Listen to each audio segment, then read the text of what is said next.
4, 3, 2, 1. Happy New Year! Oh my God. Yeah, let's go. For my New Year's resolution, I'm gonna go on a diet. Nice. Oh, and I'm gonna quit vaping. Let's do it. Oh, and I'm gonna go vegan. Oh, nice. And I'm gonna stop beating mommy. Oh, Fuck. 3 days later. Man, fuck the diet. Right? I didn't even want to go vegan anyways. Wait, guys. Where's Jonathan?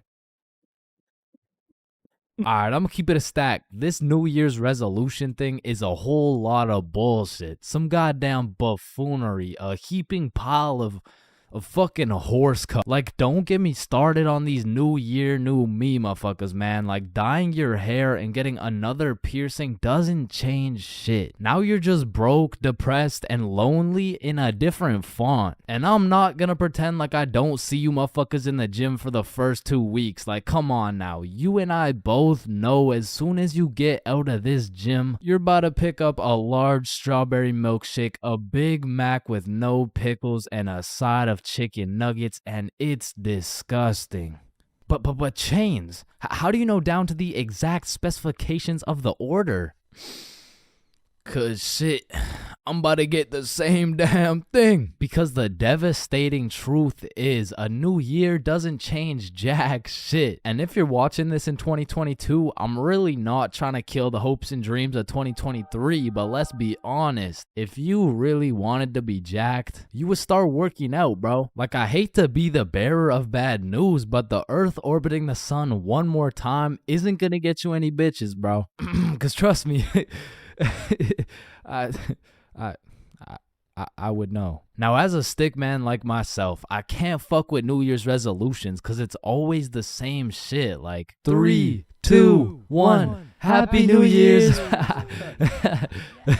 Oh, hey man, Happy New Year's. Well, what's your New Year's resolution? Oh, it's 1080p. What about you? Oh yeah, same.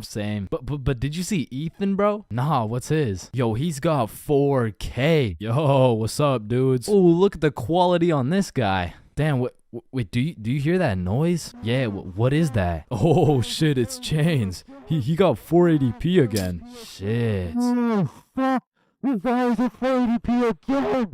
God. Damn. That whole New Year's resolution bit was unfunny as fuck. Like, corny as shit. Well, speaking of corny jokes, New Year's seems like the time when motherfuckers feel like it's okay to start whipping out the most 10, overused 9, and unfunniest 8, jokes 7, of all 6, time. 5, Oh, hey, 4, Chains. 3, Watch this. 2, 1. Happy New Year. Hey, Chains. I haven't seen you since last year. So you know how it's going to be 2020 soon, right? Yeah, what about it? Well, I got 2020 vision. Now, I know it sounds like I'm on some bahumbug shit, but New Year's does have a lot of great things about it. Like the parties, the fireworks, the parties. And so you may be thinking, Chains, why are you like the Grinch of New Year's resolutions? Why do you hate New Year's resolutions so much? Well, the truth is, my hatred for New Year's resolutions dates way back to 2016. It was December 31st, New Year's Eve, 11:59 p.m. This was the very day when a young, hopeful Chains decided my New Year's resolution would be to acquire a girlfriend. I tried, but as 2022 comes to an end, my girlfriend remains unacquired. Fuck. Why me? Come on. There's levels to friendships. I mean, you could have known your homie since you were 2 years old. You could have lived together. I mean, you could have survived the whole zombie apocalypse together. But shit, the truth is, you haven't truly experienced brotherhood until you and your homie have participated in a 2-man mission. Like, just look at Kobe and Shaq, man. That type of chemistry can only be achieved by running a 2-man. Shit, I bet these motherfuckers were running 2-mans every night. And you already know Kobe was laying down that Mamba mentality while Shaq had his girl kneeling. But for those of you who may be wondering, Chains, what the hell is a 2-man mission? Well, I'm glad you asked. It's quite simple, really. It's when you're gonna link with a girl, but you bring your homie and she brings her homie. And what this does is it sets an environment when you and your homie homie can dribble, pass, alley-oop, and ideally dunk that shit. Now don't get me wrong, it's simple, but not easy. I remember my first two-man mission like it was yesterday. It took place when I was in grade 7. And it started when my friend Joe hit me up like, yo bro, I'm going to this girl Sophie's house and her friend Ava's there. You trying to pull up? And I was like, am I trying to pull up? Hell yeah, I'm trying to pull up. So we show up to her house and I'm new to this whole thing. So I'm sitting there like, what now? We could watch a scary movie. Yeah, let's do it. I'm down. Well, actually, personally, I'm not a big fan of scary movies. Man, shut the fuck. So we're watching a scary movie, and to be honest with you, it was simply the best scary movie I'd ever seen in my entire life. So I was really getting invested in this plot. And Ava's like, oh my god, I'm scared. And that shit went way over my head. Well, why? It's not even at the scary part yet. And then only 30 minutes into the movie, Joe and Sophie are like, yo, we'll be right back. Oh, okay. Do you guys want me to pause the movie?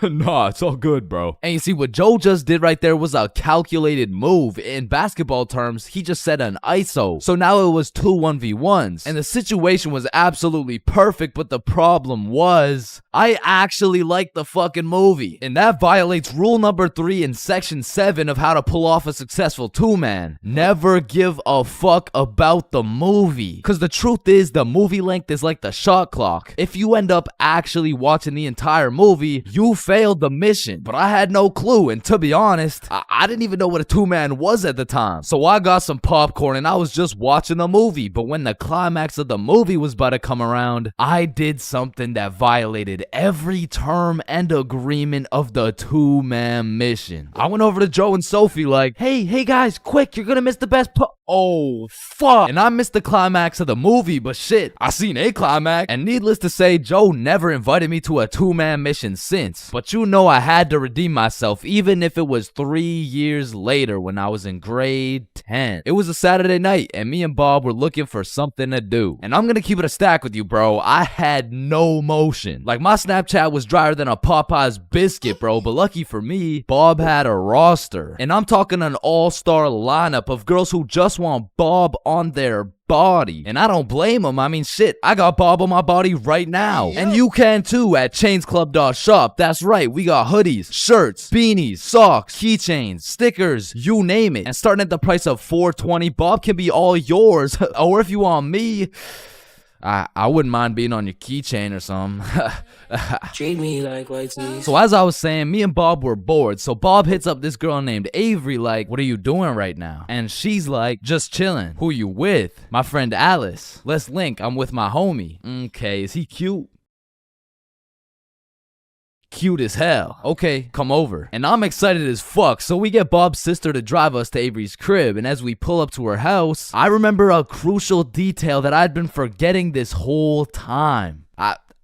I was scared of the hoes, bruh. And as we walked up to her door, I was starting to get flashbacks of me and Joe's two-man, where Joe tossed up an alley-oop for both of us, and I blocked his shot, metaphorically and literally. And as I'm psyching myself up, Bob calls Avery to tell her we're here, and she's like, so, my parents are asleep, so you're gonna have to come in through my window. Shit. So we walk around the side of the house to Avery's room, and lucky for us, there's this big-ass window, and I'm like, yo, can you open it so we can get in? And she's like, it is open. Bro, only this tiny ass rectangle in the top left was open at a 60-degree angle. But that was our only way in, so I helped Bob up and through the window. But now I gotta get up there, and I'm bigger than Bob, so I put my head through and I'm trying to slowly creep into the room. And then I lean just a little too far, and I'm headed face first onto Alice's hardwood floor. And listen, Bob has come in clutch many times. He saved me from drowning, coyotes, getting in trouble, but out of all these things, I'm most grateful for Bob catching me as I fell through this fucking window. Because drowning and dying would have been pretty bad, like boo-hoo, rip chains, you know what I'm saying? But imagine falling through a window and eating shit face first in front of the hose. Like, I would have preferred the drowning, bro. But after that close call, I was a little flabbergasted, you know what I'm saying? But Alice has the audacity to ask me this loaded ass question like, oh hey, what's your name? Me? Yeah, you. It's the name's for real.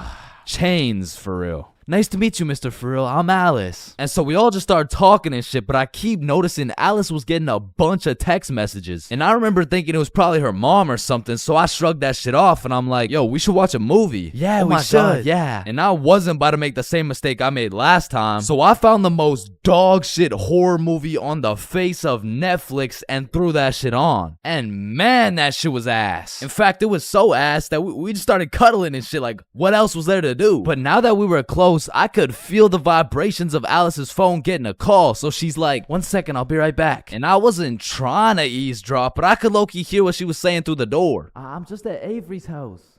We're watching a movie. Oh my God. Okay, that's fine.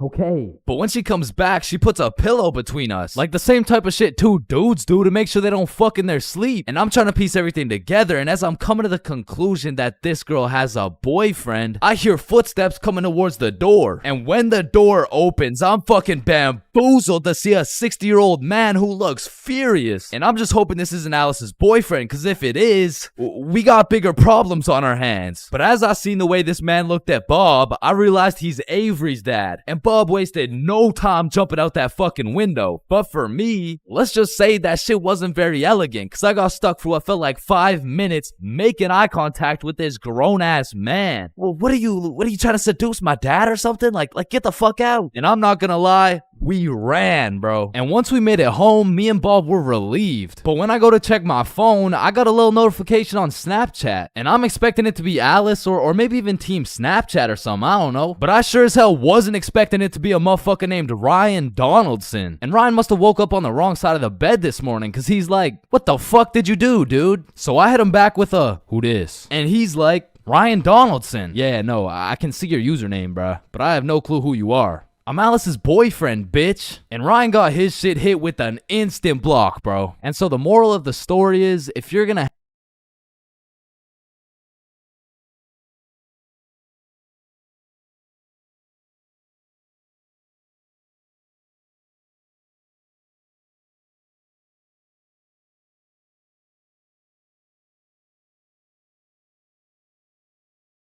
middle school is just an awkward place, bro. Like, middle school dances, awkward. Middle school speeches, awkward. And middle school relationships, in my experience, is the most awkward thing on the face of this planet. I mean, the girl's a whole foot taller, got a deeper voice, and shit, she could probably bench more than you, little bro. Like, I hate to break it to you, but you don't got a girlfriend. You are the girlfriend, bruh. Middle school just occurs at the craziest time in a teenager's life, because motherfuckers is just getting slapped by puberty out of nowhere. You'll be walking down the halls and see a bunch of kids who look fresh out of daycare. Then all of a sudden you'll see a grown-ass man built like Shaquille O'Neal thumping his way down to math class. And attendance in middle school was looking like, Matthew? Here. George? Present. Daisy? Here. Owen? Here. Dude's balls would be dropping halfway through presenting their speech, like, and this is specifically why dinosaurs went extinct. And in middle school, nobody had drip. Like, dudes would be showing up to school in a neon green t-shirt paired with some bright red shoes looking like a fucking traffic light. Well, their haircuts looking like their barber cut their shit with one hand, well blindfolded. But to be fair, everyone had a shitty haircut in middle school, bro. And if you think your cut wasn't that bad in middle school, chances are your shit's probably still ass to this day. And just to make things worse, the cherry on top is that everybody's got acne. There's just all these hormones flying around and these kids have no clue what to do with them. Which is exactly why middle school beef is unmatched, bro. Motherfuckers will be throwing hands for no reason at all. And I don't know how, but somehow even the fights were awkward. It would be like, hey pal, I heard you sat beside my crush in class today. So what? You want to fight about it? I mean, like, if you wanted to.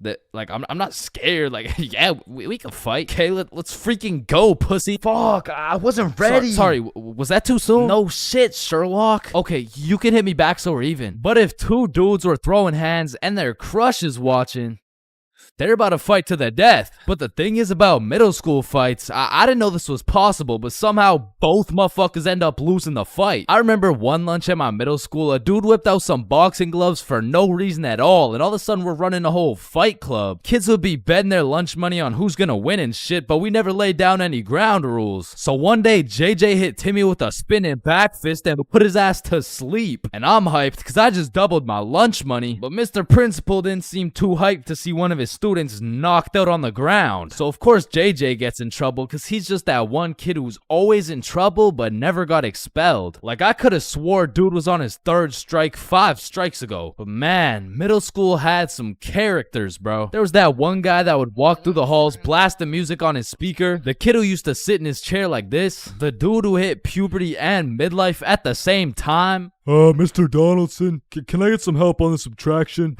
Help on the subtraction? You look more like you need help on your taxes. No, subtraction's just hard for me. During recess, do you go check on the wife and kids? No, I just play on the monkey bars. Tell me, how do you manage to be in middle school and work a 9-to-5 job at the same time? The girl who thinks she's a horse, the emo kid, catch him in the back of the class with his hoodie tied up watching sad Bart Simpson edits, the kid who had to touch the top of the door frame before entering a room, girls who have to bring their Starbucks cup everywhere, the dude who's constantly emoting, and in order to find the answer, we can make a grid. Did someone say gritty? Right foot creep. Ooh, walking with the heat. Of course, there's the kid who Naruto runs through the hallway. And then there's that weird ass kid who accidentally called his social studies teacher mom one time. It was probably an accident though. Fuck! And I have no idea why, but there's something about teaching middle school that had all these teachers going through a midlife crisis. I remember one day our science teacher was teaching us about rainbows. Does anyone know what a rainbow is? Yes, Jaden. Refraction of light through water droplets. Oh wow, that's right. How did you know that? Reddit. Oh, okay. Where did you read it? Reddit. Yeah, but where did you read it? Reddit. Jaden, I can't do this right now. Just tell me where you found this information. Reddit? God damn it, Jackson. You're the reason my children get their shit whooped every night. Now, I don't know what she had going on in her life, but the way she broke down talking about beating her children to a group of 12-year-olds really gave me the impression that she shouldn't be teaching middle schoolers, bro. And I don't know who was in charge of hiring these teachers, but I also had a deaf teacher, which, you know, it's cool and all, but it did make it a little bit harder considering the fact that, you know, she was the fucking music teacher, not to mention the fact that she was also half blind. And I think the idea there was that she could somehow feel the vibrations of the guitar or something, which didn't seem to work too well considering the fact that I got a fucking A in music and I can't play the guitar for shit, but I guess I just like I smelled good or something. I don't know. And I don't know about Shaw's experiences, but I feel like kids were just mad touchy in middle school. Like, you'd be sitting in math class, minding your own business, and for no reason at all, a motherfucker would tase you in the side of the ribs. And I remember when kids first learned about these pressure points, it was all fun and games. Someone would just poke you in the ribs like, pressure point, that tickles. Then there would be a new pressure point dropping every week. It got to the point where these 12-year-olds were hitting pressure point combinations and paralyzing your legs and shit. Hey bro, let me try this new pressure point on you. Yeah, sure, go for it. It tickles. And it was the same shit with this game. Like, you really couldn't trust anybody, bro. Yo, what's that on my legs? Shit. Got him. Oh shit, there's a bug on you. God damn it, dumbass. Oh fuck, I just broke my leg. Bro, I'm not stupid. You didn't just break your leg. No, I'm serious, bro. I promise, on everything, on my entire life. I just broke my leg, look. Bro, I remember I got punched so many times, my arm was on life support. It was about to fall off, like, And thinking back to middle school, there's just so many things that make me cringe, bro. But by far the cringiest of them all is the relationships, man. And believe it or not, I had my fair share of middle school relationships. I remember one day I was sitting in class and this girl came up to me and said, Chains, I have a crush on you. And that's really all it took to have a young Chains in love. Head over heels. We went to the movies together. We went to my house and watched movies. Well, we went to her house and we also watched movies. Now that I think about it, all we really did was watch movies. We didn't really talk that much. I mean, I didn't really have a way with my words at the age of 12. So, do you like movies? Yeah. Yeah, I like movies too. That's why we're here at the movie theater. I also like popcorn with the butter It tastes like I like how it tastes.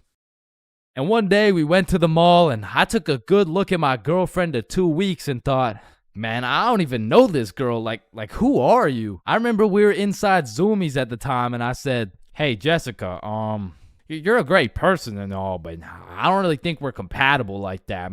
Maybe we should just break up. Which was probably the most words I've strung together during the entirety of our relationship. And she says with the straightest face, oh, okay. And then we proceeded to walk out of the mall and bus home together without saying a word. And I remember lying in my bed that night and thinking to myself, damn, I think I'm supposed to be sad right now. So I threw on my hoodie, tied it up, and watched some sad Bart Simpson edits.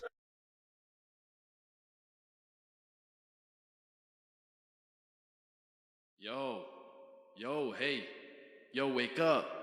Bro, wake up. Hey, man. What?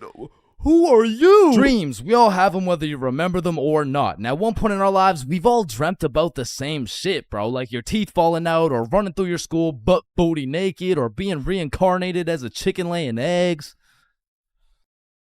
But when you really step back and think about what sleeping is, it's mad weird, bro. Like imagine an alien crash landed on Earth and saw a bunch of motherfuckers sleeping, like...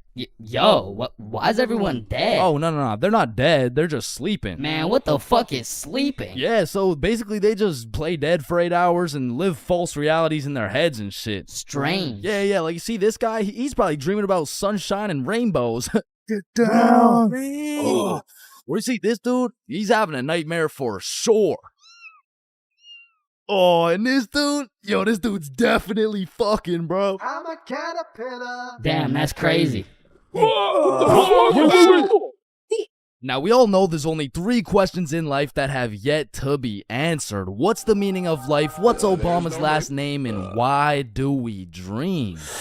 Dude, it's all your subconscious talking to you, man. You just gotta find the true meaning of each dream, dude. Bro, what the actual fuck could this possibly mean, bruh? You're autistic. Anyways, the craziest part about dreams is the fact you're the one telling the story and you're the one listening to that shit. My dumbass still falls for the plot twist every time, bruh. I'll never forget this one dream I had back in grade 6 where me and my 2 homies were walking. Don't know where, don't know why, but as we're walking, a dude in a big white van pulls up talking about, hey, if you kids come in my van, I'll give you some candy.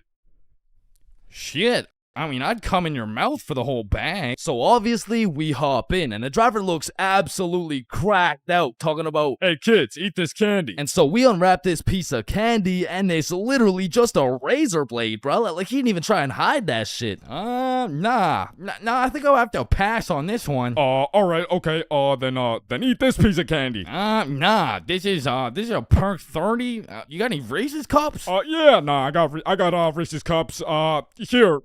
Sir, this is just a Glock covered in peanut butter. Alright, fine, take this. Shit, okay. So we eat this unsuspicious looking candy and instantly start tripping balls, bruh. Like the van is deforming, we're seeing rainbows and shit, and worst of all, we see this big ass grin on the driver's face. And I don't remember exactly what he said, but he said some crazy shit like, Get ready, I'm coming for them cheeks. nah, it was more like Looks like your private square just went public. okay, no, that wasn't it either.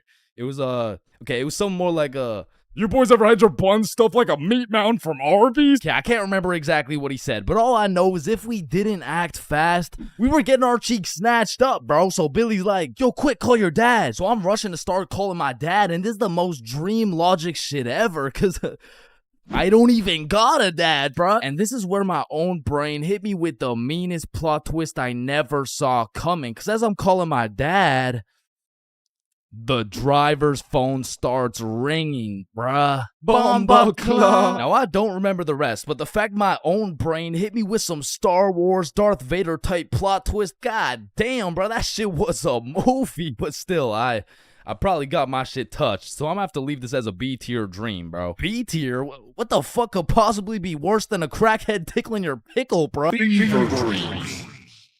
Now, those motherfuckers could be their own torture method, bro. These are dreams that just have you stuck in an infinite time loop doing the same shit over and over and over and over and C tier, bro. Now, lucid dreams. Lucid dreams are deadass just playing life on creative mode, bro. Cause in my long life, I've only had 3 lucid dreams, and every single one of them was lit as fuck, bruh. Now, the problem is I can only start lucid dreaming when my original dream is just a little too strange. Like, hey, you're cute. Can I get your number? What? You want my number? Yeah.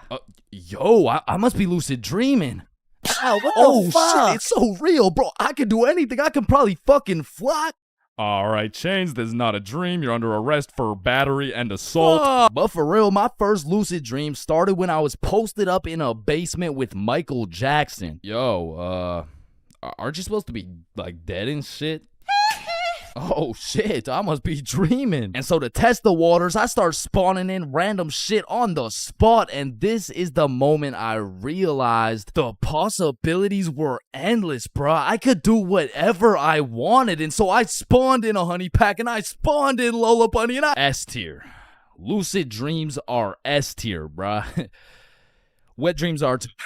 Now, we got a few popular reoccurring dreams on our hands, like running through your school butt booty naked. Now, back in the day, this dream used to have me scared shitless, bro. I was like, oh shit, where's my pants? Yo, what's my crush gonna think? Well, what are the boys gonna say? But ever since graduating high school, that dream has me scared even more shitless, bro, because now it's like, oh shit, yo, what's the police gonna think? Hands behind your back. Bro, what's the judge gonna say, bro? Shut the fuck up. Fucking C tier. Teeth falling out, B tier. Random adventures with your homies, A tier, bro. Me, Bob, and Billy have fought bears together. We've been to the nether. We've even fucked around and ran a 3-man on the Totally Spies cast. Like, these dreams are so lit that when I wake up in my raggedy old lonely ass bed, I be trying to go back to sleep to continue the plot, bruh. Look who came back for that meat mountain, boy. Oh, hell no. You better run. Bruh, I'm trying. Now, trying to run in your dreams, man, this shit really pisses me off, bro. Because I never told anybody this, but I was the fastest kid in my elementary school. So when I'm dreaming and I got 2 hordes of zombies, Michael Myers, and fucking Diddy himself chasing after me, tell me why my ass starts running like the fastest kid in the special needs class, bruh. So trying to run in your dreams has got to be C tier, right next to all the common shit like falling, drowning, losing your phone, explosive diarrhea all over your bed. Damn, bruh, shitting your pants, fever dreams, and being butt booty naked around a bunch of minors is C tier. What the hell is D tier, bro? Sleep paralysis. This might be the scariest thing that can possibly exist, bruh. You're telling me at 4 a.m. I could open my eyes, unable to move, while struggling to breathe, and start seeing demon shadow figures while hearing screams in the distance, bruh. Fucking Z tier, bro. What the fuck? Now, I'm grateful I never had to experience that shit, because the fact that while you're paralyzed, you'll start to see the scariest thing your brain could possibly imagine is beyond me, bro. Knowing me, I'd be there enjoying my beauty sleep, dreaming of me and the boys playing fucking Mario Kart or some shit, and I would open my eyes stunned, unable to move, when slowly a devious creature begins revealing itself out of the closet, casting a shadow over top of me until I can see exactly what it is.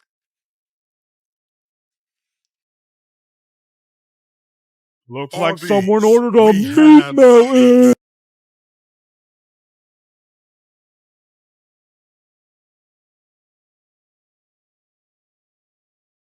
Man, there's a lot of questionable places on Earth, like the Bermuda Triangle or Area 51 or even this place. But none of these places can compare to the questionability of high school. And so inevitably, there's some weird ass kids in that joint. Like, you gotta be careful who you talk to, bro, cause you approach the wrong student and shit, you're getting cussed out by a pack of hyenas in social studies class. And usually I never care what other people do. Like, you do you know what I'm saying? But when I gotta sit through that shit for 6 hours a day, 5 days a week, shit, can you stop doing you for like 5 minutes, bro? And speaking of annoying kids, there's always that that one kid in class who's constantly gargling on the teacher's meat. Like, we'll be finishing up the last class on a Friday, and of course the teacher's pet's gotta say some shit like, Mr. Cummingson, is there no homework for us to complete over the weekend? Well, no, believe it or not, I'd rather not spend my weekend marking your shitty-ass little essays, so... Don't worry, Mr. Cummingson. I can help you mark essays all weekend long. Whoa. Isn't that against school policy? Well, what's against school policy? Riding Mr. Cumminson's dick with no license? Hey, you're not allowed to swear. And of course, the class clown. And man, I really just gotta commend him for his work. Like, it's not an easy job being the class clown. Dude threw out his entire GPA, future, and probably got his shit whooped on multiple occasions just to keep the class entertained. Like, I'll be rotting in English class, about to fall asleep, until the class clown starts cooking the teacher for no apparent reason. And next we're looking at adjectives. Does anyone have any good examples? Yeah, Jason. Bald as shit. Oh, well, no, that's actually 3 words. No. I wasn't even using an example. You're just so goddamn bald, it's distracting. Hey, you know what they say? The more hair I lose, the more head I get. Stop the cat. No. I don't think that's true, Mr. Clean, because you got more hair than you got hoes. And that says a lot with your Caillou looking ass. Just go to detention, man. And you know we got the Redditor, bro. Now, don't be deceived. Redditors can come in all shapes and sizes, especially the extra large size, and even the extra large size. But regardless, they all have the same programming encoded into their brains. They're either talking about a video game or they're quoting a meme, bro. And I got a little piece of advice to any Redditors out there. I don't care how funny that shit may be in your head. If you have to verbally describe what a meme looks like, for your sake, just don't say it, bro, because I promise you that joke will not hit. And next up we got Darren presenting a slideshow on why Elon Musk is poggers. Whenever you're ready. Me standing in front of the class waiting to present. You know that meme where Mike Wazowski is standing there in an awkward fashion with his hands by his side and he's got like 2 eyes. Now, there really is levels to being a Redditor. And don't get me wrong, they're not all that bad, but the ones that got that I paused my game to be here tea paired up with the beer belly neck beard combo, that shit is lethal. And if you press E to interact with one of these bad boys, you'll get stuck in an endless time loop hearing about Among Us memes and hentai. Now, the band kids are like the Redditor's second cousin. Like it's all the same shit, but bro just knows how to play a tuba. Now, on the opposite side of the spectrum, we got the dudes who touch grass. The athletes. Now, I feel like these dudes got a bad reputation when it comes to the jock stereotypes from the movies, because the ratio of athletes shoving nerds in lockers is probably like 1 in 75, and the one was most likely just having a bad day. Speaking of bad days, getting shoved in a locker really has a way of ruining your day, and you really gotta feel bad for the nerds who have to endure this type of harassment every single day. Well, actually, it's only every other Tuesday after their football practice. Yeah, but you shouldn't have to be shoved in a locker at all. You shouldn't have to be. That's grammatically incorrect. It's actually supposed to be you shouldn't shut the There's really just 3 types of smart people. The first dude, you wouldn't even be able to tell bro's smart because he's just lazy as fuck. He be acing every test using 1% of his brain power. Like, he's got that Elon Musk potential, but shit, he just doesn't really feel like being a billionaire today. Or on the other hand, we got the weirdly political and argumentative smart dude. This guy used up all his IQ points on logic and reasoning and completely forgot to upgrade his social awareness, because this is the kind of guy that everyone mutually agrees is just annoying as fuck. Like, you can't do shit around this dude without him trying to start an argument. Yo, Chains, you think I sink this half-court shot? Bro, there is no chance you make that shit. But you are incorrect. No chance implies that statistically there is a 0% chance that it goes in, which is wrong, as others have made this exact shot before Billy. Truthfully, there's a chance for just about anything to happen, even though the chances may be slim. Well, that's cap, because there's no chance for you, bro. No chance for me to what? You gotta be more specific. For you to get some bitches. And some people are just smart, and they still have the ability to be a normal functioning member of society. A lot of these people are chill as fuck. Like, they can teach you shit you don't understand, carry you in group projects, and if they're goated, they can just bless you with the homework. And this is not the same is getting your homework from the class clown or the athlete, cause this shit is actually correct. And next, we got the other dudes who touch grass. The stoners.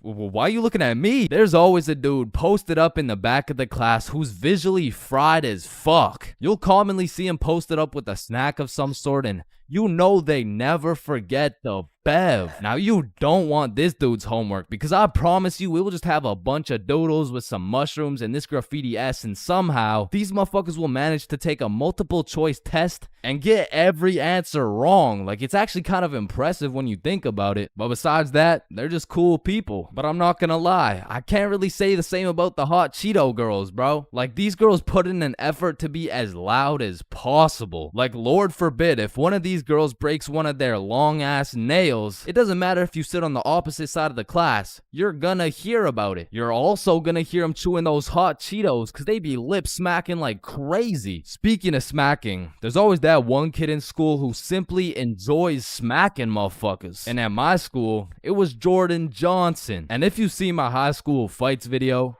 that's why you don't mess with me. Yo, I'm Jordan Johnson. or my high school dances video, I'm Jordan Johnson. you would know Jordan Johnson keeps a solid ass record. But it's at the point where bros fought so many people that nobody really even fucks with them. Cause now it's like either you fought Jordan Johnson or your homies fought Jordan Johnson. And either way, it's fuck Jordan Johnson. But all bias aside, you just got to appreciate the top tier, high value entertainment that JJ brings to the school. Like, after a long day of calculus and chemistry, there's nothing like watching a dude get Batista bombed in front of the whole school. And speaking of the whole school, 75% of the whole school are straight NPCs. And there's nothing wrong with it. It is what it is, cause honestly, I love you for that. I couldn't be happier to share the school with you, my man. Cause I'm not gonna lie, I don't think I would survive a school without NPCs. The sheer amount of Redditors, hot Cheeto girls, and teachers' pets, fuck, I'd rather be homeschooled at that point. But all jokes aside, man, every student plays a crucial part of the high school experience. So remember to appreciate everyone.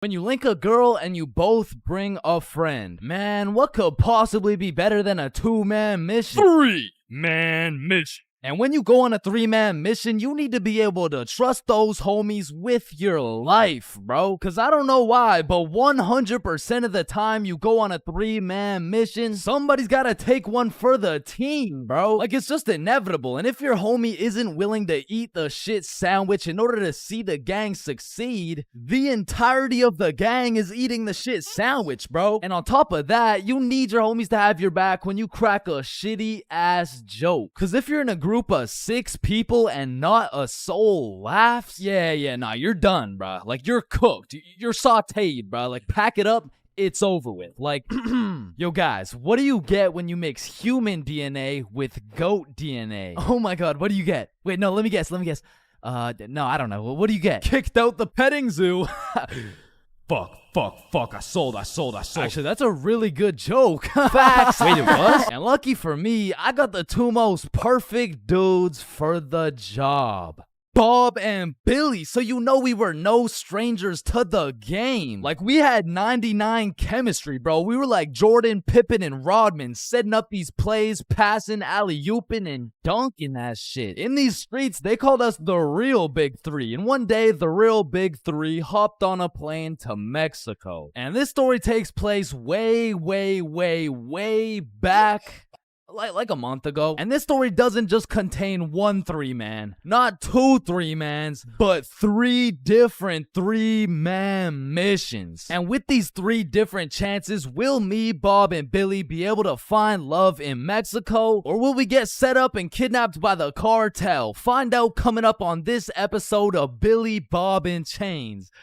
Wait a minute. So, boom, we get to Mexico and we're staying at an Airbnb. So we start with all the essentials. We unpack, get some food, check out the rooms, download Tinder, play some music, get settled in, you know, shit like that. And some of you may be thinking, damn, Chains, Tinder? Shit, I didn't know you were down bad like that. And let me just clear this up, alright? I'm not, okay? I'm down horrendous. And you really don't know me at all if you thought I was gonna leave Mexico without running a 3-man with the homies. So I'm just doing what I gotta do. Don't hate the player, hate the game. So we got there on a Monday, and for the first few days, we're exploring, we're trying some food, going to the beaches. It's great, you know, a bunch of nice and relaxing shit. But at night, it was grind time, bro. I was swiping more than a girl with daddy's money, and I was shooting more shots than Drizzy Drake at his local middle school. So by the time Thursday rolled around, I secured the first 3-man mission of the trip. And when I told the boys, they were hyped as fuck. I mean, Bob was so excited, dude almost made a facial expression.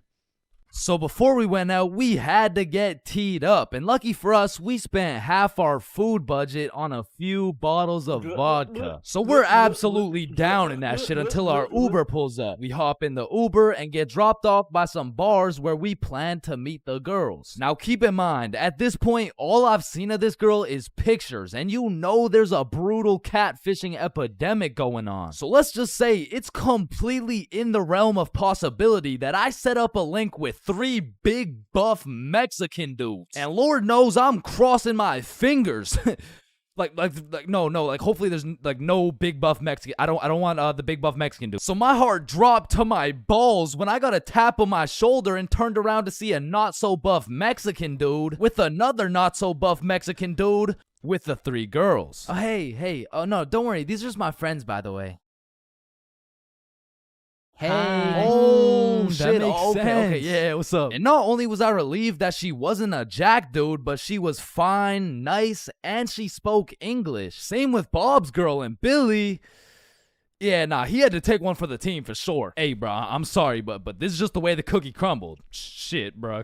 Can we get another cookie? It's too late, bro. It's already crumbled. And Billy took that shit like a champ, bro. So all 8 of us go to a bar and we're just talking, getting to know each other and shit. And I notice Billy just keeps the tequila shots coming. I mean, we were only 10 minutes into the conversation, but this dude is 10 shots deep at this point. And all of a sudden, this dude starts laying down that Google Translate riz, and he's dropping hard eye emojis and shit, and I'm like, damn, respect. I mean, he's taking this extremely well. And after about 30 minutes of talking to this girl, I look over at Billy and I start to see some wild ass emojis being thrown around. Like, oh shit, Bob. Yo, I think Billy forgot he's the one taking one for the team. So me and Bob cut him off of the tequila, and then my girl is like, hey, do you guys want to come over to our place? Yeah, oh, they yeah, should. hell yeah! Is he alright? Yeah, he's fine. So we hop in their whip and go to their crib. And at this point, it's getting kind of late. So we're just chilling, listening to music and things of that nature. When me and Bob realize Billy and his girl are nowhere to be seen. So I turn to Bob and I'm like, yo, should we stop him? Damn, bro, you're right. We can't let him do that shit. And listen, bro, I've never been the type of dude to cock block, but if it's the homie who's about to interlock with the chalk chick at this o'clock, I'll walk up, knock, unlock, and block that cock if I have to. And so I did just that. I walked up, knocked, of course, unlocked the door, and respectfully, I blocked that cock. Yo, what are you doing? I'm taking one for the team, remember? Nah, I think the team's doing just fine, but bro. You know me. I was gotta do it for the team, like for I don't think the team needs this one, gang. No. Remember, I'm supposed to be like taking it for the like this is for the. Yeah, you're right. Let's just go home, Billy. No, wait. Well, how are we gonna get home? We're in Mexico. Man, shut the. So we said our goodbyes, got in the Uber, and man, I felt like a basketball coach whose son just lost to a special needs team, bro. Hey, listen, bro. I had a lot of tequila tonight. I'm sorry. I just Billy, I'm not mad. I'm just disappointed. Damn, bro. And the next morning we woke up, and I'm not gonna lie, we felt it a little bit, especially Billy. Billy was in physical and mental agony, but we have a secret method to get rid of any hangover instantly. It's called vodka. So we're practically eating this bottle for breakfast, and once everyone was healed up, we hit the beach and had a fantastic day. It was stupendous, really, and once the sun started to set, we got some food, and man, it was gas, bro. I had the best nachos of my life. And as I'm consuming this orgasmic meal, I get a little notification on my phone from a new girl. Yo, you got any friends? Oh, shit. And I'm like, hell yup. Then she's like, I'm going out with some friends tonight. You guys should come. And I'm like, hell yup. And just like that, we secured our second 3-man mission. So we absolutely house that fucking meal, go back to the crib, get ready, tee up, you know the drill. We hop in the Uber and get dropped off in the same area where the clubs and bars are to meet these girls. And when we get there, Bob and Billy are both praying they don't gotta take one for the team this time. And I'm there just chilling like, yo, this is why I set up the 3-mans, cause then I never have to take one for the Chains, is that you? Shit. Who's asking? It's me, Sarah. Oh, no way. Really? Like really? Yeah. Yeah. Oh, yeah, no. You must be looking for the other Chains. No, don't worry. This happens all the time. Oh, no. Chains for real. Yeah, look at it. This is you. Oh, fuck. Would you look at that? I guess it is me. Fuck. Like shit, I don't know how she did it, but she got my ass, bro. I got catfished nicely. But I guess it was just my turn to take one for the team. And I look up at who she brought, and she pulled up with 4 straight dimes for the homies to choose from. Like, bro, why me? So we're walking, and the girl I'm temporarily associated with is like, hey, let's go to the club. Yeah, let's go. So we go to this club, 8 people deep, and the girls are like, yeah, let's buy a bottle. Yeah. Where's your money? ¿Qué? No entiendo. Wait, I could have swore you spoke English. Oh, yeah, no, I'm fluent for sure. Yeah. You said you wanted a bottle, right? Yes, please. Yeah. You got bottle money? No entiendo. No hablo inglés. And now I'm starting to get the vibe that whole time these girls just wanted a free bottle. And as soon as I start catching on, she starts upping her game like, oh my God, you're so strong. Look at these muscles. So I go to give Billy one of those side eyes, and when I look over, these motherfuckers are completely lost in the sauce. Yeah, I'm buying a bottle. Everyone, bottles on me. So Billy pulls me aside like, yo, we gotta split a bottle, bruh. Nah, I'm really not fucking with this girl. Come on, bruh, please. I need it, bruh. Just take one for the team. Come on, take one for the team. All right, bruh. I'll split it with you. Thank you, bro. I got you. So are you guys getting a bottle? Yeah. We're getting a bottle. Oh my God, you're so strong and you're a baller. Yeah. Baller? The fuck? I don't know, bro. She's weird as hell. Yo, can I get a bottle for this table? Yeah, for sure. What do you want? Listen, bro. Just give me the cheapest shit you got. Oh, I feel you, bro. Times are tough, you know. That'll be 1,100. God damn, that's a lot of pesos, bro. Pesos? Yeah, like 1,100. That's a lot. That's a lot of pesos. Nah, amigo, that's USD. Damn. Plus $500 to walk it to you with the Chicago fee of $350, and for the tip, it'll just cost you your left testicle. No, that's my favorite nut, bruh. Yo, Billy, we don't got it like that. Yeah, hell no. Let's just not get it, bruh. At least these girls are already fucking with us without it, though, right? Yeah, facts. Yo, we're not gonna get the bottle. Oh, why not? You can just buy it. It's not that big a deal. Nah. It's cause we we don't got enough money. They fucking dipped, bro. Quick as hell too. They all just evacuated, bruh. No, bruh, that was my wifey. And I'm just over here thinking, damn, I'm just glad I didn't have to see that shit through, bruh. But Billy, yeah, he was really going through it. Until he got distracted by some other random girls in the club. So at this point, all 3 of us are on the dance floor, absolutely fucking that shit up, when I start getting spammed on my phone. So I go to check who it is, and it's the gold digger girl. Like, hey, we all went to the club right beside it, but we can all split this bottle. It'll be $86 per person plus tip. That'll be $95 each. And she's literally telling me the whole price breakdown of this bottle. She pretty much just sent my ass an invoice. And I'm like, hell nah, I don't care if that shit would have been free. There is no way I'm ever gonna see this girl ever again. And then I get a tap on my shoulder, and it's 3 big buff Mexican dudes. I'm just playing. It was the gold digger girl, but this time I probably would have preferred the buff dudes, because this girl grabs me by the arm, pulls me outside with all her homies, and starts breaking down the price again. Okay, the bottle is $700, but you just gotta pay $95 each, okay? Yeah, we're in. Let's do it. No, what? Billy, chill. So I call an emergency meeting with the homies, and we huddle up, and I'm like, listen, you guys can go with them if you want, but there's no way I'm going and paying for this girl's bottle. Fuck that, bro. You're right. We could find something better for sure. So we jump ship. Absolutely abort mission. Yo, what's that over there? I'm not stupid. I'm not falling for that shit. Nah, is that Jeff Bezos handing out free bottles to catfishes? Wait, what? Where?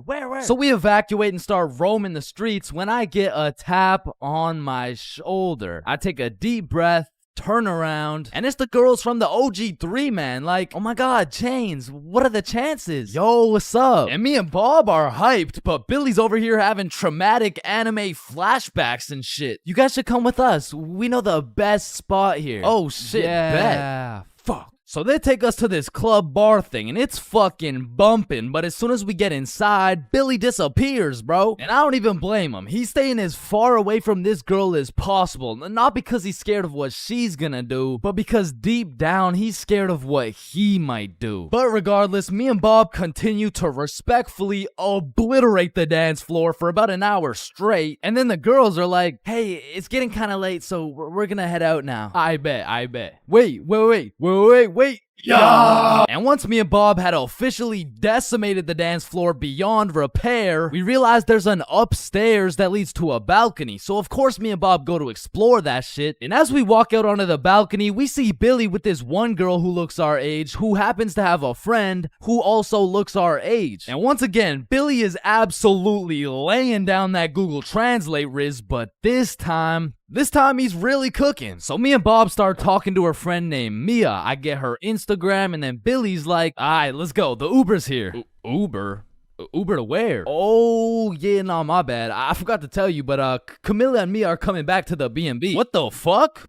Don't you think we gotta discuss shit like that? Nah. Bro, what? Alright, Uber's here. Let's go. So Billy and the girls go to the Uber, but me and Bob stay back to discuss what the actual fuck is going on right now. Yo, this is a bad idea, right? But we can't let him do this shit alone. Shit, Bob. Do we even have a choice? So we leave the bar and start walking to the Uber when this girl stops me and she's like, hi, what's your name? Oh, I'm Chains. What's your name? Oh, my name's Sophia. And Sophia's trying to make some small talk and shit like that, but Billy's already waiting in the Uber. So I'm like, well, it was nice to meet you, but I gotta go. Oh, well, let me get your Instagram real quick. So I give her my phone, she follows herself, and then gives me my phone back. And when I lay my eyes on the screen, I realize we have a mutual. And I'm just surprised because we're in Mexico, bruh. So I go to check who it is, and it's Mia. And at this moment, everything started piecing itself together to make our third three-man mission. So I'm like, yo, you know Mia? Oh, Mia? That's like my best friend. Why? Word? You mean this Mia? Oh my god, Mia. So Sophia hops in the whip and we're all just talking, and then Mia says, yeah, so like, we don't have work tomorrow. Oh shit, do you guys work together? Yeah, we do. Damn, what do you guys do? Oh, you know, we dance. What, where do you guys dance? Like in the club? Oh shit, yeah. That's what's up. Yo, how old are you guys, by the way? 21. 24. 25. Damn! Sorry, do you guys happen to have any, you guys happen to have kids by chance? Of course, I have two. I have a baby boy. One of them is a 3-year-old boy. I also have 2 daughters. Oh, fuck. Yo, Bob, you think it's too late to, abort mission? And I don't know how, but none of that information seemed to faze Billy in the slightest. Cause now he's out here making out with this girl like, fuck them kids, bro. And the whole car ride, I'm just thinking, what the fuck is going on, bruh? But soon enough, we arrive. We all hop out of the whip, go to our B&B, put in the code for the lockbox, get the key, unlock the door, and go inside. Now for context, the crib had 2 couches and a master bedroom. And that bedroom is where I used to sleep, and I say used to because as soon as we got to the B&B, Billy and Camila went straight to my room and start playing patty cake loud as hell too, and so all of us are just sitting on the couch like hola ¿Cómo estás? Fuck. And this motherfucker Billy was just making up for every single time he had to take one for the team. And after the longest 20 minutes of my life, Billy walks out of the room smiling from ear to ear like, what? Well, why's everyone looking at me? Shit, you guys could hear that? Then Billy cops the girls an Uber, they dip, and I'm looking at Billy like, bro, what the actual fuck just happened? Hey man, listen, it's just the way the cookie crumbles. Nah, bro, you are crazy. And at this point, it was probably 4 a.m. or something, so I go to my room to look at where I'm supposed to sleep, and there's a bunch of looped up rappers on my bed, and I'm not talking Diddy. So needless to say, after a long night, I slept on the couch, and we all woke up rotten, bro. So rotten, even the vodka method wouldn't work. So we decided if anything could make us feel better, it would be a plate of the world's best nachos. So we get ready, leave the crib, and then Billy's like, yo, who's got the key? Shit, I don't got it. Bob, you got it? I mean, it's probably on the counter where we always put it, right? Yeah, facts. We check the counter, it's not there. We check the tables, not there. We check the couches, bedroom, kitchen, nowhere to be seen. So we scavenged the entirety of the Airbnb. We even looked through every single bag of garbage, and it was nowhere. Bro, did those girls finesse our key? Nah, Camilla wouldn't do some shit like that. She would, bro. You don't even know her. No, she wouldn't. How would you know her? You don't know her, bro. I know her better than you know her. Chill. Mia texted me. She said, let's go to the pool today. Oh shit, Camila texted me the same thing. Damn. And in my head, I'm thinking about it and I'm putting everything together. Shit. Are you thinking what I'm thinking? I think so. These girls stole the key and invited us to the pool so the crib would be empty so they could get 3 big buff Mexican dudes to pull up and loot the crib. Fuck, I knew it. Damn, she got my ass, bruh. So hell no, we didn't go to the pool with them, and for the next few days, we were on high alert. We would only leave the crib in pairs, and one dude would stay back, strapped up with kitchen knives, ready to take on 3 big buff Mexican dudes. Pause. Until it was Monday, the night before our flight home. So we're packing everything, getting ready to go home, and I hear Billy shout,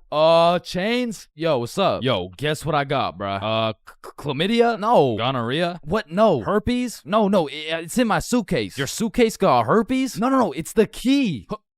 How the fuck? I don't know.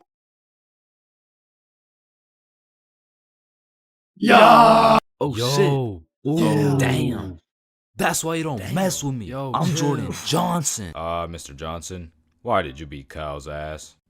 Mr. Principal, I never touched Kyle. In fact, I've never seen this kid my entire life.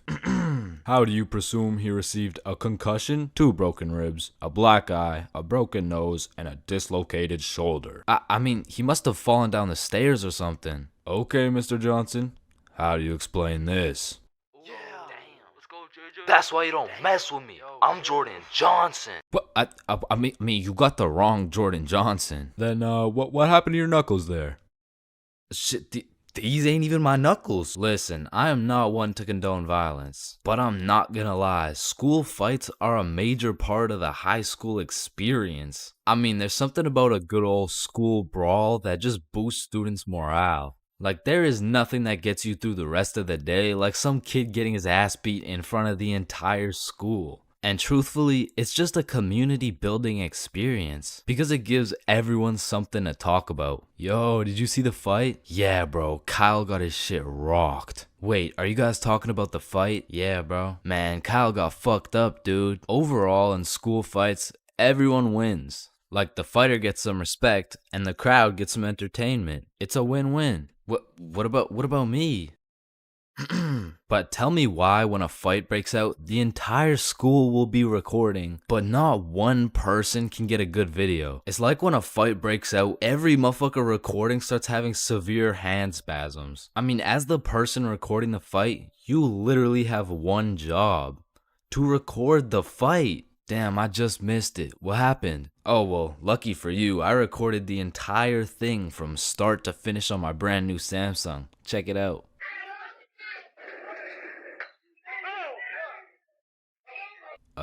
Did anyone else record the fight? Oh shit, yeah, I did on my brand new iPhone 14 that actually records in 4K. Okay, bet. Ooh, Oh. damn. Let's go, JJ. That's why you don't mess with me. But bro, there's just a video of your face for 8 minutes straight. And watching some of these fights are funny as hell, because some motherfuckers will come in swinging like KSI. Some motherfuckers are out here thinking they're Daniel LaRusso. And some motherfuckers should just not be fighting. Which is honestly the best part, because where else could you catch a 6'5", 250-pound big body scrapping some 5'2" nerd? Like, the UFC would never let that shit slide. Plus, you get to watch it all for free. But me personally, I've never gotten into a school fight. But don't get me wrong, if someone wanted to catch these hands, I could hit him with the little knuckle sandwich, if you know what I mean. But truth be told, I could never lose a fight. Not because I know how to fight, but because for Bob, shit was on sight. And trust me, you don't fuck with Bob. Bob's got a better record than Floyd Mayweather. And I even heard one time he got into a little altercation with Mike Tyson. All I'ma say is, he dealt with him. But with that being said, we all know that one kid in school who was born to simply beat people's ass. Like, this dude's life purpose was to run people's fade. And of course, I had someone like this at my school. He was the type of dude who had nothing to lose, so he would instigate a fight wherever he could. We'll just call him Jordan. And honestly, he was holding a solid record. I mean, he was probably 12-0. But one day, Jordan picked on the wrong kid. Hey nerd, take off those stupid glasses. And Bob was a man of little words, so Jordan's buffoonery did not faze him. Hey nerd, I said take off those stupid glasses. Hey, stop ignoring me.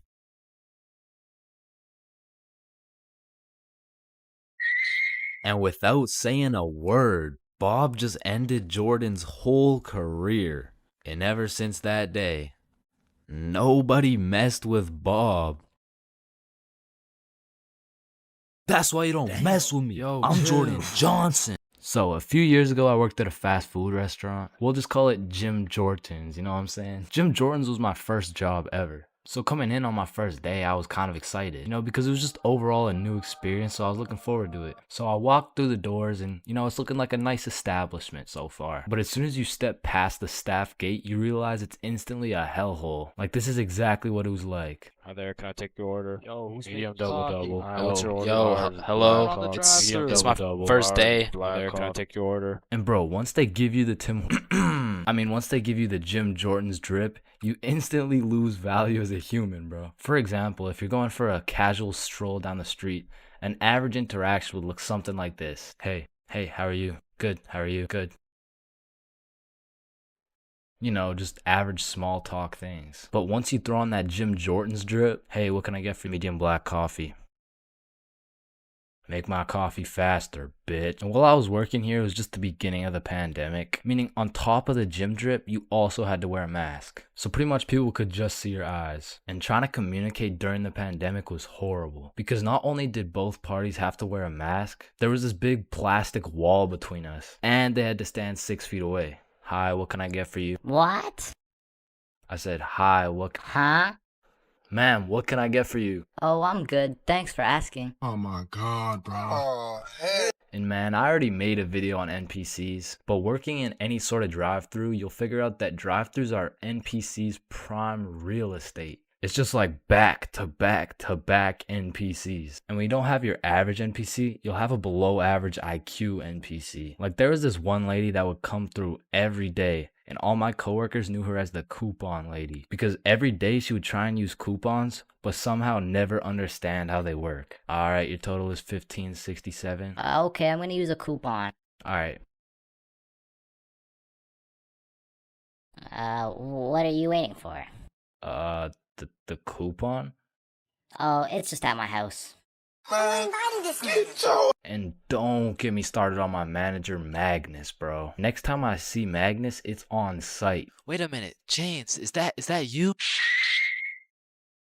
The longer I worked there, Magnus just started getting a little bit too comfortable on booking my shifts. After about 10 months of working there, she just decided to give me 5 a.m. shifts every time. And that wasn't even in my availability. So, I would send a polite and professional email, and she would just hit me with some shit like, okay. Then just continue to book me at 5 a.m., bro. So I ended up working there for about a year and a half. And like most people at minimum wage jobs, when you're there for long enough, you just start to care a lot less about getting fired. I mean, I was snatching donuts, whipping myself up some food whenever no one was looking. and hooking up all my homies with free everything. And eventually I just got tired of waking up at 4:30 every shift. So I put in my 2 weeks. And during these last 2 weeks, I did not give a fudge cake, bro. I was out here setting up coffee cups and playing basketball with the gym bits. And if someone was kind of polite to me, I would just hook them up with a free donut. And I remember on my last day, I was working a night shift, and it was just about 15 minutes before I got off forever. And some dudes rolled up in the drive-thru baked as hell. Hey dude, can you check how much is on this gift card really quick?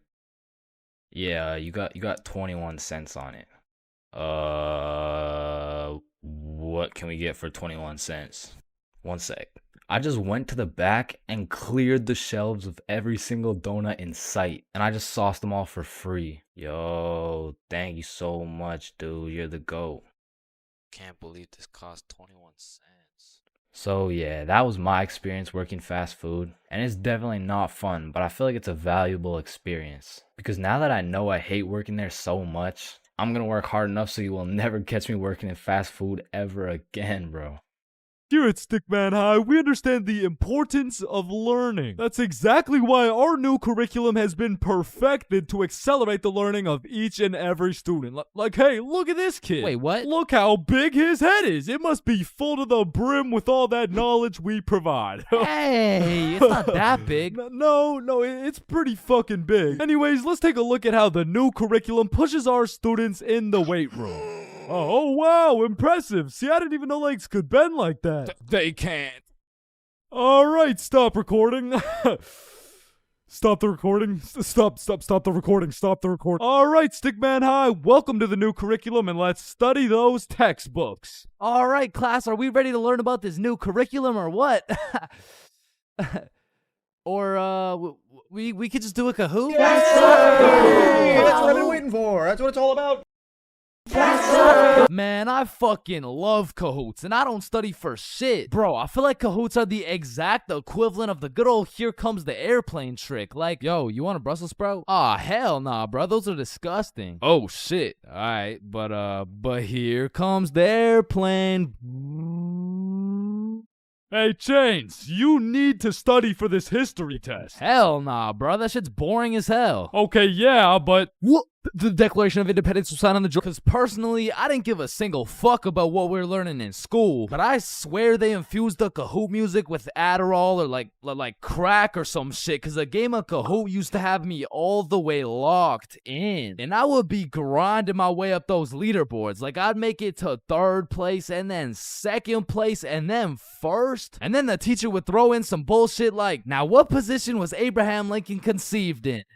So I go for the safe answer, and all of a sudden I dropped 14 places, and I'm getting passed by goddamn Dildo and Duncan McCawkiner. And the teacher's over here yapping about, yeah, guys, you should know this one. It's chapter 13 in your textbooks. Like, bro, why the actual fuck should we know this one? But in these Kahoots, people were coming up with the most outrageous names of all time, bro. I remember anytime a teacher would pull up a Kahoot, the first names would start off normal as hell. Jessica, Eric, maybe a little Bartholomew. But as soon as one dude drops a name that's ever so slightly comical, every single name after that ends up being more and more out of pocket than the last. It's like a competition to see who's gonna push that shit the furthest. Like Richard Long quickly turns into Ben Dover, which nicely parlays into Hugh Janus, which passes it over to I Swallow Cum, who alley-oops it for Wilma Dickfit, which eventually somehow always ends up with the teacher just catching mad strays. Like somewhere along the line, that shit goes from Dixie Normus to Miss Jackson's built like Mike Wazowski. Alright, who said I'm built like Mike? I remember I had this teacher who used to love Kahoots. Shit, she loved her Kahoots so much, we'll call her Miss Cahooters. Nope.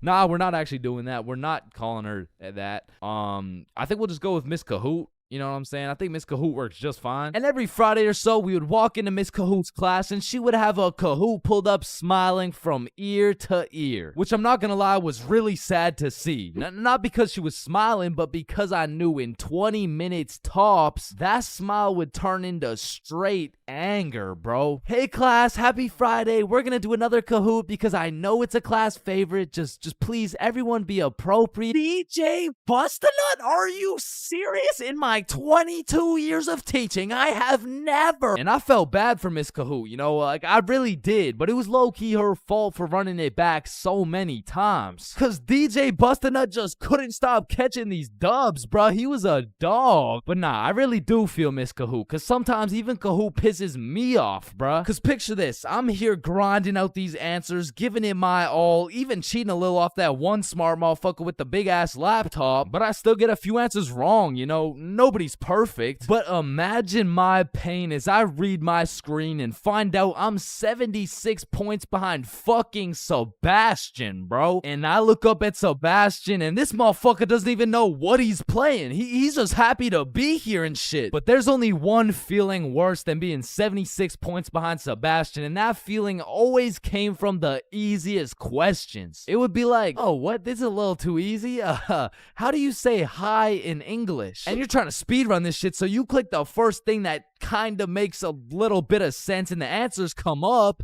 and you're the only motherfucker to get that shit wrong. No, dumbass that was a Konnichiwa. And everyone's looking around for who got it wrong. Like, yo, whose dumbass got that shit wrong, bruh? Top facts, bruh. Type shit. Dumbass.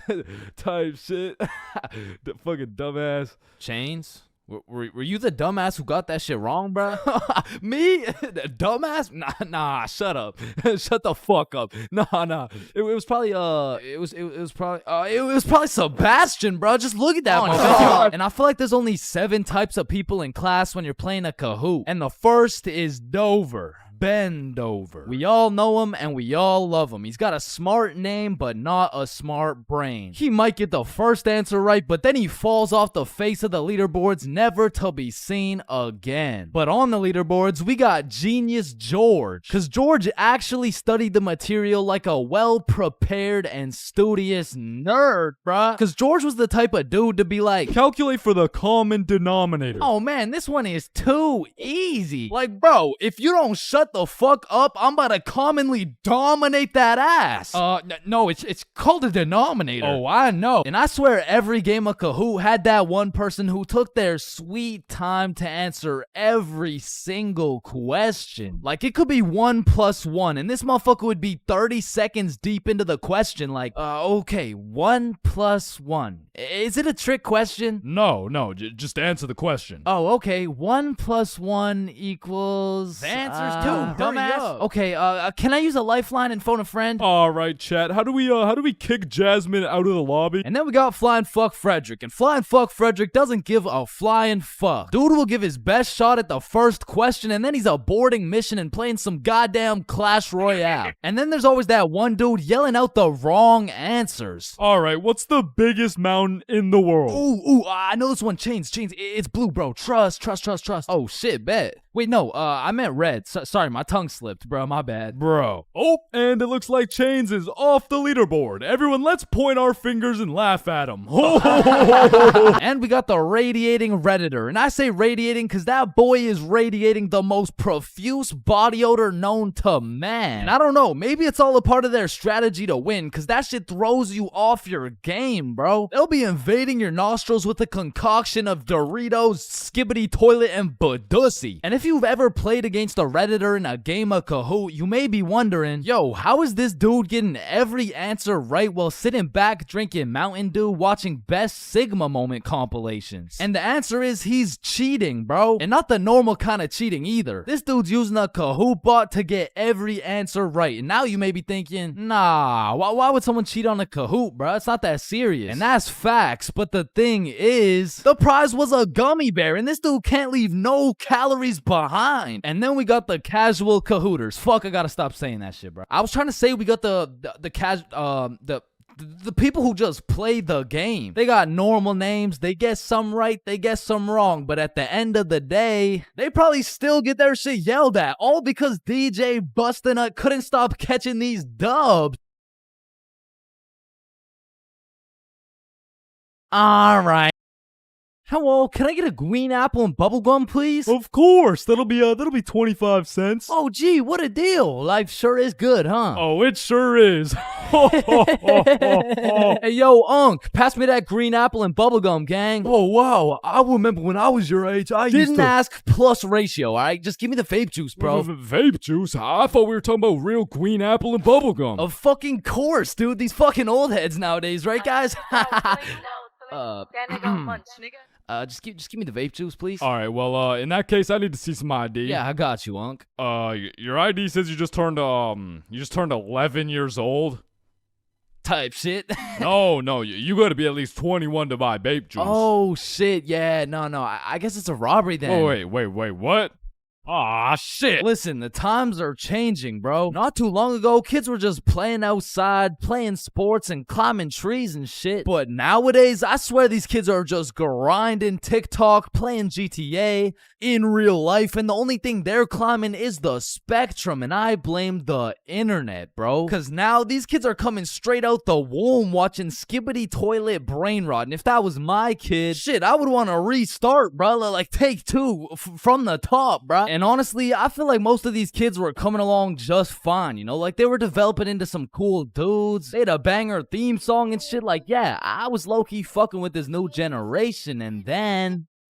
the birth of brain rot. Millions of people scrolling TikTok, Instagram Reels, YouTube Shorts, and even... It was great. I mean, we had all the free time in the world to fill up our brains with dog shit, and it didn't even matter until we had to talk to each other again. Like, Oh, shit. hey, oh, hi, oh, what's up? What? Hi. Oh, what's poppin'? Brand new whip just hopped. Oh, yeah, I know Yo, that I song. got options. What I about- could what pass about that bitch like Roxanne? stock. Roxanne. Roxanne. Like shit, even now in 2024, I feel like half the motherfuckers my age still haven't mentally recovered. Like ever since the great brain rotting, I've unfortunately witnessed some of my closest homies get NPC-ified, and there's really no bringing them back. Yo, bro, you've been watching a lot of TikTok recently, huh? Oh, yeah, nah. I mean, this shit's fire, bro. Just look at this one. We can go gut for gut. Fuck that, we can go wrist for wrist. Yeah, no, bro, you have a problem, like dead ass. Like you gotta put the TikTok down, bro. Like really lock in up here, bro. Nah, bro really just phantom taxed my phone. And minus 100 aura for throwing it and shit. Like, that would have been outrageous if I wasn't Sigma.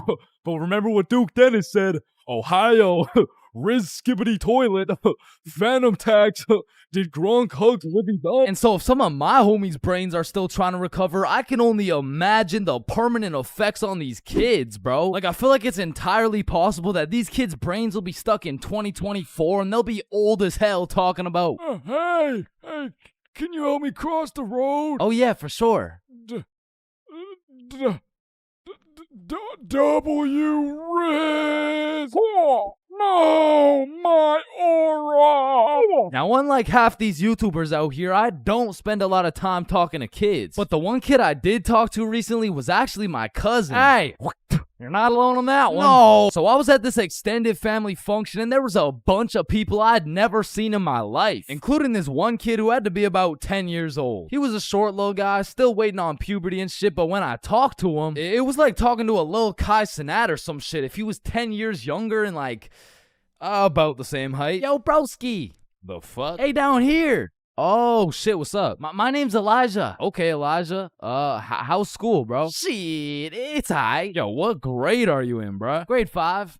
Type shit. Damn, I remember being in grade 5, bro. I was actually the fastest kid in my school. Yeah, but you probably had no hoes, bro. I already got a girlfriend and she's bad as hell, bro. You should see the gyat on that shit. Nah, what? And I never thought I'd be saying this, but back in my day, grade 5, we were still running from cooties and shit, and is this motherfucker vaping? What the fuck? I feel like kids these days just skipped a part of childhood, you know? Like they're fresh out of elementary school, chiefing some coconut watermelon ice. Like, bro, your little ass should be watching Coca melon twice. Chat, did that hit? Yeah? No. Shut no, the fuck up, Grandpa. Okay. It's because when I was born, everyone was given a good 10, 11-year grace period where you could be as cringy as you wanted. Like, you could make shitty YouTube videos. You could wear those smart-ass t-shirts. You could even get away with saying shit like, man, yo mama's so stupid. She brought a spoon to the Super Bowl. Oh, yeah? Well, yo mama's so fat. When she walked in front of the TV,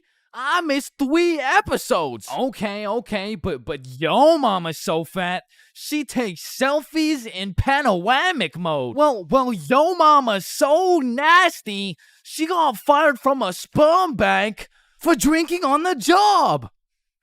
What's a sperm bank? Shit, I don't even know. And I feel bad for this new generation because they don't got no cringe grace period or anything, bro. They just pop straight out the womb like, and it's a boy. Yeah, I'm a dude, whatever. Now snip me up, bro. I can't have the host seeing my foreskin, dog. And maybe I'm just jealous, but to me, it's wild that these kids are getting new-ass phones in elementary and middle school. Because they'll never understand the absolute crucifixion I would get every single time I whipped out my phone, bro. Like, that shit was staying in my pocket unless it was 100% necessary. All right, class, everyone get your phones out for our end-of-year Kahoot. Oh,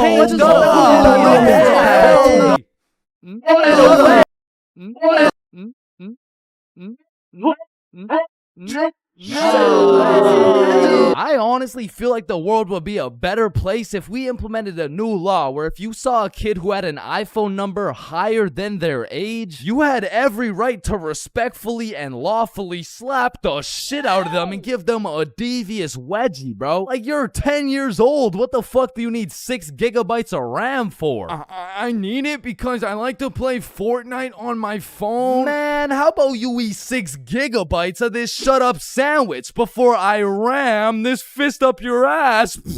Alright, chat, I know that one hit, bro. What do we think? Stickman Police Department donated $1. Wait, what? Look behind you, Chains.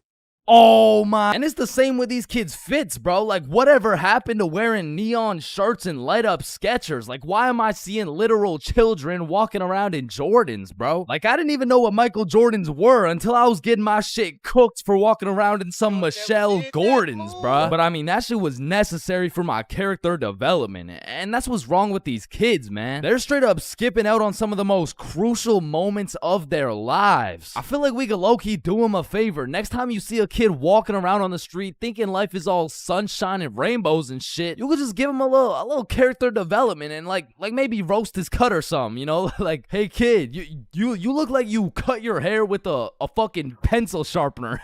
or no, you look like Peter Griffin if he never hit puberty. You look like... Yo, we giving kids some character development? Did Now, I don't know why I'm talking like I was born in the 1900s or something, because for the homies who are around my age, we were low-key in the same boat as these kids, bro. They're growing up on some skibbity toilet brain rot. We had MLG brain rot. They're always scrolling TikTok. We had Vine. These motherfuckers are out here looking up to I Show Speed, bro. We had fucking Jake Paul. So the moral of the story is, even if these kids nowadays are absolutely cooked, I was once cooked too, bro. So worst comes to worst, these kids will just end up like me. Oh, fuck no, please, no.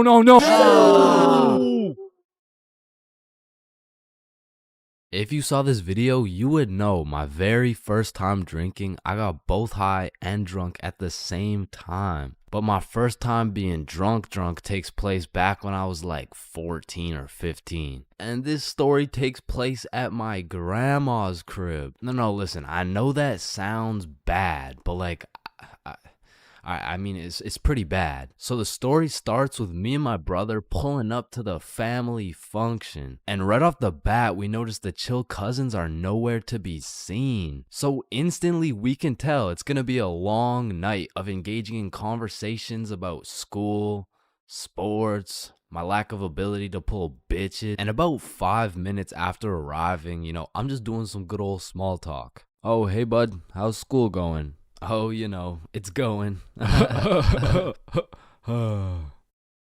how's sports going? Yeah, the sports are good.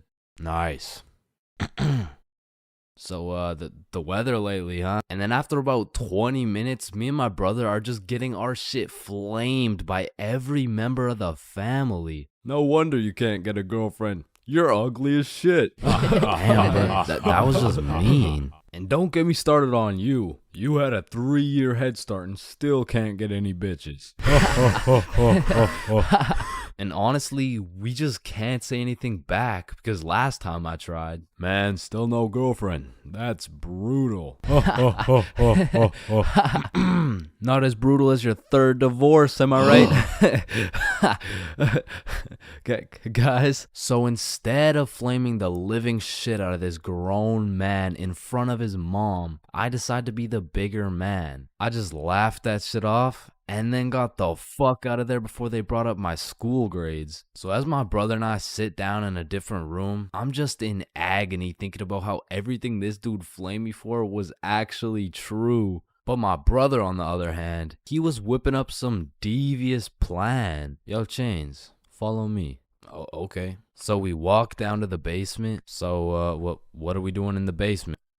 He opens a cupboard full of alcohol. Bro just cracks the seal on some vodka and starts downing that shit. Now, usually I would know this is a bad idea. But to be honest, I just got done getting my entire existence shit on by my own family. So I'm really just trying to drink my pain away at this point. I mean, we were passing that bottle drinking like rent was due and the wife was taking the kids. So with that being said, we got a little hammered. And keep in mind, this was my first time being drunk. So as soon as I stood up, I ate shit. It was like I had to relearn the controls of life. But we had to get out of the basement or else we'd look suspicious. So our drunk asses plug walked our way up the stairs. But we were trying to act as casual as possible. So we sit back down with the rest of the family like we didn't just down a bottle of vodka. And me and my bro were just sitting there looking at each other trying not to laugh.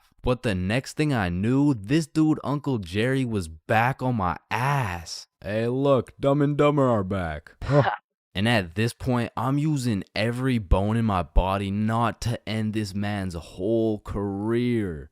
Man, whose gene is it that made you so damn hideous? Don't do it, bro. Don't do it, bro. And I really didn't want to do him like that, but the vodka took control. It was your hideous gene, Gerald, but at least I didn't get the same gene that has you 5'2" and balding. Like, I can't tell if you're going through puberty or a midlife crisis. And shit, I didn't stop there. And Joe, I don't want to hear you talking. You're built like Baymax from Big Hero 6. What the fuck is Big Hero 6? Mom, I love you. Karen, sit down. Your mac and cheese tastes like ass. And Bob, you're literally a registered offender. Grandma, I love you. Bernard, your hairline looks like it's social distancing from your eyebrows. And Irene, how are you 47 and still work at McDonald's? And you got no drip. Come on, bro. Friendly fire. Oh shit, you're right. My bad.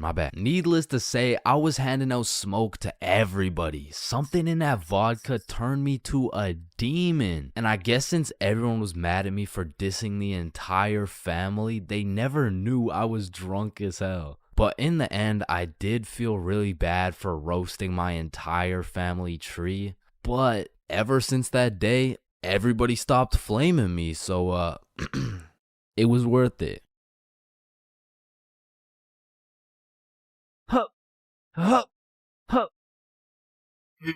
Pain. I've felt pain. He's felt pain. That dude's felt pain. What? No, I haven't felt any pain. We've all felt pain, because you know what they say, the only things truly guaranteed in life is death and pain. Wait, what about taxes? Wait, what? Is this chains for real? No. And I hate to be all controversial here, but pain?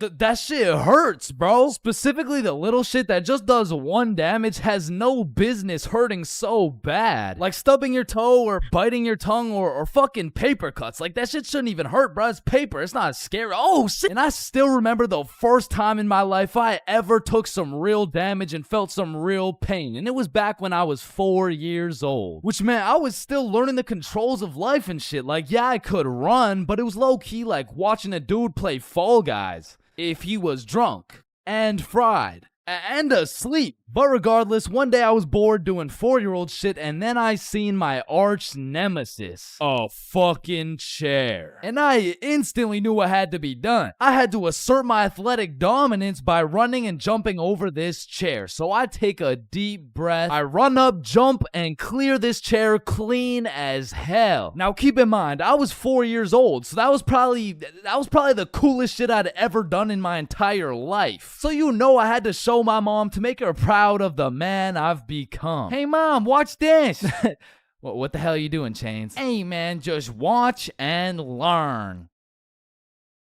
Oh, I fucking ate it, bruh. Like, that was the type of pain that hits so hard, you can fucking taste it, and damn, that shit tasted ass, bruh. Like, have you ever taken a soccer ball straight to the schnoz? Cause that shit will have you smelling pain, tasting pennies, and seeing tears. Which is bad, but like, who the fuck invented the funny bone, bruh? Cause that shit ain't funny. Like, bro, you can't just call some painful ass shit funny and expect it to be humorous. No, the bone is called a humorous. Yeah, shut up. How humorous is this, buddy? Not humorous. Yeah, that's what I thought. And in fact, I think it's the opposite of humorous. Like, yo, did you guys know 1 in 4 dudes is gay? Wait a minute. Gee, I sure hope it's Owen, cause he's sexy as hell. Yeah.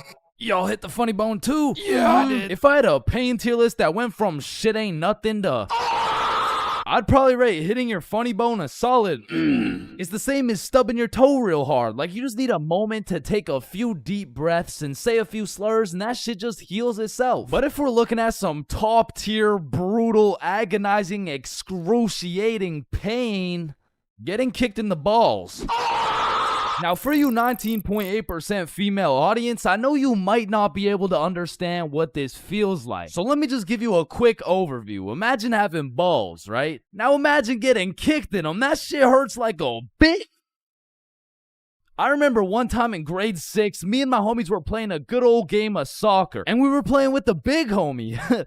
I mean the really big homie. Like, the dude had more chins than a Chinese phone book. Like, last time we went to a restaurant, bro looked at the menu and said okay. And I couldn't even tell you how big he really is, cause last time he stepped on the scale, it said 1 at a time, please. So what I'm trying to say is he was a big dude, and big dudes got big legs, and big legs produce hard kicks. And during this grade 6 soccer game, I unfortunately found myself legs spread wide open, freshly dropped testes exposed to this absolute unit, wound up to kick the ball, and well, pain. Just pain, bruh. Followed by a moment of silence from everyone on the field. And I don't know if the moment of silence was for me or for my next generation of kids the big homie just wiped out, but I felt that shit. And I felt it in my stomach. And there was really only one sound I was able to make in that moment. Now, I know what a lot of you guys are thinking. Getting kicked in the balls is nothing compared to childbirth. Childbirth is so much worse. This guy's a misogynist. And no, I don't give people massages. And I might be the first to tell you this, but I've experienced both getting kicked in the balls and childbirth. And honestly, childbirth wasn't even that painful at all for real. But to be fair, it was probably a little worse for my mom, so like... Now, we all know physical pain very well, but what do you call that deep, torturous pain you feel when your dog dies? In Minecraft, that's that psychological pain, like the pain you feel when you're watching a banger YouTube video and an ad interrupts you out of knowledge. Or like the pain you feel when you just got done making some toast and peanut butter and that shit flops on the floor face first. It doesn't hurt physically, it hurts spiritually. Like, there really is levels to this shit, bro, because now when you start adding psychological pain onto the physical pain of things, we gotta start adding new tiers to this tier list. Because imagine peacefully sleeping in your bed and you get woken up to the pain of your girlfriend kicking you in the balls, which of course hurts physically, but then you realize you don't even have a girlfriend and you live alone. So just to knock a few more off this tier list, a razor scooter to the shin, stepping on Lego is a solid. Now, getting socked in the face is an interesting one, because that shit can range anywhere from all the way to getting the sonic rings knocked out of you. And if that shit's a good enough punch, you might not even feel anything. Now for the tier, I would say that's the shit where you just take one damage, like eating some food that's too hot, or getting a brain freeze, or when you're laying in bed with your phone and that shit slaps you across the face. Like, it's just minus 1 HP. And minus 5 IQ. And if anyone's seen that shit, it's probably a lifetime debt of aura. Now I'ma keep it a stack. For something to be in the shit ain't nothing tier, it's just gotta be a good ass day, bro. Like, some days I'll just be feeling invincible, bro. Like, wake up, roll out of bed. Shit ain't nothing. Eat a nice hot breakfast. Shit ain't nothing. Stub my toe while simultaneously getting socked in the face. Shit ain't nothing. Get a bad phone call. Yeah, Chains. This is Dr. D's. I'm sorry to break the news to you, but you tested positive for chlamydia. Hey man, shit ain't nothing. Oh shit, who's this? Yeah, I wasn't finished. You also tested positive for herpes, syphilis, gonorrhea, hepatitis. You got a whole ecosystem on your shit. Honestly, at this point, our best bet is just to chop that thing clean off. What? Shit ain't nothing. No, it's definitely something. We're chopping your meat off. Yeah, but on some days, bruh, it's just like, yeah, no, that's it. I quit. I'm done. I'm going to sleep. Good night. And I know this might sound like some freaky ass shit, but I feel like some pain low-key feels good, bro. Like in school, I used to always put the front chair legs on my feet just to feel the pain. Or even like eating some spicy ass food or like, oh yeah, or like getting spanked. No? No? Fuck? Nah. I was thinking something more like taking a really hot shower or like getting whipped. No? Yo, George, shut the fuck up, bro. I'm trying to make a video and Sorry, shit. my fault, pimp. My fault. Yeah, alright. Or what about when you like getting slapped in the face? Bro, shut the fuck. Hey, yo.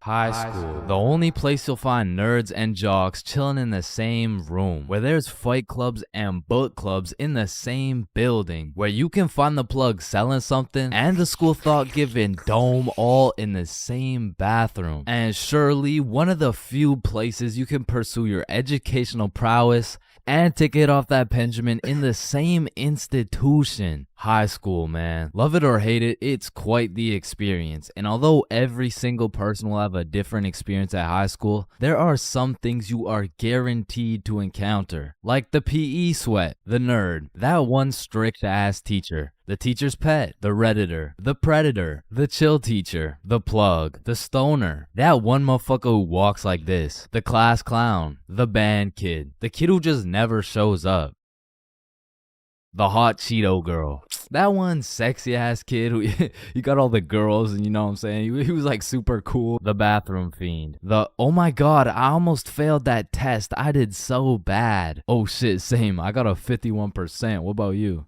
Oh my god, I only got a 98.5. The fighter, the anime kid, and the NPCs. Every single one of these individuals make up the magical place we call high school. You come into high school merely a young, innocent, and clueless child, but you leave even more clueless than before, bro. Like when we learned about pie in math class, my dumb ass thought I was in culinary arts for 2 goddamn weeks. And that is pie. Chains, are you listening? Yeah, we're learning about pie.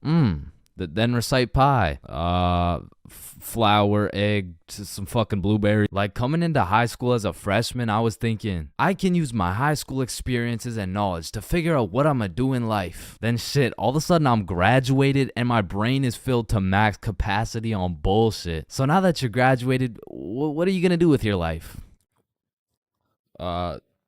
The mitochondria is the powerhouse of the cell. But one of the most majestic parts of high school is the bathrooms, bro. Like it's a proven statistic that only 1 in 30 kids actually go to the bathroom to take a piss. And Lord knows what the other 29 are doing, bro. I mean, it could literally be anything from a secret fight club to a drug ring to a fucking Bible study. Like nothing is out of the picture when it comes to high school bathrooms, bro. But the bathrooms are not the only place where some fuck shit goes down. Cause you know high school students love to see fights, so when there's the slightest hint of beef, there's a motherfucker instigating that shit.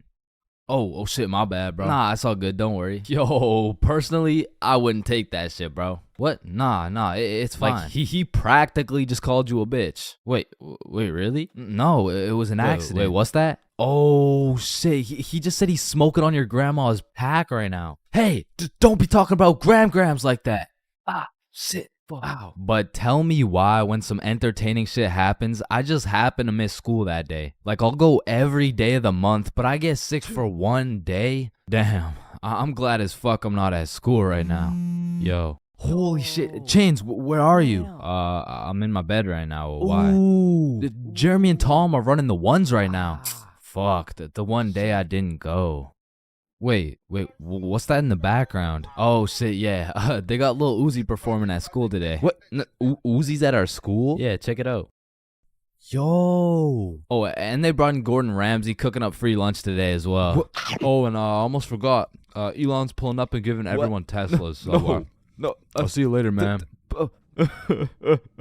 But listen, high school is nothing like these movies paint it out to be. Like, all these movies portray the same shit, where Victoria and her goon squad make fun of Ruby, and where Chad and the football team shove Arthur in a locker. Like, I've only seen a motherfucker get shoved into a locker once in my life, and to be honest, I couldn't even see much of it. I mean, it was pretty fucking dark in that locker, bro. But for real, in high school, you don't have to worry about some big body taking your lunch money or some football kid slapping the books out of your hand. The worst thing you'll encounter on your average day at school is your local Redditor. I don't know how they do it, but somehow every joke they make is so unfunny that it just ruins my day, bro. Do you smell that? Yeah, Jeremy, that's what happens when you don't shower in 2 months. No, it smells like sussy baka, like Among Us. But not to confuse Redditors with Discord mods. I mean, they're pretty much the same thing, but Discord mods shower even less. To be honest, there is truly only one thing mustier than a Discord mod, and that's the cafeteria food, bro. I mean, this food is completely and utterly ass. Like, somehow these motherfuckers manage to get the food cold and the drinks warm. Like, how the fuck does that shit happen? And my high school would serve some daily specials, and to be honest, that shit was unidentifiable. Like, you'd see this pile of mysterious substance, and I'd ask the person who made it what it is. Like, what's the special today? You're holding it right now, dumbass. No, but like, what is it? Oh, I don't fucking know. And my school refused to pay people to make good food, so they had students making all the food. So you'd be eating a burger and look up at the person making them, and they'd just be casually scratching their ass. And even with all this free labor, tell me how these motherfuckers have the audacity to be charging $6 for 3 chicken strips, bro. That's $2 for one small soggy piece of some shit that's probably not even chicken. I mean, that shit is a robbery. And speaking of robbery, the high school change rooms are shockingly similar to Detroit. And we all know, you can't have shit in Detroit. Like, if you leave anything not locked up, it's gone, bro. Your iPhone, gone. $5, finessed. 2-week-old rotten sandwich. Someone's taking that shit. And to be honest, even if you lock that shit up, it's still at high risk. Like, let me paint the picture a little bit. This is PJ. PJ locks all his beloved belongings in his good old PE locker before heading to play some soccer. After scoring a hat trick, PJ comes back to the change room to reacquire his belongings, only to find out someone took PJ's whole goddamn locker. PJ was devastated. Until he remembers, he can check the school's security cameras. Yeah, take a look. Yeah, take that shit, take that. Yeah, we will. PJ never got his shit back. Now, I don't know about your guys' high schools, but mine was equipped with security cameras everywhere, covering every square inch of the school. But these cameras had the resolution of a fucking toaster. Like, you could have a motherfucker commit a heinous crime. He could proceed to put his face in the camera, state his government name, address, and date of birth, and you would still have no clue who did it, bro. And of course, the teachers. Teachers have the ability to make or break your high school experience. So real quick, let me go over some of the teachers you will encounter in high school. The angry teacher, the chill teacher, the lazy ass teacher, the funny ass teacher, the teacher who doesn't know how to teach shit, Miss Cakinson, the teacher who wants to be the chill teacher, but shit just it just doesn't work. That teacher that plays videos all class. The gym teacher with several allegations. The weird science teacher. And the teacher who subscribed to ChainsFR. Wow, what a G. And that's high school in a nutshell.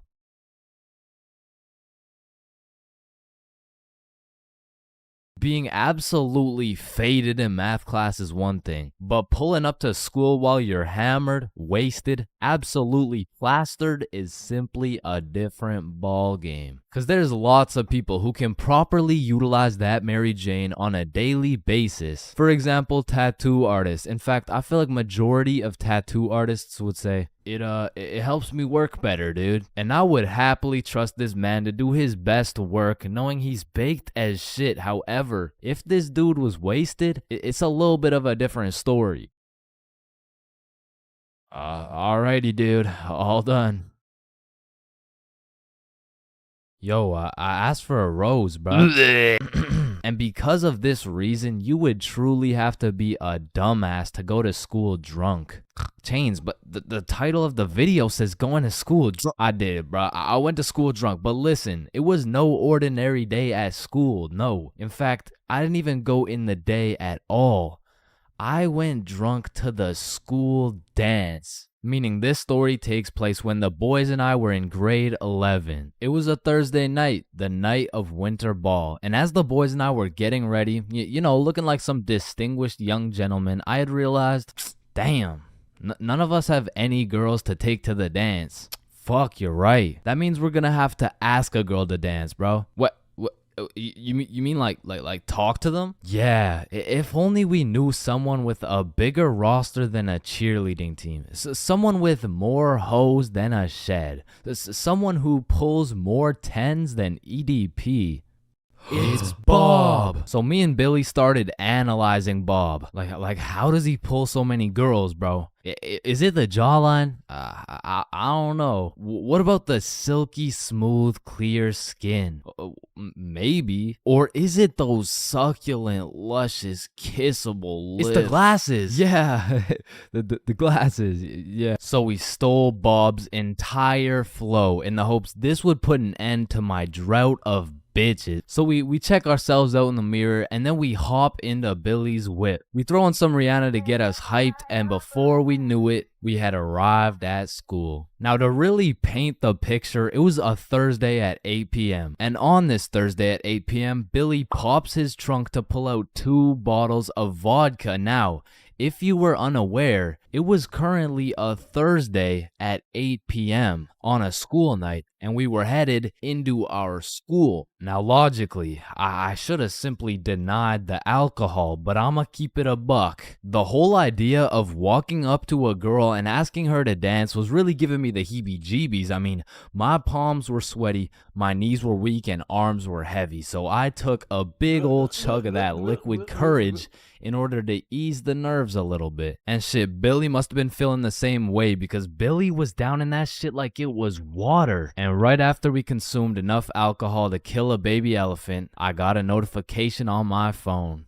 Oh shit, I got an email. Oh, it's from the school. It says, if you come to the winter ball under the influence of alcohol or any drug, you will face suspension and will lose your right to walk across the stage for graduation. Fuck. Okay, listen, if we can get into the dance before this shit hits, we're chilling. All right, we got this. So we walk into the school looking fresh as hell, but then I noticed a fat line of students, and this line led to a security check to get into the dance. Fuck, that's not good. Nah, we're chilling. I still don't even feel anything. What about you? Yeah, same. We're good. And just as we came to the consensus that we were good, the principal starts walking down the line in our direction. Fuck, act cool. We're good. Act cool. That was close. You 3, over here. Shit, fuck, shit. Do you guys know why I called you over here? Nah. Nope. I smelled alcohol the moment I walked past you 3. Now, I don't know if it was one of you or all of you, but you know the consequences of showing up under the influence, right? Yeah, we do. And tell me, Is it or is it not suspicious that all three of you guys showed up with glasses on? Nah, we just thought it looked suspicious. Take them off. Damn. Yes, sir. And although I downed a sizable amount of vodka, it still hadn't kicked in yet. No, I didn't want to do this to you guys, but look at my finger. This motherfucker starts waving around his magic finger in Billy's face with a flashlight to somehow see if he's drunk. Now, I don't know what the plan was, but I was fucking scared. Okay, he's not bad.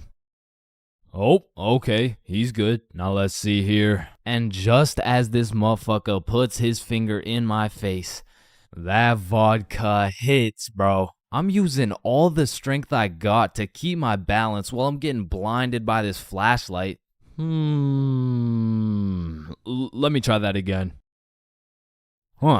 I got a little feeling you guys drank, but it hasn't fully kicked in yet. I'll check up on you in a little bit. Yeah, that's good. Yeah. So we get to security and they make sure to pat us down. A little bit too good, but before we knew it, we were at the dance. And just like that, I saw my opportunity and I put that liquid courage to use. And you know, I'm very articulate when it comes to words, so I ask, "Hi, how are you?" "Oh, hey, I'm good." So I wanted to ask you, like you know, we're at the dance and I saw you, so I walked over here. Here we are, you know what I mean? So like, do you want to dance? Yeah, sure. It had worked. My plan had finally worked. And just as I was about to feel the female touch I'd been deprived of for all these years, I see Mr. Principal walking in my direction with his finger ready and his flashlight in hand. So I just haul ass, and I don't stop hauling ass until I'm off school grounds. So the moral of the story is, don't go to school drunk, bro.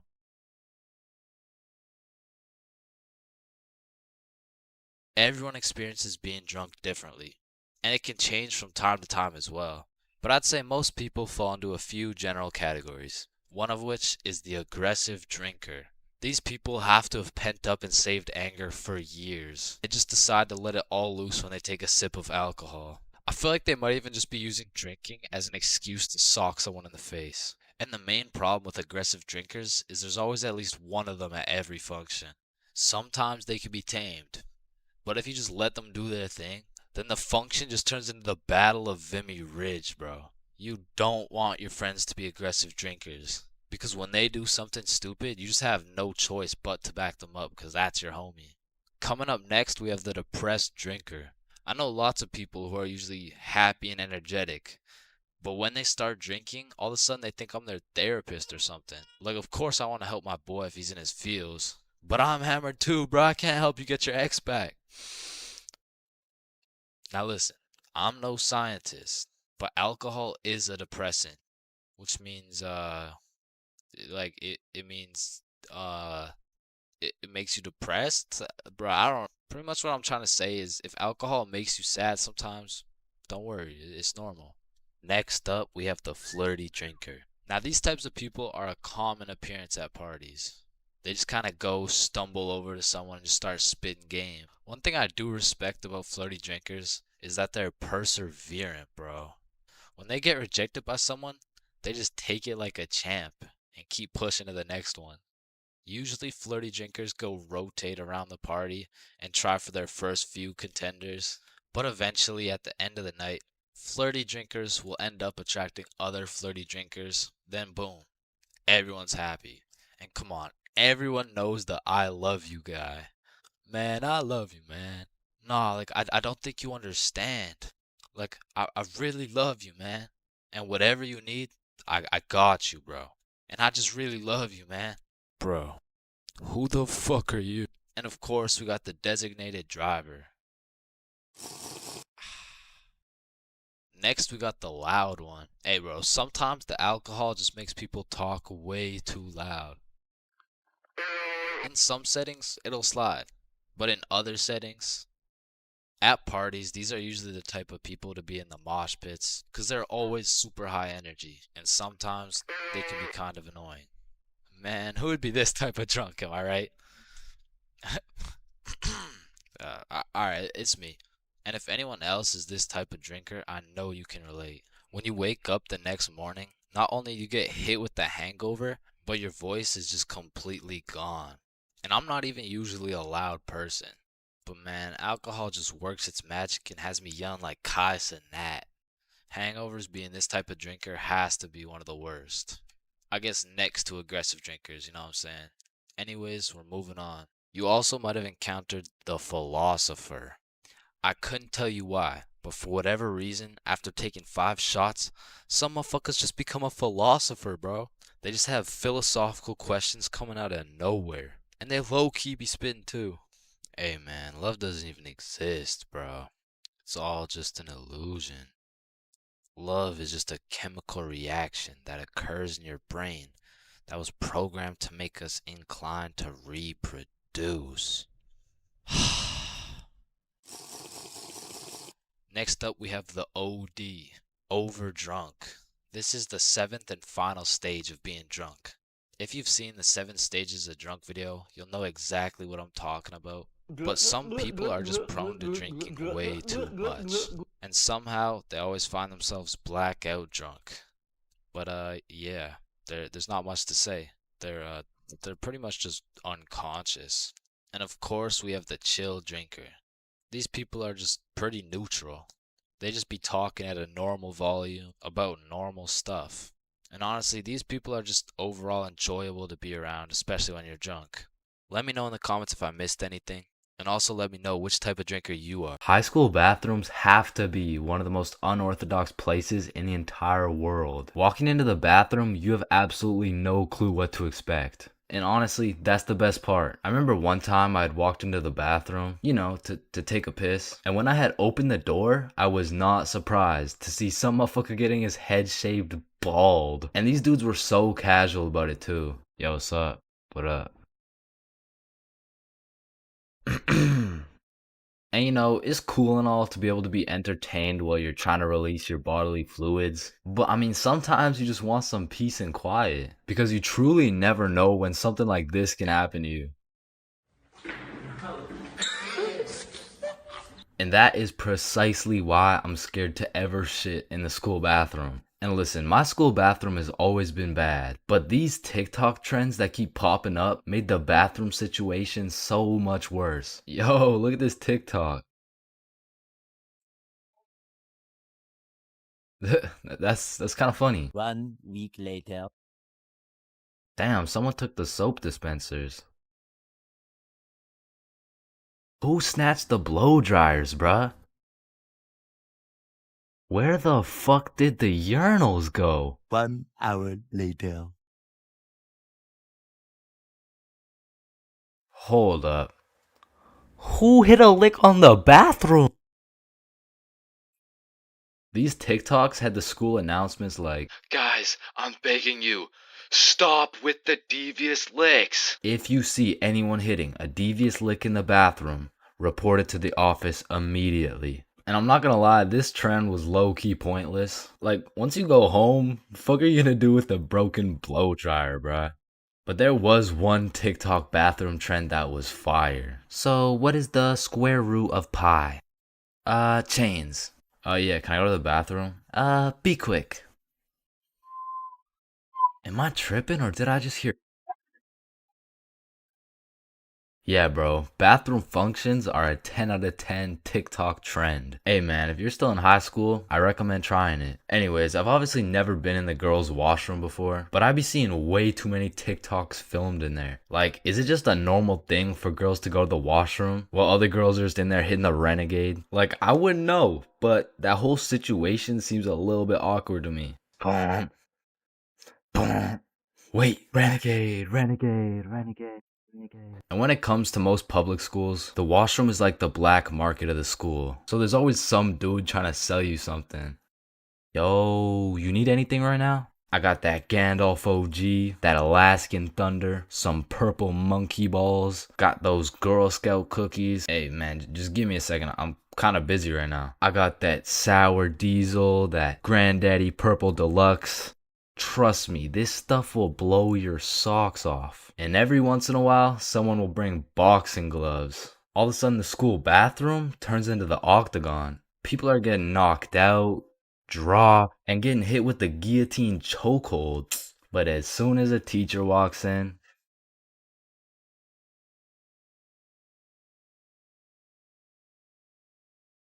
there's a lot of awkward things in life, like the handshake fist bump dilemma, or waving back to someone who is waving to the dude behind you, or the you too situation. Enjoy your meal, sir. Thanks, you too. Actually, wait, no.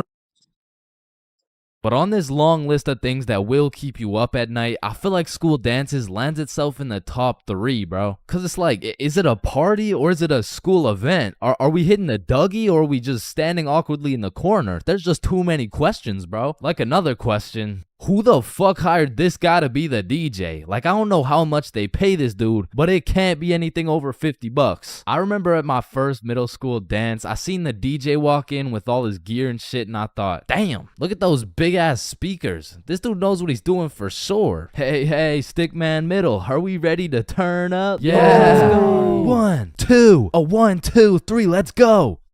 So I walk over there to give bro some song requests that he so desperately needs, and as I walk up to this dude's expensive ass setup, I look down at his laptop and this motherfucker's on Spotify and he's moving around the volume slider like he's doing some shit. Like, bro, I could have done this shit for free. Nah, trust me, bro. I know what I'm doing, dude.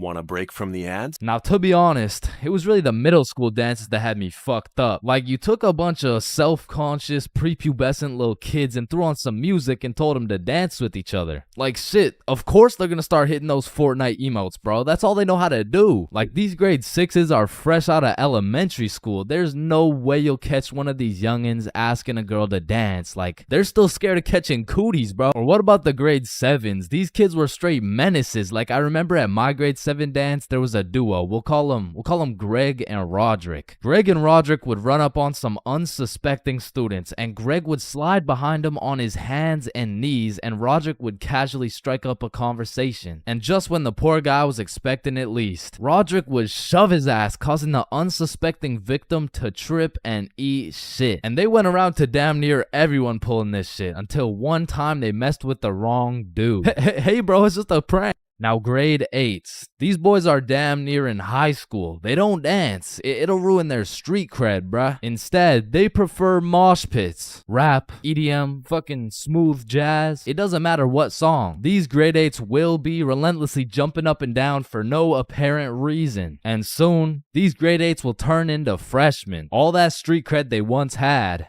gone. If you push one of these freshmen into the middle of a dance circle, he'll stress so hard he'll start malfunctioning and hit those fucking Fortnite dances again. Now, grade 10s. Most of these grade 10s are a little self-conscious, but if you throw one of them into the dance circles, let's go, Michael. Let's see it, let's go. Guys, what? I don't know how to dance. Let's go, Michael. Well, I guess I can bust out a few dance moves. All of a sudden, dude's got moves like Jagger. Come to find out, bro's been practicing for this moment in his room for months. So once these grade 10s soon become sophomores, those YouTube tutorials start paying off for real. And if they're lucky, they might even catch some cooties, bro. And these seniors just simply don't give a fuck. Bro, watch this. I'm about to hit the worm. What? You know how to hit the worm? No. Damn. And I'm not done flaming this fucking DJ. Like, this dude be leaving my balls more blue than Squidward. Pause. These bitches lost. Oh, hell nah. Is that lo-fi? And then out of nowhere, really quick, the DJ will throw on some heat and it'll have everybody turning up. But just as fast as Pop Smoke got that shit jumping, Ed Sheeran shut that bitch right back down. Like, mixing drill with The Shape of You has to be some sort of felony, bro. Like tell me this dude deserves to roam the streets freely after pulling some shit like that. In fact, funny story, I had seen the DJ after the dance in the parking lot one time, and we walked up and we jumped the fuck out of him. Alright, but not all DJs were out here committing war crimes on my ears. Like, you know, the DJ was onto some shit when he got the students and the teachers turning up. Like, you play the right song and these teachers will forget they're on chaperoning duty. Shit, even the principal will start wilding out. Once you got the right song playing, motherfuckers will get hype over anything. Like, remember how hype it was when someone would land a flip in the middle of a mosh pit? Shit, remember how hype it was when someone didn't land a flip in the middle of a mosh pit? These motherfuckers were excited as ever like they didn't just witness a dude snap his neck. Poor guy's probably getting trampled down there. Rest in peace. Sacrificed his life for a few Snapchat memories. But you know that one song, that when the DJ throws that hoe on, everybody knows what to do. Motherfuckers will run in from the bathroom, teachers will hop in, the Redditors will hop off the bleachers, and the school dance will be looking like something straight out of High School Musical, bro. Speaking of High School Musical, back in the day, I knew a dude named Troy. I fucked with Troy, but let's just say, he had a little bit of a lean gut. He was built like T Grizzly.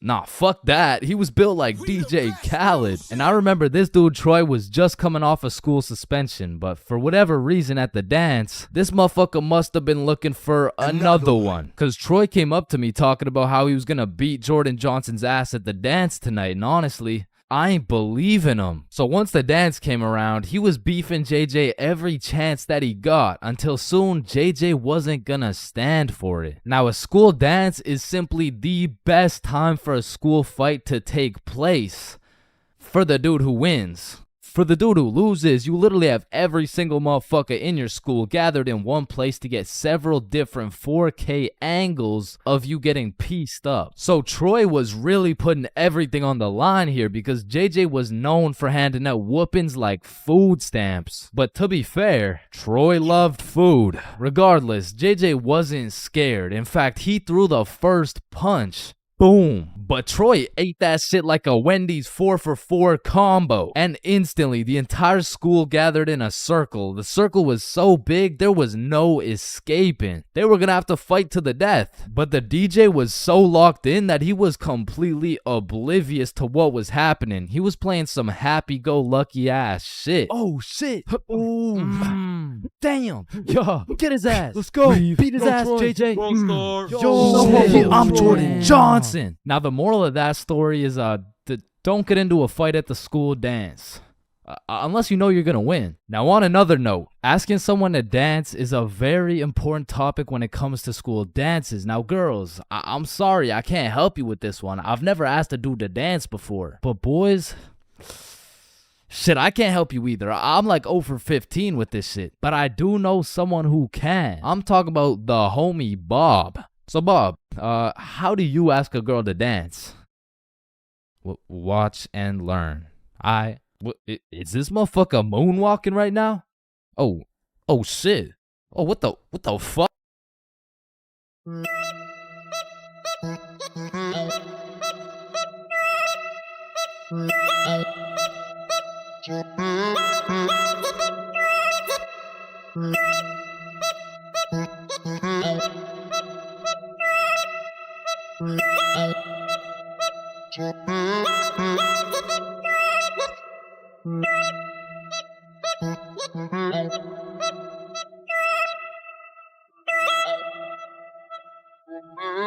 Yo, Chains, I'll pay you $5 if you pull that fire alarm right there. Oh, Yo, run. Chains, do you know why I've called you into my office today? No. You see, that little stunt you pulled has led you to a 1-week suspension. God damn it. What does suspension mean? It means for the next week you are prohibited from coming to school. Fuck. What does prohibited mean? Chains, you can't come to school for the next week. Hold up, so you're telling me because I pulled the fire alarm, I don't have to go to school for a week? Yes, it's a suspension. You are...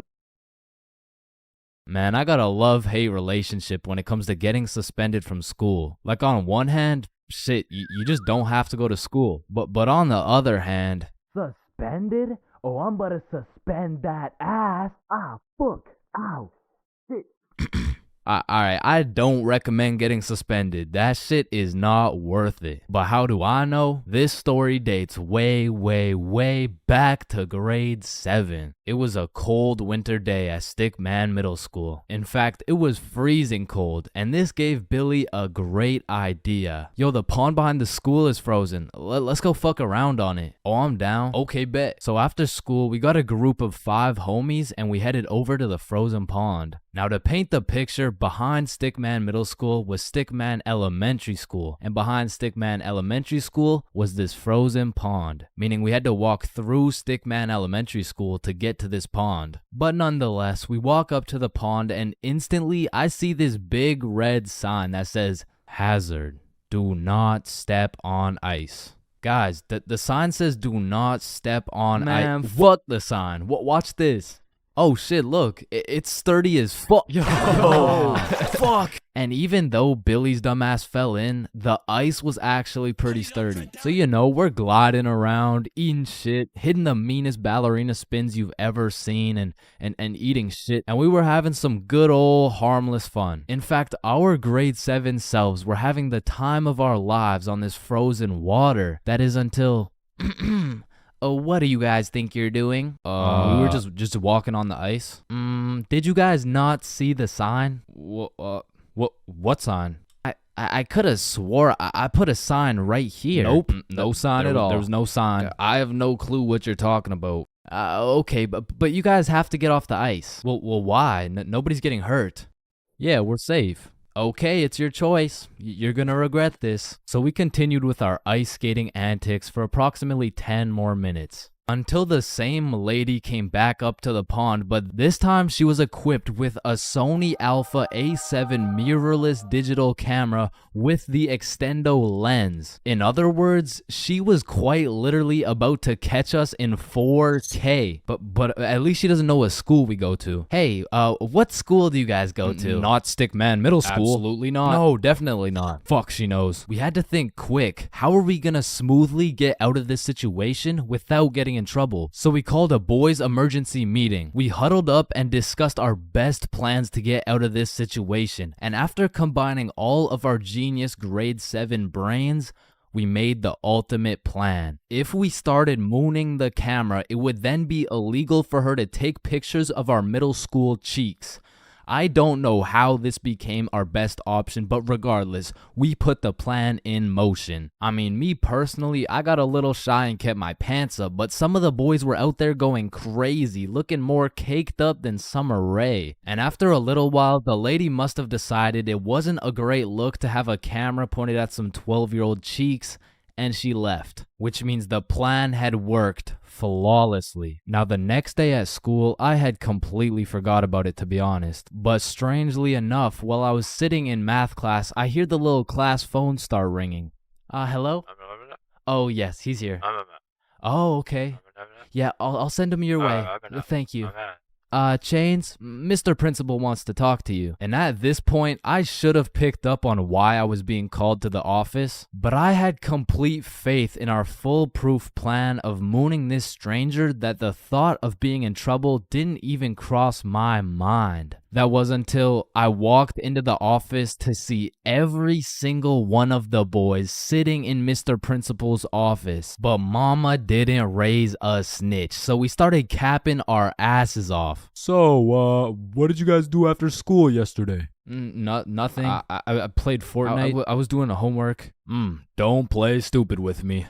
I got a call from Mrs. Principal over at Stickman Elementary. So tell me, what were you doing on the pond yesterday? I wasn't there. It wasn't us. I don't know what you're talking about. I don't even know what a pond is. I see. Well, I've got evidence. And as he shows us this undeniable evidence, you can see this dude Billy's cheeks in the corner of one of the pictures. So I slowly look over at Billy, and he looks over at me.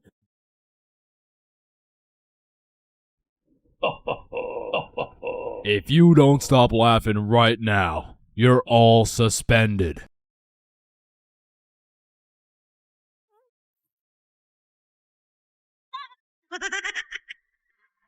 That's it.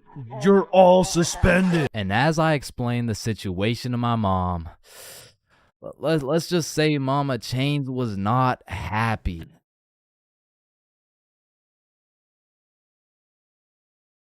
There's a lot of things in life that I don't really understand, but if there's one thing I can truly comprehend, it's being grounded. Because in my time, I've served a total of 547 days and 16 hours in the slammer. And through a year and a half of extensive first-hand research, I've come to the professional conclusion that getting grounded is straight ass, bro. You're locked in your room with no phone, no computer. Like, what do you want me to do? Think about my actions?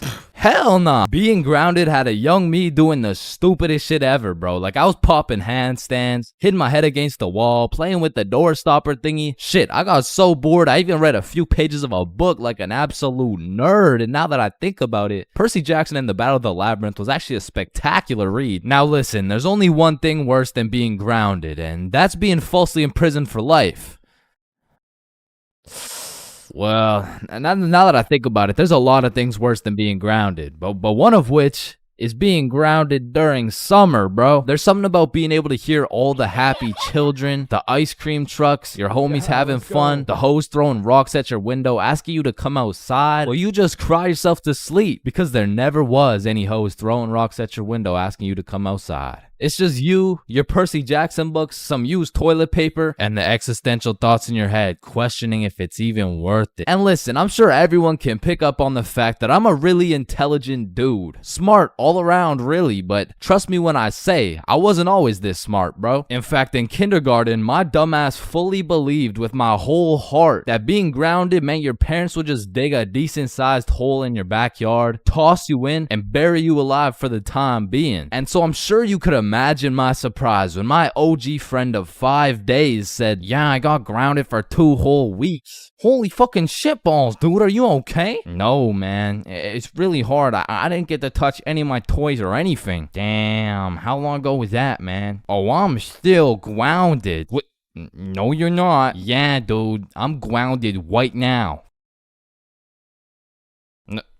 No, the fuck you're not. And I wouldn't truly find out what being grounded was until 7 years later. I was in grade 7. It was a beautiful sunny summer day at approximately 11 a.m. and me and the boys were freely roaming our city. Little did I know, we wouldn't be free for long. And as the boys and I roamed the city looking for a move, one of Bob's girls calls him up and is like, okay, so my friend Becky is in Hawaii for a few days with her family, and she said I could bring you over. And just like that, Bob could have wrapped it up and claimed some cheeks. But the boy Bob was never one to leave the homies behind, so not only did he convince his girl to let us come, but he went above and beyond. He got his girl to bring some of her friends over too, and now we're hyped because we had now located the move, and quite a marvelous move if I do say so myself. Now keep in mind, all of us knew Becky and had been to Becky's house many times before, but Becky was all the way in Hawaii, so she had no clue about the marvelous move about to take place at her own crib. But regardless, me and the homies walk into Becky's crib and they low-key got a little get-together in the works. I see Bob's girl, I see Bob's girl's friends, and then I see a mutual friend of mine named Dennis. And he brought his girl. Now, a little backstory about Dennis. Dennis was 2 years older than me, making him in high school. And to be fair, from grade 7 to high school is a colossal difference. Dennis was taller, had a more developed frame, and Dennis even had some facial hair in progress. The amount of facial hair that put my peach fuzz to shame. And to put it quite simply,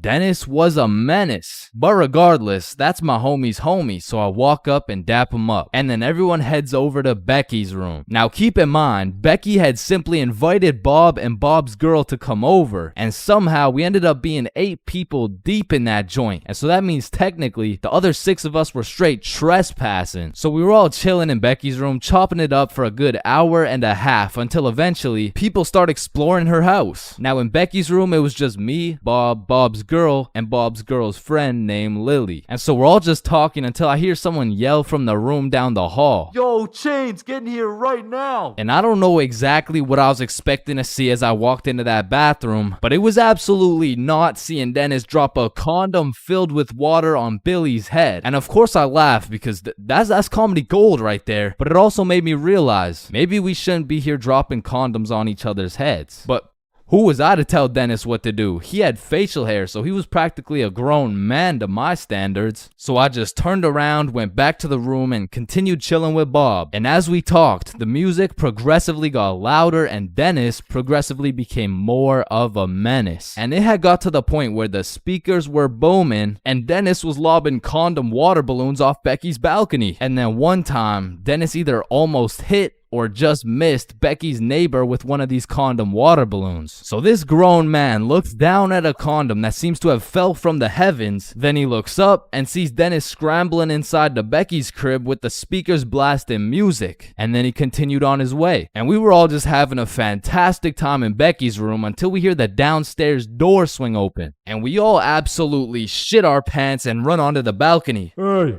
I just texted the family who lives here and they said no one is supposed to be in the house. Everyone needs to leave right now or I'm calling the cops. And that's exactly what we did. No messing around, we were out that hoe. And we all went to Bob's girl's house for an emergency meeting because we were all scared as fuck. And now Bob's girl and Becky are texting and Becky's like, my parents are pissed. They want to talk to everyone's parents and they know how many people were there. So we all devise a foolproof plan. Okay, we give Becky our phone numbers, tell it's our parents' phone numbers, and we act super disappointed in our children. We all agreed on this plan and the emergency meeting was dismissed. And over the next few days, we all got texts from a very unhappy Becky's father, who made sure to specify the amount of condoms that were found in the bathtub. We all respond with some bullshit along the lines of, hello, Mr. Beckerson. I'm very sorry to hear about the inconsiderate acts of Chains and how he's invaded your home. Rest assured, Chains will feel the wrath of this thick leather belt as it repeatedly beats against his cheeks to discipline him for his heinous actions. Thank you for bringing this to my attention. But come to find out, Lily's dumbass responded with some shit like, Dear Mr. Beckerson, thank you for letting me know, but Lily did nothing wrong as she didn't know she wasn't allowed there. Plus, she didn't even make a mess or anything, on God. Put some respect on my daughter's name.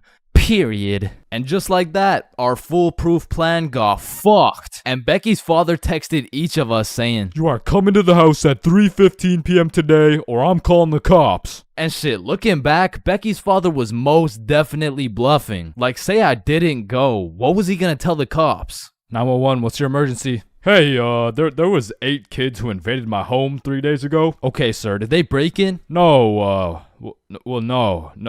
My daughter gave them the key. Sir, why the fuck are you calling 911? There was condoms in the bathtub. But like I said, I wasn't very smart and I didn't have the brain capacity to think that far ahead. So everyone shows up to the house and Becky's father sits us down and makes each of us individually call our parents and explain what we had done. And I went first. Hey mom, so I went to Becky's house the other day, but she was in Hawaii and I wasn't really invited. There was condoms in the bathtub. Needless to say, we all got our shit whooped and I received my very first grounding with the sentence of 1 month in the slammer.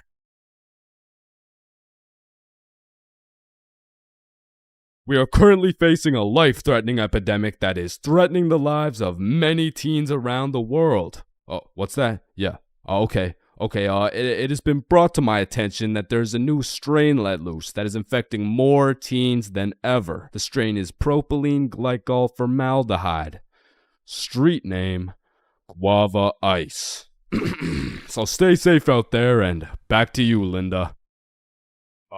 Linda? What? Oh shit! Man, way back when, somewhere in Timbuktu, a Homo sapien found a plant by the name of tobacco, and for whatever reason, somewhere in this dude's caveman brain, he decided, me, smoke, now. And that he did. And as humans slowly evolved, smoking did too. And soon, motherfuckers went from looking all old and wise, smoking these big old pipes, to soon smoking cigars on some mafia boss shit, which turned into cigarettes. Now, back in the day, if you were stressing, Doc would prescribe you a pack of good old cigarettes. Sore throat? Cigarettes. Oh, you got a cough? Here, smoke a cigarette. But after a while, people's teeth started looking all British and shit, so they decided, Oi, I don't think these are healthy, innit? So we decided we needed to make cigarettes better, and you know what makes everything better? The letter E. Your mail's taking too long to come in? Email. Wait, what's that? You want to play sports, but you're ass at every single sport? Esports. Oh, you got daddy issues? E-girl. So of course, when people realize cigarettes are killing them, e-cigarettes. Man, one thing leads to another and shit. You got yourself a vaporizer Gen Y GTX box mod with 3 USB charging ports, a speaker, and a 6-inch LED touchscreen that can play Flappy Bird. Like, vaping is just getting a little too advanced, bro. Like, I remember one time I was chilling in the washroom with my homie Billy, and of course a motherfucker walks in with a vape. But this was no regular vape, no. This shit looked like a gadget straight out of fucking Star Wars. Yo, you want a hit? A hit? A hit of your iPhone? iPhone? This that E-Smoke FTX 763 3rd series, my boy. Watch this. Yo, did he just hotbox the whole bathroom in one hit? Yes the fuck I did. And this shit's 100 Nick. Holy shit, where did you find 100 Nick? I ended up mixing my 50 Nick guava juice with my 50 Nick blueberry ice, and it just kind of added up to 100. Bro, I don't think that's how it works. Shut up, my mom's calling me. Yo, fuck you, mom. And that was the moment I realized there really is levels to this shit. Level 1. Level 1 is the type of dude who isn't addicted, but he'll occasionally take a hit of somebody's device. But level 2, bro's borderline addicted, but he's still in the denial phase. Bro, are you addicted to vaping? Addicted? Nah, I don't even vape like that, bruh. Shit. Do 5 jumping jacks right now. Bro, what? That's easy. 1, 2, 3, 4. Oh shit. Level 3, the fiend. This motherfucker is strapped up with some nicotine at all times, and even when he has a vape in his hand, this dude will ask for yours. And God forbid, if this fiend loses his vape, this motherfucker will be stressing like he just lost his only child. A fiend without a vape is the exact equivalent of one of these purple minions. Dude will be itching for that shit, and Lord knows what that man will do for a fix. Level 4, the fiend who sells vapes. At this point, this dude's whole life revolves around vapes. In fact, I'm pretty sure they don't even breathe oxygen anymore. Like, in order to breathe, they need to inhale some chemicals that I can't even spell. Which honestly, it doesn't even say that much. Like, I can't spell a lot of shit, but what I'm trying to say is their bodies have just fully adapted in order to consume as much nicotine as possible. They breathe that shit, they drink the vape juice, and when they're hungry, shit, they just munch on the vape itself. And the worst part is they can't even run out of vapes. Like, shit, they are the plug. This motherfucker's just the CEO of getting high on his own supply. Like, dude is his own #1 customer. Level 5, this motherfucker, bro. Like, why do you need a LED touchscreen on your vape, bro? Like, you already have a phone. Wait. Did you just order that pizza from your vape? Shit. Where'd you get this from? And don't get me started on these flavors, bro. Like, tell me why these motherfuckers can make a vape juice and call that shit early riser. And that shit literally tastes like a Wednesday at 6 a.m. Like, what the fuck type of ingredients mixed together to taste like a Wednesday at 6 a.m.? But early riser isn't even the weirdest flavor on the market, because if you're feeling the family dinner vibes, you can get a rotisserie chicken flavor. Or if your breath is smelling nice and fresh, you could fuck that shit up quick with some garlic flavor juice. And they even got bacon. Yeah, I'm not gonna lie, that shit sounds fire as fuck. And lastly, now I don't even know if I can say this on YouTube right now, but shit, you can even get yourself some Worcestershire. Worcestershire.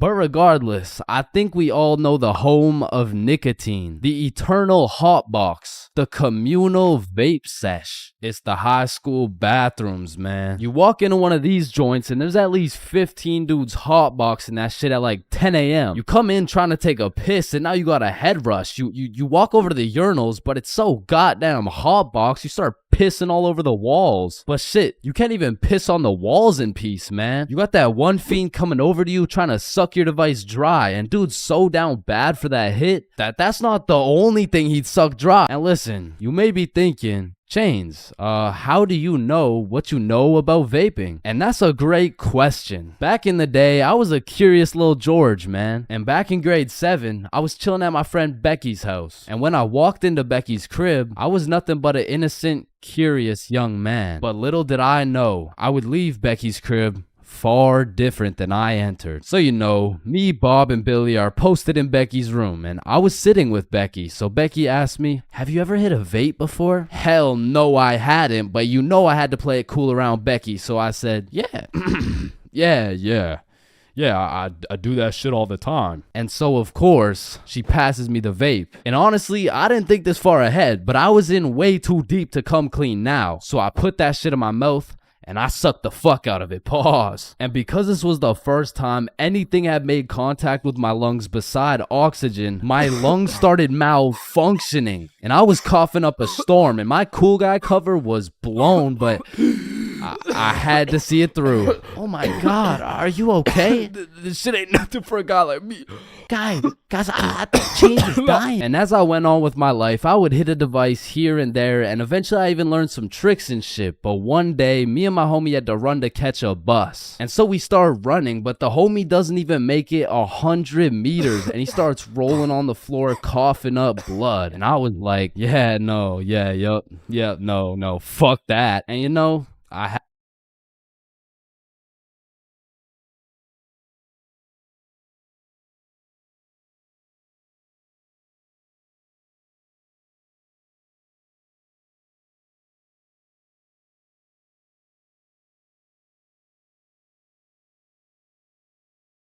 you know what they say, there's a first for everything, bro. Like your first steps, your first dance moves, your first words. Dada. Hey, would you look at that? We gotta get some milk. I'll be right back. Your first stepdad? New dada? Yeah, nah, I'm head out too, actually. And your first kiss? Man, the things I would do to go back and completely erase that shit from existence. Bro, all these Disney movies I was seeing as a kid had these first kisses turning ugly ass frogs into some fucking giga chads and shit. Like, spoiler alert.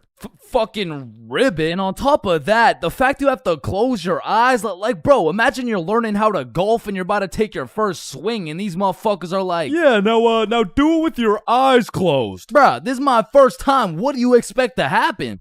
Like, honestly, my first kiss is top 5 worst Chains moments of all time, and let's just say it's not 5 or 4.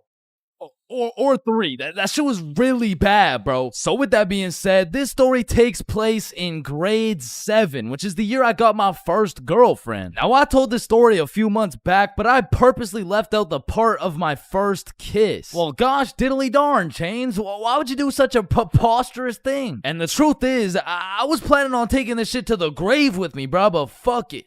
Sometimes you just gotta let the world know. Okay, you're right. I got something to get off my chest. Epstein? Wait, with the what? So for the homies who haven't seen the video, one day me, Bob, and Billy were mobbing around our local mall when we seen these 3 girls from our class. So we walk up to them and lay down some of the meanest 12-year-old riz these girls had ever seen. Hey, yo, shorty, I think I just shit my pants. Can I get into yours? What the fuck? Oh, shit, my bad. My fault. Hey, yo, shorty, are you a cigarette? Am I a cigarette? What? Cause I'm trying to get lit and put your butt in my mouth. Wait, what? Nothing. Please. Holy shit, bro. Let me guess. You all got restraining orders. No, worse. We got fucking girlfriends. And 12-year-old me had no business dating nobody, bruh. Like, my dumbass could barely even handle playing Fortnite with a girl. Like, oh, hey, Gamer Girl 97, I'm kind of low. Can I chug on your jugs? Oh, no, sorry. Whoa, I mean, I just want to slurp on your juice. No, I'm sorry. I mean, like, I need heels. Can I trade you? What do you need? Oh, yeah. Is there any way you could give me some mats? Oh, yeah, no, I'd love to give you my wood. Huh? or bricks, or metal, or anything you need. Okay. Anything else? Yeah, I don't have a shotgun yet. Oh shit, I got 3. I can give you 2 pumps. Or Ew. no, it's 1 pump. No, wait. Stop. Oh, sorry. I can give you shotguns. I mean. Okay. Where are you? I'm in this little wood fort I made. Oh, okay. I see you. Let me come in your box. What? So needless to say, every single interaction I had with my girlfriend was awkward as shit. Cause I had to pre-plan things to say in my head, and as soon as that shit went off script, I was cooked. Hey Jessica, how you doing today? Honestly, just not the best. Oh, that's good. What'd you do today? Oh, I don't know. Just did my makeup. Hey, me too. You did your makeup? Yeah, we have so much in common. Have a nice day.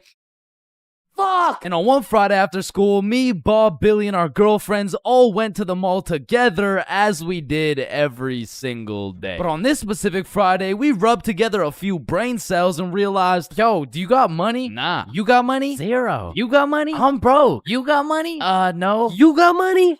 Yo, why are we at the mall? I don't know. I never even Good thought about question. it. I mean, we could all go to my house. Oh, shit, Yeah. let's do it. And so, of course, as the good kid I was, I text my mom to ask her to go. Greetings, mother. I would like to know if it's in the realm of possibility that you would be so kind to grant me your permission to visit the household of my dearest acquaintance, Nikki. Looking forward to hearing from you. Your favorite son, Chains. And I immediately get a call. Let me speak to her parents. Now, I, ChainsFR, have never dated a 12-year-old boy in my life, and I honestly don't plan on it. But even in grade 7, I could use my logic and reasoning skills to understand if your boyfriend had to get his mom to talk to your friend's mom for permission to slide to the crib, instant ick, bruh. There's just no way. She'd probably break up with me on the spot. So I'm doing anything I can to not let that happen. Hey there, Miss For Real. This is Nikki's mom. I just want to let you know Chains and his friends are welcome over anytime because they're goated with the sauce. Shit. Oh, hey, Nikki's mom. Sorry, it's kind of hard to hear you over all this bullshit. You're not allowed at her house. Come home now. Chains, are you coming? Look, Mom, I'm not gonna lie. You gotta lock the fuck in right now. This is the first time in my life I ever been invited to a girl's house and there's cheeks up for grabs. Like, Mom, this is my only opportunity. If you don't let me go, the For Real bloodline might just end with me. Okay, listen, Chains. I'll let you go this time, but you have to be home at 9 p.m. sharp. Yay, thank you so much, Mom. Now, I'm paraphrasing, but the point is she let me go with a curfew of 9 p.m. So all 6 of us leave the mall, hop on the bus, and get off at Nikki's house. We go inside, sit on the couch, and now it's even more awkward, bruh, because instead of walking around the mall, all we had to entertain ourselves was ourselves. And just like any other awkward middle school scenario, that shit went like... So, truth or dare? Yeah, That's I'm exactly down. what I was thinking. And my heart instantly dropped, bro. Because I knew if I picked dare, I would have to kiss Jessica and shit, bro. That's a whole lot scarier than playing Fortnite with Gamer Girl 97. But regardless, Nikki starts the game of truth or dare. Hey, Billy, truth or dare? Yo, truth. What's your favorite color? Blue. Oh, what? This shit's not even bad. Okay, then Chains, truth or dare? Truth. No. What do you mean? No, it's truth or dare. I said truth or dare. Dare. What the fuck? Okay, fine, dare. You have to kiss Jessica. Bro, this time it wasn't a pickup line. When I say I just shit my pants, I mean not literally, but metaphorically, I was shitting bricks, bro. And when I turned to Jessica, she's just sitting there straight-faced as fuck. So, Jessica, are you down? like hypothetically speaking, of course. Okay, I'm going in. Sorry. Let me just, Alright, bro, I'm not gonna lie, this is fucking weird. You guys are just watching and shit. Like, I don't know, it's just kind of... Oh, so if we weren't watching you do it? I mean, yeah, I would actually. Wait, what the fuck? Every single one of these motherfuckers ran to the corner and started staring at the wall. Like, did you do it yet? We're not looking till you do it. Yo, hurry up, dumbass. So now I got all this pressure on me to do this shit, but Jessica's out here looking at me like, hey, how was your day? Yo, shut the fuck Just up. kiss her already. What are you yapping about? And I deadass didn't know how to go about it. I ended up sitting on this couch, nervous as hell, awkward as hell, looking stupid as fuck for 20 minutes, bruh. Now, 20 minutes in general doesn't sound that long, but imagine sitting on a couch in complete silence with everyone just... Bro, just watch this.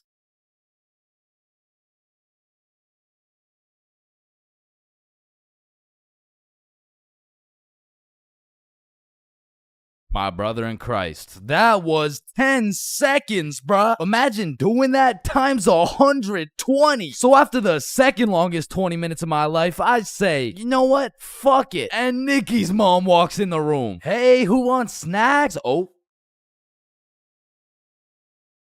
And at this point, I checked my shitty ass Samsung Galaxy 3 and it was already 8:50 p.m. And with the curfew at 9, I had no choice but to lock in. So I lick my lips, close my eyes, and real quick, I smash our mouths together. And when I turn around, not a single motherfucker is facing the wall. I look the other way and Nikki's mom is peeking around the corner with her fucking mac and cheese and shit. So I made like my pops and I was out that hoe. Pleasure doing business, Jessica. Wait, what? Where are you going? Thanks for having me, Nikki's mom. What the hell was that? And I proceeded to sprint home, making it home at 8:59, exactly 1 minute before my curfew. And that night when I went to bed, I couldn't sleep, bro. I haven't been able to sleep since. Damn, I should have taken this shit to the grave with me. Fuck. Listen, bro, in this world, there's levels to clout. You could get yourself some Instagram followers. You could stack up a few bands. You could even be famous, but there's only one spot in life that is superior to the rest. A spot so glorious and sought after that they are idolized like no other. It's me. I've got the infinite money glitch. Come on, Jimmy. You know it's me. I need a max win. Man, shut the fuck up, Drizzy. I'm literally Kanye West. Nah, but I'm the top G. All right, little bro. Let's go band for band then. It's me. But I'm the fastest kid in my school. Bro, I don't know who decided speed would be the deciding factor for who's the king of the school, but all I'ma say is that motherfucker's the GOAT, bro, because I was the fastest kid in my school. I was clapping everyone in races. I was breaking track records, and I had all the 9-year-old baddies, man. I wish I could still pull like that. Alright, it's just a miscommunication, you know, like when I say 9-year-old baddies, I didn't mean Explain it to the judge, buddy. Sick fuck. And because I peaked in elementary school, come with me and we'll take a look back at some of the first years of our lives and maybe some of the best, am I right? Kindergarten. Coming into kindergarten, kids were either excited or terrified as fuck for their first day. I mean, I would be pretty fucking pissed too if I knew this was the beginning of me being locked up every day for 13 years. But kindergarten was funny as hell because these kids had no clue what was right and wrong, so they'd be saying the most outrageous shit for no reason at all, bro. Hey, buddy with the hat, can you pass me the skin color crayon? I mean, at this age, kids were just walking NPCs, and I can't even blame them. I mean, they haven't developed consciousness yet, bro. Like, at this age, recess consisted of catching bugs, playing on the monkey bars, and fucking eating sand. And I've talked about the high school bathrooms and all the wild shit that happens in there, but to be honest, the elementary school bathrooms blow that shit out the water, bro. Because these kids aren't hitting vape tricks, no, they're hitting toilet trick shots, trying to set some world record for the farthest piss taken from the toilet. And let's just say even Stephen Curry couldn't splash that 3-pointer. So essentially, motherfuckers was just pissing on the ground. Like, you need to walk into that bathroom 110% alert, or else the next thing you know, you're getting that R. Kelly treatment, bro. And I remember my kindergarten had those green, yellow, and red cards to show how good you were that day, but there was always that one kid with the permanent red. I'm talking the teacher didn't even bother to change his shit the next day, because everyone knows as soon as he walks into class, he's doing some fuck shit. For me, it was this kid we'll call Dennis, because he was a menace, bro. He was always loud, always throwing shit, but besides being a menace, he was also a truth speaker, a fact spitter, for better or for worse, because this little guy had no filter. Okay, Leah, you're up first for our show and tell. Okay, I brought my favorite painting of mine.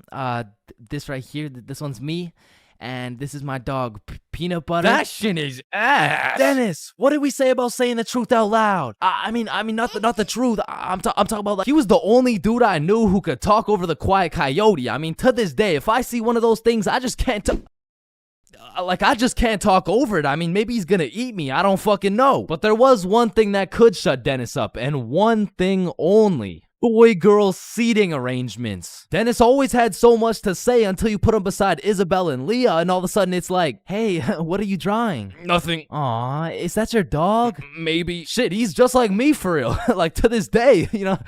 Oh shit. And then we go outside for lunch, and don't get me wrong, eating sand for fun was great and all, but as kids got older, everyone started to play games, some of which consisted of tag, manhunt, soccer, basketball, grounders, red ass, kickball. jump rope, tetherball, and what is possibly the most goated game of all time, Foursquare. This game was legendary, bro, but this shit used to get heated as fuck. I mean, kids were making truces, making whole clans, and that right there was real beef. Like, if you caught the ops lacking at nap time, it was on sight, bro. Psst, what? Oh, no, wait. You're a poopy head. But man, crushes were everything in elementary school. Like, if you told anyone you had the smallest crush on a girl, word's getting out fast, and the entire class is gonna be organizing a wedding for tomorrow. But some kids just didn't use their words, like this one girl in my elementary school who most definitely had a crush on me. I mean, once again, I was the fastest kid in my elementary school, so... As I was saying, this girl had a crush on me, but she didn't like using her words, so essentially, she just she just beat my ass. I mean, what better way to tell someone you like them? And she must have really liked me, bro, because you could see it when I came home. Like, oh my god, Chains, what happened? Oh, well, I think this girl at school likes me. Oh, yeah, that's great. But why do you have so many bruises? Well, Mom, I think she really likes me. No, I think you need to go to the hospital. Yeah, probably, yeah. And there was also that one kid who went around teaching people swear words just cause he could. And of course, when I learn some shiny new words, I'm gonna use them. I mean, I still fucking do. But I remember just talking with my friends, dropping the F-bomb, feeling cool as hell. And then one time I see this girl hauling ass over to the teacher and whispering in her ear. And I already knew what was going down because this girl was the biggest snitch known to man. Like, unprovoked. It was like a hobby or some shit to her. And her name was Erin. Like, her real name was Erin, spelled E-R-I-N. Yeah, how's it feel to get snitched on, buddy? But getting in trouble in elementary school was tough because they would act like you were committing war crimes for the smallest things. Like, when I got snitched on for swearing, I was in grade 4. I was a big boy, you know what I'm saying? But my teacher was pissed, bro. Chains, you can never say that word. It's horrendous. What does horrendous mean? It's not good, okay? Aw, shit, my bad. Chains! Oh, sorry, it's just stuck in my fucking brain. Chains, cut it out right now or you get detention. Okay, I'm sorry. I'm sorry, motherfucker. What? And I'm not gonna lie, the most cursed part of elementary school was the talent shows, bro. Because the teachers expect you to be all quiet and serious and shit, but it was literally a real life try not to laugh. Like, how am I supposed to be serious when Jimmy's up there shitting out Minecraft parodies like it's comedy gold? I mean, at my school, it was less of a talent show and more of a come on stage in front of the entire school and do whatever the fuck you want for 10 minutes type of show. And man, that shit was brutal. It was like watching paint dry. But if the paint was 7 years old and standing on a stage in front of the entire school, nervous as hell, shitting his pants. Cause elementary school had some weird kids, bro. Like those kids who used to put glue on their hands to let it dry so they could peel it off. Or the kid who would just straight up eat the glue. Or the weird kid who would secretly take a bite out of every single foam football. Like, how are you that hungry? The kid who only wore shorts through rain and snow. The kid who was mad at everyone for no reason. The kid who wouldn't stop yapping. The kid who always had to flex how strong their dad is. My dad is so much stronger than yours. He can beat up your dad with his pinky finger. He can bench press 625 pounds. Wait, what even is that? You don't know what a bench press is? No. What the fuck is a dad? The kid who thought he was Albert Einstein. The snitch named Aaron lives at 354 Stickman Way. The fake snitch. Bro, you won't believe what I just did. What'd you do? I just put my juice box in the recycling. Get this? With the straw inside. I'm telling the teacher.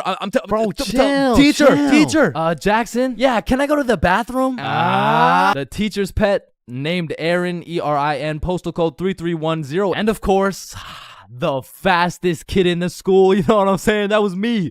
I was him. I was the fastest kid in my... First dates have the potential to be magical, fantastical, romantical, a night you will never forget. But they also got the potential to be straight booty. I mean, first dates are just a gamble, bro, especially if it's from a dating app. Like, you could show up to your first date with a 5'4" blonde Tinder girl and end up finding out she's 5'9". And she's brunette. And she's a dude. I mean, first dates from dating apps is kind of like buying one of those SpongeBob popsicles from an ice cream truck. Like, you know it's not gonna look the same as the advertisement, but the question is, how fucked up can it really be? And let me just say, extremely fucked up. I'm talking massive buck teeth, eyes crossed with a bite taken out of it, and I'm not talking about the popsicles. And these are the exact reasons my very first date was not from Tinder. Also because I was in grade 7. And that would be illegal. And when I was in grade 7, I was 12, as most grade 7s were. And for whatever reason, me and my homies loved going to the mall after school, which was weird because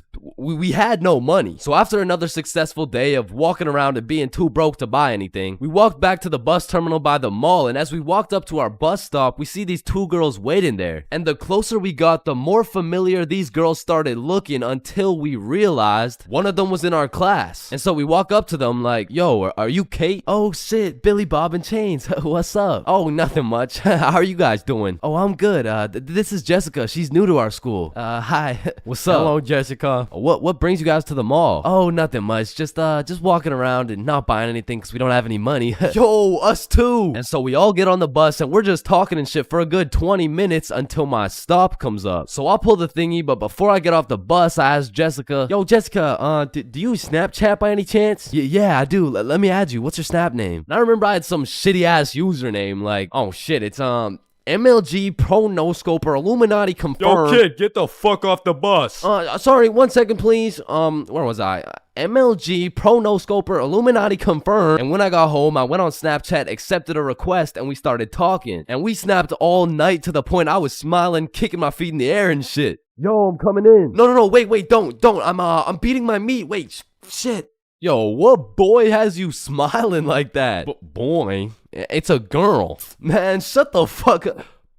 Oh shit, you're serious? Wait, so the whole time you were watching Powerpuff Girls? It just had a good plot. Okay, bro. Okay, so this is what you gotta know. And my brother started running me through the do's and don'ts of being in a talking stage. Alright, listen, don't text her too much, but don't text her too little. Don't talk to too many other girls. Yep, nope, that won't be a problem right there. Yep, I know, buddy. And you also gotta talk to her at school. So the next day at lunch, Bob, Billy, and I walk over to Jessica and her 2 friends, and we start talking again, and we make plans to go to the mall together. And boom, all of a sudden we started forming a little friend group. It was me, Bob, and Billy with Jessica, Kate, and Nikki. And we started hanging out damn near every day, hitting the mall, buying nothing, going to Nikki's house, doing nothing. But we had fun, and so inevitably, Bob and Kate start having a thing, Billy and Nikki start having a thing, and that just left me and Jessica. And so one late night, we're on Snapchat with my feet kicking in the air faster than ever, and Jessica hits me with a, so I've been thinking, well, I like you. I like you back. So... And I typed up, do you want to be my girlfriend? I fucking threw my phone across the room, nervous as hell. I get the notification, and when I go to check what she said, she was like, yes, I do. And call me Josh Giddy, the way I just bagged this 12-year-old. But the next day at school, when me, Billy, and Bob walk up to our girlfriends, I started getting all nervous and shit. There was something about the title of being a boyfriend that just had me shitting bricks, bro. It was like, hey, Chains, how are you? Oh, you know, I'm good. Oh yeah, how are you? Oh, I'm good.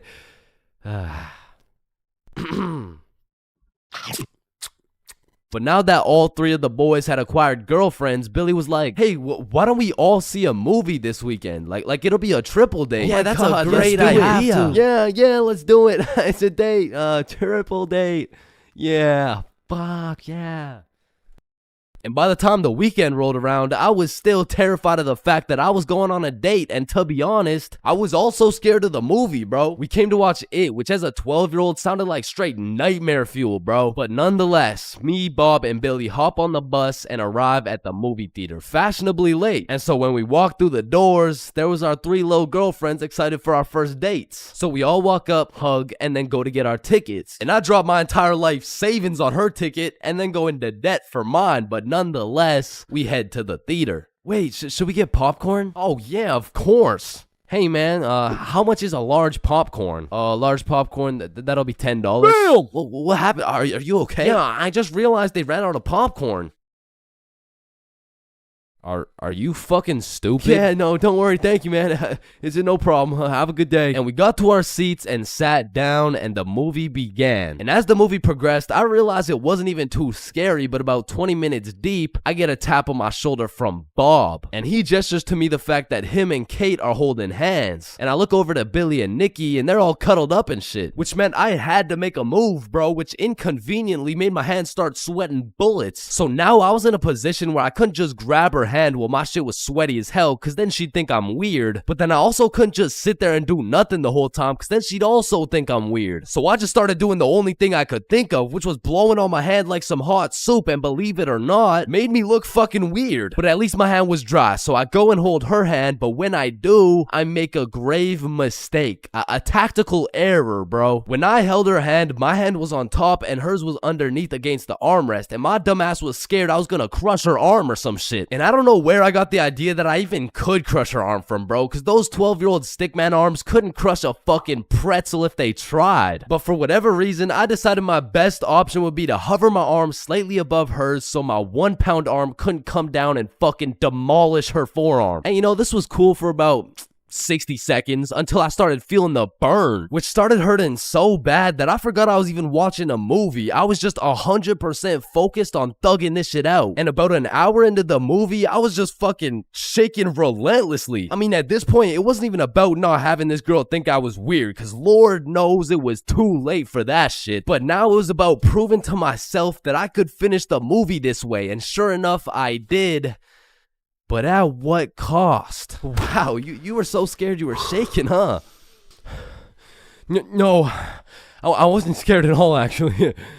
Oh my god, are you sweating? No. So, you know, looking back, it wasn't my best performance, you know what I'm saying? But with that being said, after that triple date, Billy's girlfriend Nikki ended up breaking up with him and gave up on dating dudes as a whole. So, I mean, it could always be worse, bro. Aw, can I pet your dog? Yeah, for sure. Aw, what's your name, little guy? His name's Ben. Ben? Aw, he's so cute. I just wanna hunt that motherfucker. Man, these intrusive thoughts I be having make me wonder whether I belong in maximum security prison or not. Like, I don't even mean to, but the thoughts that pop into my head are so menacing that I can't even say this shit on YouTube, or this video will get taken down. Then I'll be canceled. Then my whole channel will get deleted. Then I'll be thrown into a psych ward, and then I'll be put on the fucking death penalty. Like, these thoughts that pop into my head are so alarming that they make me want to beat my own ass, bro. Hey, man, why'd you just sock yourself in the face? Oh, well, you see, I was about to push that unsuspecting toddler into the deep end for no apparent reason, so... Yo, this guy's about to assault a minor. Hey, you can't do that! Behind your back. But it's not like every single intrusive thought I have is bad enough to get me convicted. Like, whenever I'm walking across a bridge, I have to use every cell in my body to fight the urge of just tossing my phone into the water. Like, there is literally no benefit from doing that shit, but there's just something inside of me that would feel so much satisfaction with just seeing my phone dissipate into the water. You know, maybe you get that urge because it would just be satisfying to do some shit that's out of the box, some shit that nobody else would do, just to break the simulation a little bit. Cause I could be having the best day of my life. I could wake up, get the meanest pump in, hop in the shower, eat the most fire breakfast, and draw the most pristine stickmen I've ever drawn. But as I'm casually walking beside a bunch of cars that are going 65 miles an hour, I'm still gonna have the urge to just throw myself in front of a car, bro. And it's not even on some emo shit. Like, I want to live, but I also want to dive into some oncoming traffic. But at least I'm not the only one who does this. Like, other people do this. Right? Like, it's normal, right? But half the time an intrusive thought will just be to do some goofy shit. Like, you're just forced to imagine the consequences of what it would look like to start throwing it back on a Tuesday at 2:41 p.m. And every once in a while, you'll just be chilling and you'll witness a motherfucker fall to the intrusive urges. What are you get off the table, bruh? Shit, he let the intrusive thoughts win, man. Now, I don't even know if these count as intrusive thoughts or not, but as a dude, when I'm walking down the street, I'll just be going on with my day chilling. Then all of a sudden I see a car and I'm like, if I don't make it to that tree before this car, I'm gonna die. Aw, shit. Honestly, these kinds of intrusive thoughts are kind of motivating. Like, it's the same thing as having a hype man at the gym, except instead of that positive reinforcement, if you don't get those 3 extra reps, you're gonna die. It's like whenever I'm at the gym hitting those Bulgarian split squats, I be having mental wars with myself. Ooh, that was a good set, man. I think we're done. 5 more reps or you're a bitch. Damn, good shit. All right, I think we could wrap it up. 10 more, pussy. Who the fuck's gonna carry the boats? I told you we should have stopped, bro. 15 more or you like dick. Now that I think about it, there's a good amount of people in prison right now who just succumb to their intrusive thoughts. Cause intrusive thoughts are just like that demon on your shoulder telling you to do the most devious shit possible. And I know there's a bunch of motherfuckers out there who just listen to that little guy. Hey man, you see that lovely old lady right there? Yeah, you're gonna hit her with a mean right hook. Well, what's in it for me? Nothing. Shit, alright. But to be honest, there is a handful of times where I've let the intrusive thoughts take over. One of the most memorable was way back when I was 5 years old. Me and my older brother were just dicking around, doing some 5-year-old shit. Keep in mind, this story takes place before your boy had even developed consciousness. So I was just a little munchkin doing munchkin shit. Then suddenly, this urge came over me. It was unlike anything I'd ever felt before. It was dark, irresistible. And for no apparent reason, I bit my brother's arm. And this was probably the most satisfied I'd ever felt in my entire life. But it was followed by shame and regret because I had no excuse. Ow, why the fuck did your dumbass just bite me, bro? I felt like it. And one of my lowest IQ moments of all time took place when I was in grade 8. It was goddamn sewing class, bro. And I remember I was having a particularly miserable day, so I was just going through the motions. We were all gathered around this big table with our sewing machines, some fabric, and some scissors. I remember I was working on some shitty little big chungus stuffy. But on this particular day, the sewing machine cable was looking mad thick and juicy. And like I said, I was having a bad day, which is exactly why the intrusive thoughts decided to catch me at my worst. Psst, do it. What? To do what? Oh, you know what to do. You're the one with the scissors in your hand, buddy. How did these even get in my hand? Now cut it. Cut it, Chains. No. Why the fuck would I? The wire exploded with smoke and my heart dropped so fast, bro. And everyone around the table just stares me down. And I'm thinking I can somehow cover this shit up like I didn't just take some fucking scissors and snip that shit like an umbilical cord. Maybe I could convince the teacher the cord snipped itself or some shit. But as I look down at the scissors in my hand, there's literally a chunk missing from the scissors. They look like they survived World War II. But barely. The scissors are all charred up and shit, and just like that, my plan of convincing her I didn't cut it went out the fucking window. You take one look at the cord, one look at the scissors, and one look at my dumbass face, and you could piece together exactly what happened. So my sewing teacher walks over looking pissed as hell, and she tells me to go sit in the corner. So I take my charred scissors and sit in the corner like I'm a 5-year-old, but to be fair, I made a 5-year-old decision like I was in grade 8. I was 14, bruh. What kind of 14-year-old cuts the cord to a sewing machine cause he felt like it? Like if my 14-year-old son did some shit like that, I would tell the kid I'm going to get some milk and I'm calling it quits. I would have to have another kid and try it all over again cause that kid is going nowhere in life, man. So as I'm sitting in the corner realizing I'm a disappointment, it was one of those moments where you fucked up so bad you don't even feel any emotions. I was just sitting there straight faced like, well, fuck me. It was really one of those moments where you just want to stop existing. So after the class ended, the teacher came over to me and she said, Chains, why the fuck did you cut the cord of the sewing machine? No, Miss Sewingson, you gotta hear me out. Okay, this better be good, Chains. What was looking mad juicy and the scissors just teleported into my hands. I don't even know. You did what? Mom, it was the intrusive thoughts that they told me to do it. I'm about to intrude that ass. The fuck?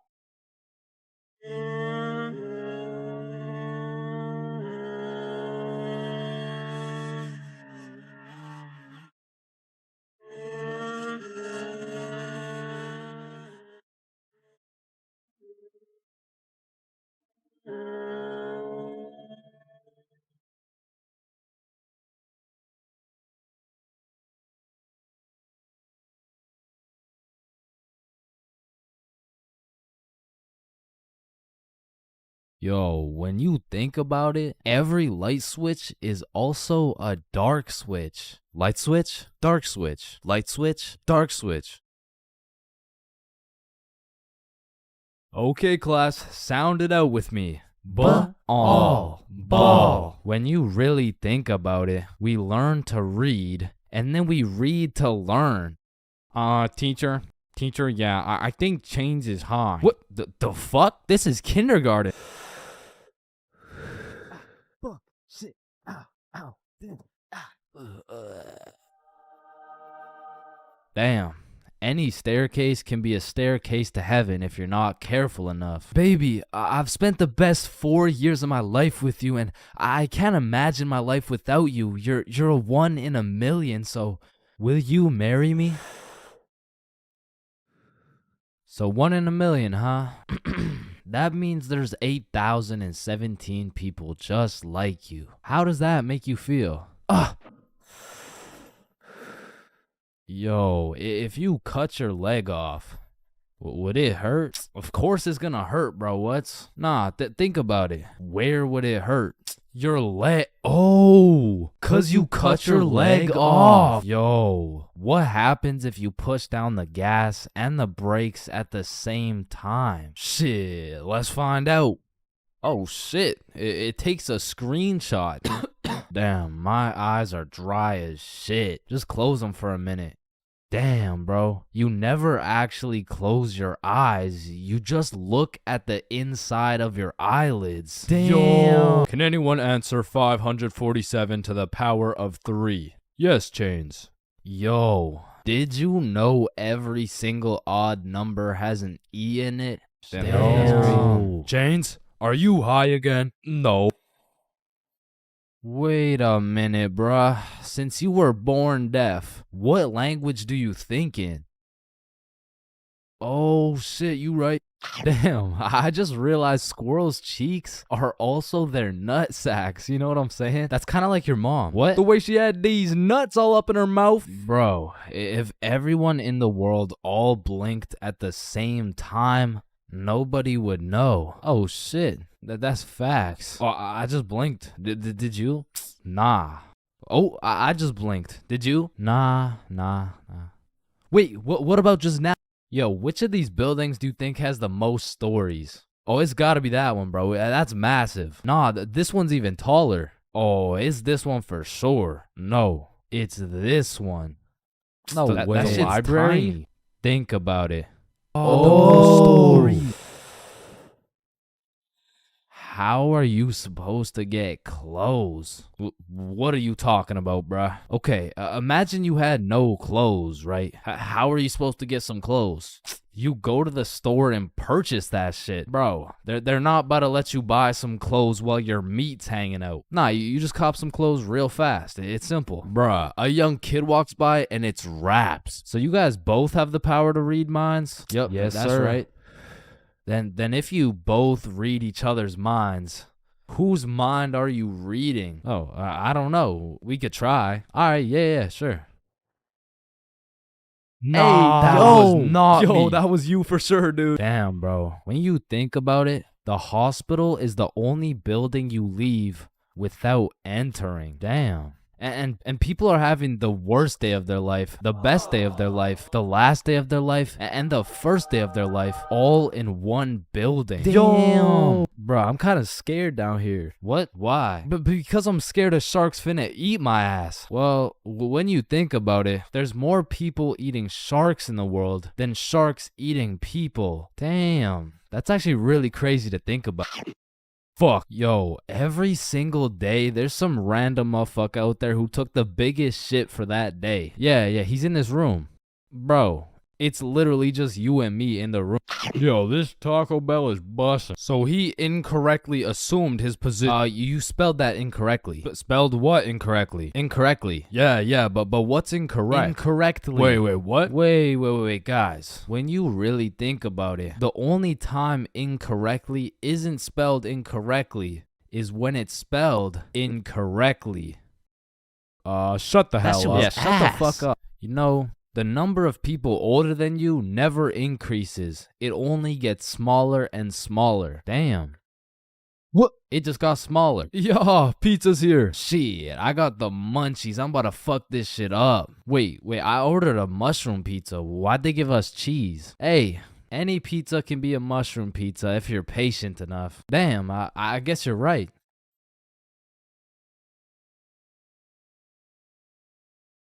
At last. Damn, you know what I just realized? What? A pregnant woman swimming is pretty much a submarine. Are you just always this high, bruh? Yo, did you boys know your last name comes from what your ancestor used to do back in the day? Oh shit, mine's Baker. Yo, mine's Carpenter. Oh, mine's Smith for blacksmith. Well, what's yours, Johnny? It's Donald. Well, wait a minute. Your last name isn't Donald. It's Dickinson. Guys, chill. I can explain. Get the fuck out of bed, bitch. Your alarm is really your theme song because it plays at the start of every episode. Well, why the fuck are you in my house? Yo, is Chains still mad over that chair? Yeah, well, what does this dude have against chairs? Why is it a chair? Yo, why is there sidewalks in the movie Cars if there's no humans? This dude won't shut up. Like, just watch the fucking movie, bruh. Damn, think about this. When a child is an asshole, the child gets a whooping. But when the parents are an asshole, the child gets another whooping. Shit, tell me about it, bruh. Fuck. Bro, you've checked the fridge 15 times already. No good food's finna magically appear. Damn, now that I think about it, we don't keep checking the fridge for new food, but rather we keep checking to see if our standards have dropped low enough to eat the shit that's already in the fridge. So we got Mercury, Venus, and then here's Earth. Yeah, Chains, what do you want? If Earth is the third planet from the sun, does that make every country a third world country? You're high again. Just get the fuck out of my class. And look at these sheep. Sheep. You know how one of your teeth is called a tooth? Yeah? And one geese is called a goose. Okay? Then why isn't one sheep called a shoop? Alright, Chains, I can't keep doing this. We have to break up. Shoop. You know what I've been thinking? Yeah, what's up? Teenagers be whipping that shit like they're always running out of time. But old motherfuckers be driving like they got all the time in the world. Like, look at this geezer. Poor guy's practically decaying behind the wheel. But he's taking his time like he's got any time to spare. If I stab this cereal box, does that make me a serial killer? That one was straight ass. You gotta work on that shit. I'm gonna work on that one. Yo. If you weigh 99 pounds and you eat a 1 pound burrito, does that make you 1% burrito? Yo, that's crazy, because I literally just did that last night. You guys wouldn't believe this, but your blood work came back and it says you're 1% burrito. Yo, picture this. Imagine if Ed Sheeran was working at a bread place, right? Would that make him the gingerbread man? You're high as shit. Alright, bro, I'm a dip. Nah, don't leave me alone in this forest, bro. Hey, when you really think about it, you're not scared to be alone in this forest. You're scared you're not alone in the forest. You feel me? Yo, that's actually so true. Bro, you know what? Low key, if you're dead broke, robbing a bank isn't even a bad idea. Bro, there's no way some hobo's about to pull off a bank heist. Nah, but just think about it. Whether you successfully rob the bank or not, either way, you get over 10 years of bills you don't gotta worry about. Alright, fuck it. You got the strap? Yup. Yo, throw on your seatbelt really quick. Nah. What? Why not? Well, you see, it increases my risk of dying from cancer. What are you talking about, bro? That shit makes no sense. Just let that sink in. Oh, yeah, I got you. Yo, what's up? But still, that shit makes no sense. No, but actually think about it. Oh. Hey, bro, you want to hit? Nah, I don't smoke. I'm scared that I'll get all paranoid and shit. Hey, man, if you're paranoid that you're gonna get paranoid, you're having the side effect without even smoking. It's true, though.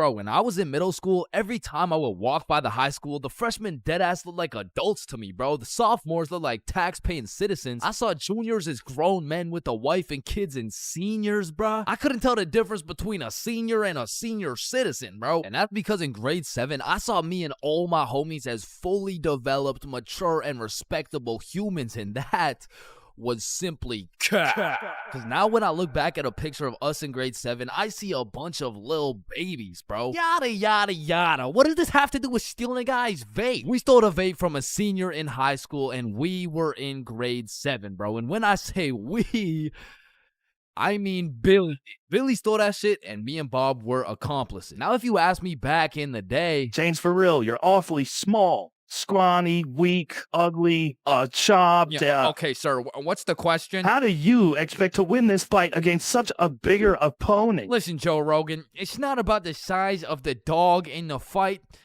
It's about the size of the fight in the dog. Thank you very much. Thank you. And then I saw Jake Paul versus Anthony Joshua, bruh. Okay, guys, so I'm not doing this fight. I quit. I'm retiring. Because I don't care how many years of karate, taekwondo, pad thai, jujitsu, or teriyaki a kid takes. I can beat their ass easily. But I won't, because that's morally wrong and I have honor. Hey, everyone. I heard Chains talks to minors. What the fuck? And I heard he fakes all his stories. Man, I do not fake my stories, bro. Sorry, anyways, as I was saying, this story takes place in grade 7. It was a summer day, and it started off pretty slow. You know, me and the boys were just chilling at Bob's crib, playing a little Rocket League and whatnot until we got bored. And when me, Bob, and Billy get bored, it's a problem, bro. Because every time we were bored, we would do one of 5 things. Light public garbage cans on fire, ding-dong ditch houses, light more shit on fire, buy things from 7-Eleven, with the 100% discount, or climb our middle school, bro. Yo, let's go let some garbages on fire. Yo, I don't know if there's any left at this point. Alright, let's ding dong ditch. Man, I'm not really trying to do all that running right now. Shit, should we climb Stickman Middle? Yes. So we pull up on a scene, shiesties activated. We scan the area for witnesses, nobody. We identify all security cameras and move forward with the plan. So, Stickman Middle rooftop was about 20 feet up, far too high to reach. However, it had a playground with one of those spiderweb johns, and this playground was fenced off, and this fence is what we call the method. So one at a time, we climb up this metal fence, stand on top of it so we were just tall enough to jump and grab the roof, and we pull ourselves onto the rooftop. So Bob and Billy got up first. I jump and get my hands on the rooftop, pull myself up, and the view was insane, bro. Sun setting and everything. So me and the gang are sitting on the roof of our school. Bob brought some of those good old sweet heat Doritos, and we have ourselves a nice little romantic afternoon. When all of a sudden a car pulls up to the courtyard. A dude hops out of the driver's seat. 3 girls hop out of their whip. They're probably 19 or 20, and one of them looks up like, hey, what the fuck? Hey. Yo. Oh, shit, how'd y'all get up there? Shit, it's easy. I mean, we just climbed this fence. You want to try? Yeah, okay, yeah. What do I do? You just gotta stand on the right side of the fence. Okay. Which side's the right side? It's the opposite of left. Is this guy retarded? Oh, okay, yep, okay, I got it. All right. Okay, now what? Okay, yeah, just bring your feet up to the little crossbar, but be careful. Careful? This shit's easy, man. I know a ton of 12-year-old girls who could do this. Right, okay. Why does he know a ton of 12-year-old girls? Okay, what do you think I do from here? Dude, I don't think. I know what to do. Oh, shit, man. I don't think I know what to do either. No, I'm saying I know. Like, damn, man. How is he so retarded? Ooh, I'm up, boys. Let's Yes, go. sir. Yeah, let's go. Anyways, what's y'all's names? I'm Billy. That's Bob. And I'm Chains. BBC, is it? Yeah, my name's Cooper. It's nice to meet y'all. Yeah, nice to meet you, man. You want some Doritos? So he just abandons the girls down at the courtyard, and we go back to our spot, sit down, and Cooper's vaping his shit. Billy's bumming a few hits. And I'm not gonna lie, he was a nice guy. I mean, you could tell he had a good heart, but god damn did that motherfucker like yapping, bro. I think me, Bob, and Billy got off a total of 3 sentences, bro. And so I was telling her, if you mess with the bull, you get the horns. Damn, that's crazy. Bruh, for real? Dead ass? I mean, bro yapped the day away. The sun went down. It was getting cold, so Billy was like, yo, y'all trying to head back? Yeah, bro, it's getting cold. Yeah, yo, great conversation though, boys. Right. So we all climb down the roof, make it to the courtyard, and say our farewells. Peace out, See you, Cooper. bro. Yeah, y'all have a good one, man. We head back towards Bob's crib, and to get there, we gotta walk up this small path with a super steep uphill, and as soon as we get to the top of the hill, Billy stops. and he looks back. Yo, what's up? I should have taxed his vape, bro. What? Yeah, like I should have finessed his vape. That shit was nice. Bro, like you're not doing that. Let's go back to Bob's crib. Say I won't do it right now. Bro, you won't. Bob, you know I would do that shit. Keep it a buck. Alright, watch this then. So Billy, completely alone, walks back down the hill to the courtyard and starts talking to the dude through the driver's window. Yo, Cooper, you think I can have one more hit for the road, bro? Damn, man, you really came all the way back? You're a fiend, huh? Yeah, nah, I got you, man. Bless. And because me and Bob were up on this hill, I vividly remember we got like a bird's eye view of this shit. And obviously, y'all don't know Billy the way I do, but I was 100% convinced he did not have the balls to do this shit, bro. There was no way. Hey, Billy starts hauling ass, and instantly Cooper punches that bitch in reverse. And my heart dropped so fast. We had a bird's eye view of Billy running for his fucking life, and Cooper's right on his ass, and they are both headed right towards me and Bob, bro. So we take our head start and get our ass right back to Bob's crib. But Billy couldn't just run to Bob's crib and have Cooper knowing his address. So instead of taking the path to Bob's crib, this motherfucker runs straight into the prickle bushes, bro. Adrenaline pumping. He's powering through these bushes, getting cuts all over his arms, legs, face, until all that adrenaline crashes and he realizes he can't make it through to the other side. He was stuck. Oh, no. You fucking idiot. Come back down here and give me my fucking vape. So Billy walks back out of the bushes, walks over to Cooper, hands over the vape. The girls in the back are all laughing and pointing and shit. Billy's aura is decreasing by the second, and just as Billy cuts his loss and starts walking away... Hey, yo, come back. What? Bro, the coil's missing from the vape. You owe me $70. I know what school you go to, man. You got a week to pay me back. Or else. Billy not only lost all the aura he'd been saving up for 13 years on this earth, but now he's $70 in debt with 1 week to figure it out. So every day after that, Billy begs his mom for $10 for lunch money, $10 for pizza, $10 for school supplies until a week had passed. And Billy had his 70 bones saved up. So as agreed upon, me, Bob, and Billy are posted up in the parking lot 1 week after the incident, and just as expected, Cooper pulls up. And this time he's got like 4 shorties in the car. Like, genuinely, how the fuck? So Billy hands over his life savings. Cooper pockets that shit, and with the most shit-eating grin I've ever witnessed, he mutters, "Hey, look, it looks like we got some pizza money for tonight. Am I right?" Yeah, look at this dumbass. Billy got scammed, bro. He got his shit rinsed. $70 could have bought this dude like 3 whole vapes, but I mean, truthfully, that's karma. And the moral of the story is don't steal from people, but more importantly, just don't vape, bro. Yo, Billy just posted his first YouTube video ever. Go check that shit out. Yes, sir. And I just posted a video of me and Chains talking about this story, the raw, uncut, unedited version. So click this link right here if y'all want to tap in. Click that shit. Stole that shit. That's what I do, nigga. Fuck, nigga, I stole that shit. Man, growing up, I was a great kid. No, I was a good kid. Man, growing up, I was a kid, bro. And as a kid, you hit a certain age where your own parents become your number one up. Like, hey, mom, can I go to this girl's house? No. Hey, mom, can I sleep over at Billy's crib? No. Hey, mom, can I go do crack under the bridge with my new friend Jorge? Hey. Hell no. Come on, all my friends are allowed to. Yeah. Okay, well, if all your friends jumped off a cliff, you're not just gonna...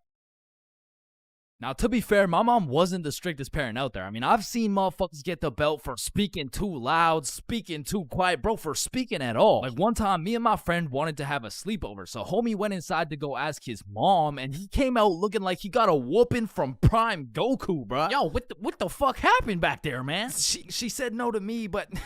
I think if you asked her, she would say yes. Bro, are you fucking insane? I'm not asking her shit. Like, I really can't complain, because some of my friends' parents were so strict, they had a fun limit, bro. Yo, George, we're gonna hoop after school. You wanna pull up? Damn, dude, I'd love to, but, man, I watched a movie yesterday. Okay. So do you want to play basketball? Dude, I want to, but my fun meter's maxed out, man. My mom won't let me leave the house till Monday. Holy shit, fun meter maxed out for a week off a movie? Yo, what's this movie, bro? Yeah, what? Yeah, no, it was good, man. It's called the Veggie Tale movie. Yo, George, I feel bad for you, bro. Because don't get me wrong, I've seen a lot of kids with super strict parents turn out to be straight A students, go to good colleges, stay with a good crowd of people.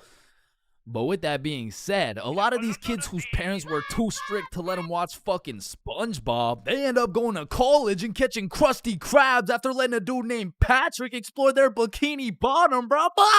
Nah, but for real, my mom was far from one of those parents. I mean, she was reasonable, but the thing was, all my friends were a year older than me. Now, mentally, we were all dumb as shit. But when you hit that 12, 13, 14-year-old age, that 1 year is the biggest difference, bro. Like, us doing shit together just didn't look right. Yo, Bob, can you pass the za?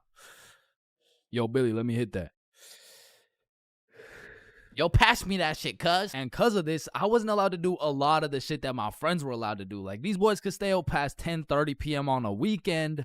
I could not. They could have a sleepover on a weeknight. I could not. They could all go to a girl's house without having to call her goddamn parents. I could not, bro. Because have you ever pulled up to a function, motherfuckers are drinking, motherfuckers are doing drugs, and you gotta ask the host to speak to her parents? Hey, Kelly. Hey, killer party you got here. Like, by any chance, can my mom talk to your mom so I can stay and, like, turn up and shit? Oh, shit. And when you're 12 and all your friends can do shit that you can't do, you're left with just two options. You can either be a good kid, follow the rules, do your homework, eat your broccoli, or you could be a bad kid, break the rules, fuck your homework, and smoke that broccoli. And boy, did I make the wrong decision. I remember the first time my mom caught me lying was back when I was in grade 7. It was just an average Saturday posted up at Billy's crib. Yo, y'all boys know Rosa? Yeah, I know Rosa. What's up? Bro, she's throwing a birthday party at her crib tonight. Oh, shit, man. We about to get freaky deaky on Boy, these I'm about to hoes. get so drunk I forget how to speak. Yo, on God, bro. Dead ass. That's facts. For real. Hey, Mom, I'm just calling to remind you how much I love you. Oh, I love you too, Chains. What do you want? So, me and my closest friends got invited to a small little get-together at my friend Rose's house. Can I go, please? Let me talk to her parents. Okay, now, I was actually friends with Rosa, but she was 2 years older than me. So, I swallowed my pride and text Rosa something along the lines of, hey, Rosa, my mom wants to talk to your mom before I can come. And she's like, aw, baby boy needs permission. Fuck. And then she sends me her mom's number. So, I connect my mom with Rosa's mom. My mom gives me the green light, but says, you have to be home at 10:30 p.m. sharp. Say no more, Mom. So me and my homies start getting fresh. We're all up in Billy's dad's expensive cologne collection. I take the coolest looking bottle, little spray here, little spray there. Had me smelling like Tom Ford, still looking like Thomas the Tank Engine, but after looking as fresh as possible, we head to Rosa's crib. So we hop on the bus, hop off the bus, walk up to her house, knock, and the birthday girl opens the door. Happy birthday! Hey, Billy, Bob, and Chains. I was waiting for you guys. Happy birthday, Rosa. Oh, damn, Chains, you smell good. Appreciate it. That's that Thomas Fordinson, you know what I mean? So Bob, Billy, and I go inside, and we realize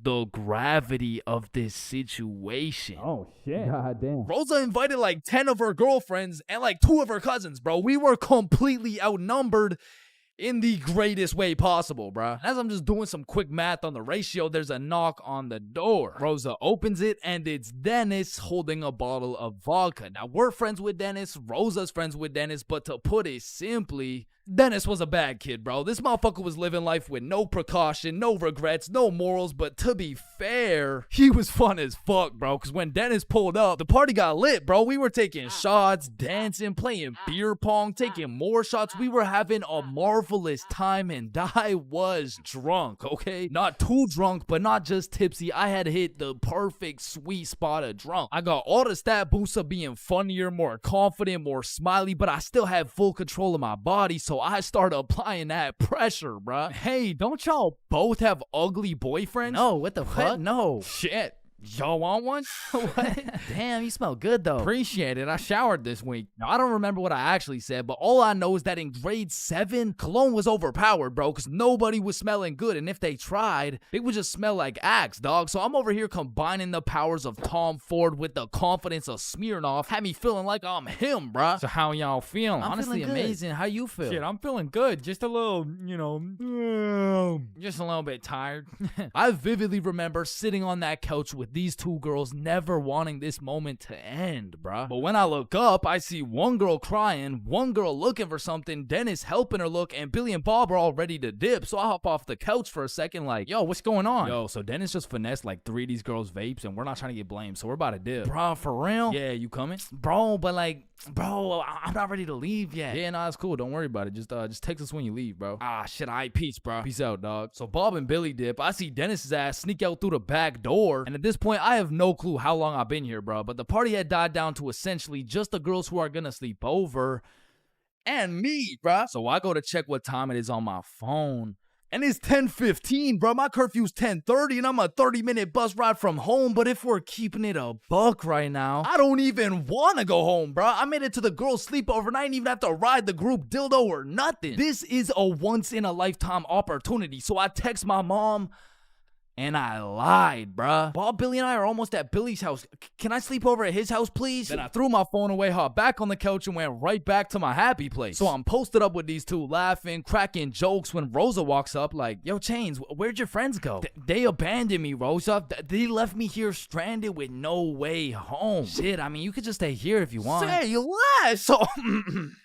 Appreciate it. And eventually, all the girls gave up on trying to find their vapes. They all gathered around to play Truth or Dare, and I prayed for times like this, bro. I was deep in enemy lines, and I didn't want it any other way until one of the girls sees my phone on the ground and is like, hey, Chains, I think someone's calling you. So she tosses me my phone. I check it, and I got 20 missed calls from fucking everyone in my contacts, bro. So I'm trying to be strategic with it to find out what's going on. I call Billy first. Yo, what's happening? Bro, so your mom called my mom and asked if you were here yet at my house. And my mom told your mom that you're not even here, bruh. Aw, shit, what do I do? Bruh, I don't know. And everyone knows when you get caught in a lie, you should just fess up, tell the truth, and apologize. But I doubled down, bro, so I called my mom, and I'm like, hey, mom, we're almost at Billy's house. We just missed our second bus. Where are you? I'm at Stickman Middle School bus stop. You know, like, we're super close. We're just waiting for the bus to come. I'm picking you up right now. Fuck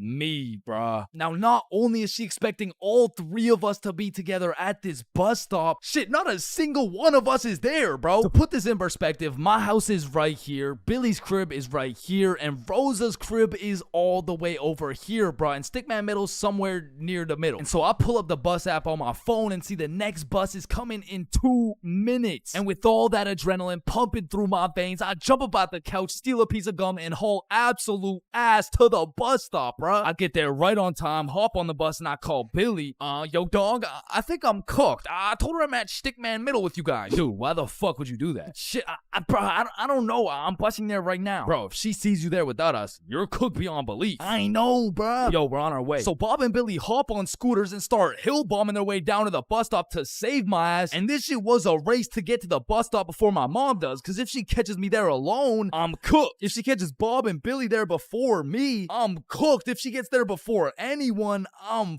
fucking done, bruh. I'm on the bus just praying, and when I finally get to the bus stop at Stickman Middle, I get out and take a deep breath because my mom's not here. But I'm shitting my pants because neither is Bob or Billy. And so I'm calling them, no answer. And I look down the road, I see some headlights. And this was not a busy street, bruh. And as the car is getting closer and closer, I can feel the anger radiating from the whip. I can almost hear the belt making contact with my cheeks. And the car pulls up, and it's just some random dude driving by. Yo! These motherfuckers, Bob and Billy, come flying down the hill. They get to the bus stop, throw their scooters in the bush, and pretend like we've been waiting here for an hour. Oh, gee wilkers, man. I can't believe we missed this bus, dude. Billy, pray for me, bro. Get in the car. I get in my mom's car. I'm stone fucking sober. My heart is pounding. Why did you lie to me? Well, I honestly wanted to spend more time at my friend's house because we were just having fun. I'm not mad. I'm just disappointed, Chains. That shit hurt way more than any punishment ever would have, bro. So even though Bob and Billy clutched up for me, I still got grounded, bro. But I did learn a valuable lesson. Just tell the truth, bro. It makes everything easier.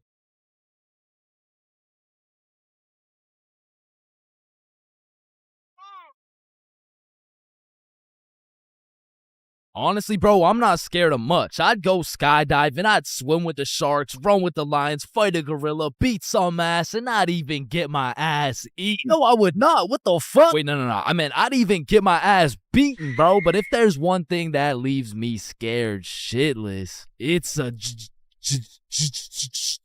But one day when I was 15 years old, my friends and I went to the gas station to get nothing more than a pack of Reese's. All right, your total will be $2.50. Hey, boy, step back. I got this. Put it on my car, bro. Yeah, oh, okay. Just let me. Oh, all right. You know, I don't think your machine's working, bro. Hey, kid. I hate to break the news to you. You know what I'm saying? But I think your broke ass needs to get a job. No! So I got my first job at Jim Jordan's, and I was grinding, bro. I made every coffee fresh, every customer happy, every toilet squeaky clean. I was putting the potato wedges in a goddamn bag until I'd stacked up my first few bands, and I'd never seen this much money in my life. I thought I was rich, bro. So I quit my job. And then the government took some bands. I bought a few Fortnite skins, one ugly-ass t-shirt, and before I knew it, I ended up exactly where I started. Damn, dude, you fucking suck. Your broke ass still needs to get a job, bro. Man. Firstly, my name is Chains, and I would love to work here at this summer camp. All right, Chains, do you know how to read? Yes, sir. Do you speak English? I do. Can you count to 10? Indeed. Can you ride a bike? Of course. Do you like little kids? Yeah, no, wait, no, yeah, well, no. Well, no. Final answer, no. All right, you're fired. Wait, no. I love little kids. All right, you're hired. Now take this helmet and teach those kids how to ride some goddamn bikes. Okay, yeah. Thank you. Really quick, how much do I get paid? I mean, as little as legally possible. Now get to work, buddy. My boss threw my ass straight into the deep end, bruh. No training, no nothing. Now, what's crazy is every other worker went to a training camp and was taught exactly what to do and exactly what to say. But one of those dudes quit last minute, and they needed somebody, anybody to fill in, and that's the only reason they hired your boy. Anyways, I grab a bike, go outside, and there I see my group of 5 little 5-year-olds waiting for me. And I can see the hopes and dreams of learning to ride a bike glistening in each and every one of their little eyes. And I didn't want to let these little motherfuckers down, so I wasted no time and got straight to work. Listen, it's simple. You get on your bike and you just start pedaling like, look at me go. Right, guys? Shit. Listen, teaching one kid to ride a bike is legwork. You grab the seat, you push them, they pedal, they fall, and you pick them up and start gaslighting their ass like, wow, buddy, you did an amazing job. I've never seen somebody sweep the floor with their face before, man. Next time you can use your hands, though. Thank you. But the real problem is having 5 different kids with 5 different personalities and skill levels. Because the first kid was named Miles, but he couldn't ride a bike for 5 feet. Then we had a kid named Noah, who didn't know a single thing about how to brake. Parker, who couldn't park for shit. We even had a kid named Noel, but his little ass couldn't stop taking L's. In James. But it was just one motherfucker, bro. Like, why is your name plural, bro? Where's the other one at? So my group's out here looking like 5 chimpanzees on bikes with one bigger chimpanzee supervising them. And I look over at my coworkers' groups, and these motherfuckers are out here biking in perfect unison, weaving through cones. I even seen a little kid doing no hands, bro. Hey, James, look, no hands. Oh, shit. Oh, shit.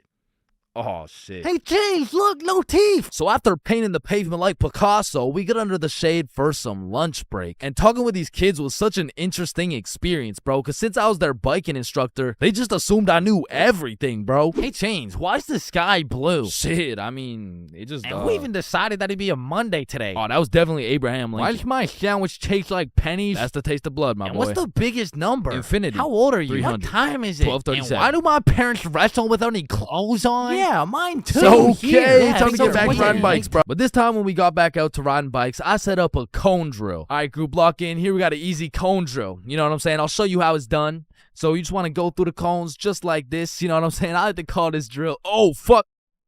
Wait, what's it called? I don't know. I think it's called fuck. Are you sure? Fuck. Yeah, nah, it's definitely called fuck. Well, that's a weird name. Okay, who's gonna fuck next? Yeah, bro.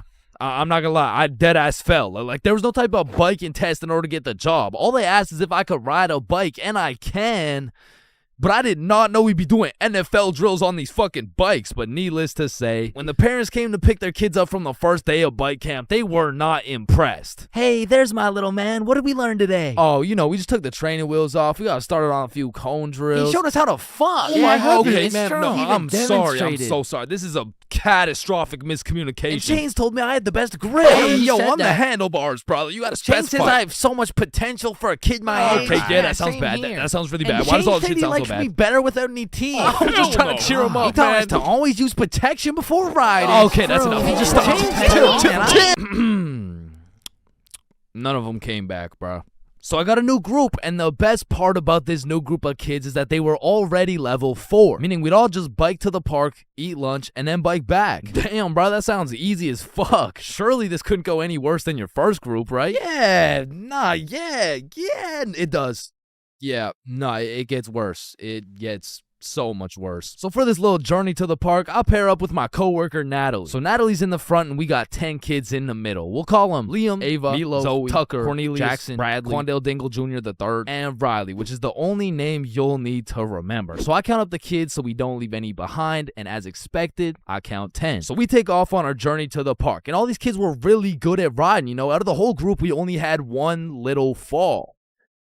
But I just scraped my knee, you know what I'm saying? Like, I didn't even cry or anything, bro. It wasn't even that bad. And before I knew it, we made it to the park. We all put our bikes down. Natalie and I ate our lunch while the 10 kids ran around and played. Liam and Tucker were playing tag. Zoe and Ava were picking flowers. Meatloaf and Quandale were eating cockroaches. Riley and Cornelius were in the bushes picking berries. And Jackson and Bradley were wrestling. And after a peaceful 45 minutes passed by, Natalie and I round everyone up to get back in line like we started. I count them up so we don't forget anyone. 1, 2, 3, 4, 5, 6, 7, 8, 9, 10. And we head back to camp. And after a very successful trip, the parents pick their children up one by one until Riley's very sweet mom shows up with a pack of 20 gym bits to thank me for my great work taking care of her child. Hey there, I just wanted to say I appreciate you so much for taking care of Riley today. Yo, what? Thank you so much. You really didn't have to. No, it's my pleasure, truly. Okay, well, thank you so much.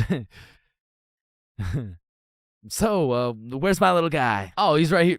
My heart dropped straight to my stomach, bro. And as I'm looking around for Riley, I'm trying to recall the ride home, and I genuinely just don't remember seeing Riley at all. And that's when I remember I last saw Riley playing in the bushes. And this is when my heart goes back from my stomach and drops down to my testicles, bro. To this day, my heart has never dropped so hard. This woman trusted me with her son, and I don't know where the fuck he is. So, where is he? Man, that right there is a great question.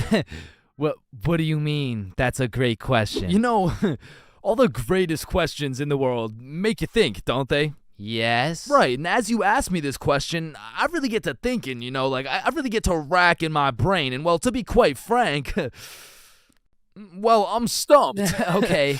Okay, what do you mean you're stumped? I don't know where Riley is. What do you mean you don't know where Riley is? Okay, yeah, nah. Let's just put it like this. Do you know where Riley is? No. Yeah, nah, me either.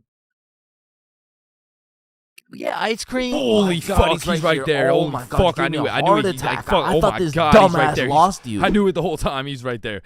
It's April Fool's. Give me Yeah, these. take him. Oh my God, Jesus, God bless America. And that was genuinely the day I realized I can't work a fucking job. I'm not built for that shit, bro. I gotta start a Stickman YouTube channel or some shit.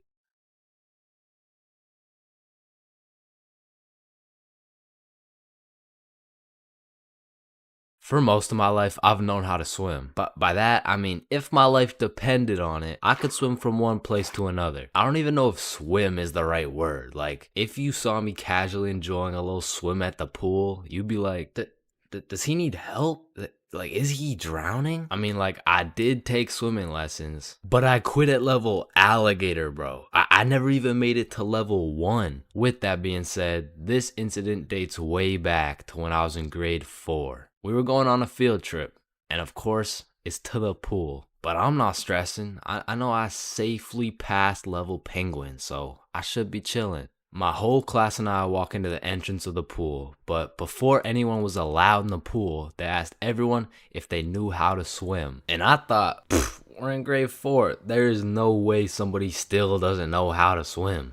And just as I presumed, nobody needed a life jacket. So me and the gang are swimming around, jumping off the diving boards. Fun stuff for a grade 4 field trip. But after about an hour, my friends and I are just chilling in the deep end. And that's when I see a kid in my class named Ben on some floaty things coming in our direction. A little backstory about Ben. For as long as I can remember, this dude has been on my nuts. So when I saw this dude coming in my direction, I assumed he just wanted to say hi or something. But as he made his way towards me, I could tell he was struggling. So I swim over to help him out. Oh, hey, Ben.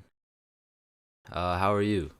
This kid jumps off the floaty thing onto me. And this man has the meanest grip on me. Pause. Well, this shit had to be some sort of attempted murder, bro, because he had me in a chokehold and his legs were wrapped around my arms. But they did not prepare me for this shit level alligator. So instantly I start sinking and hit the bottom of the pool. Keep in mind, Ben is chilling on top of me with his head out of the water this whole time. So I jump off the bottom of the pool just enough to get my head out of the water for a few seconds. Ben, get off me. And when I look up, I see this dude Ben with the straightest face in the world. Like this motherfucker has no clue I'm out here fighting for my life. And he says in the most monotone voice, "I can't swim." Ah, hell nah. I'm trying to fight him off me, but keep in mind my arms are tied up. So I gather all the strength out of my skinny ass grade 4 legs and I jump just enough to get my head out of the water again. Lifeguard, help! Oh, you guys, stop playing around in the pool. That's it. I'm fucked. I'm dead. And out of sheer anger, I decide, fuck it. If I'm dying, you're dying with me. I duck as far as I can under the water so both me and Ben can't breathe. But I'm running out of air. I start to get lightheaded. Man, that's crazy.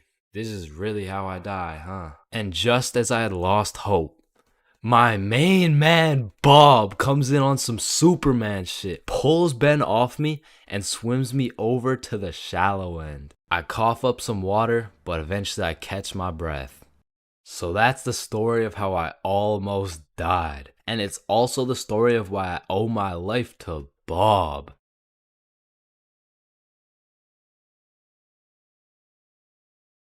Damn, light bulbs were such a good idea that they became the symbol for good ideas. God damn, I just spilled my water. What? Why does water make clothes darker if water is clear? What the fuck? Yo, there's two guys coming. On me. Oh, I clapped his ass. Yo, Billy. Yeah, what's up? You see that lamp right there? Yeah. What about it? That lamp in the video game uses real life electricity. Whoa. You know what I just realized? When a morgue worker dies, he still goes into work the next day. Bro, how could he go to work? He's dead. Oh, shit. Oh, whoops. Just dropped the soap. Wait, when you drop the soap, does the soap get dirty or does the floor get clean? Wait, guys. Since I'm alone, I'm the only person in the world to ever see this peanut. Nah, I saw it too. Who the fuck are you? Yo, when did you get so much money? Man, it's the money my grandma inherited me before she died. Yo, that's low key like when your homie dies in Fortnite and you pick up his loot. Come on, bro, my grandma's dead. Not cool. You right, my bad. Man, imagine the guy that discovered milk. And think about him convincing someone else to drink it. You did what to the cow? No, trust me, it's good, just drink it. Wait, you drink it too? Yeah, it's really good, look. Aw, hell nah. Damn, bro, mosquitoes are some brave creatures, considering those jits got 1 HP. Facts. Yo, Chains, you need your parachute to skydive. No, you don't. You just need a parachute to skydive twice. No, Chains. Well, what the fuck? Why did you just break my mirror? Well, actually, mirrors don't break. They simply multiply. Oh. Damn, bro. We're all just some walking nut for real. Facts. Damn, for real. It's crazy. It's true, though. Oh, shit. Oh, shit. I'm on fire. If you really think about it, you're not on fire. Fire is on you. Call the fire truck. Wait a minute. A fire truck is actually a water truck. Oh, god damn, just call the truck. Jesus. Bro, I was on fire. Why didn't you just call the fire truck? First of all, you weren't on fire. The fire was on you. Second of all, it's a water truck. Bro, I got the munchies. We should cook some cookies or something. Nah, you don't cook cookies. You bake them. What? Then why are they called cookies? Shit, I don't know. Cookies are just cookies. No, that's like saying you cook bacon instead of baking it. Well, actually, you do. What the fuck? Bro, what keeps the hot dog in like hot dog shape? It's like meat inside some animal intestine casing or some shit. Okay, so it's hot dog meat inside animal casing, right? Yeah.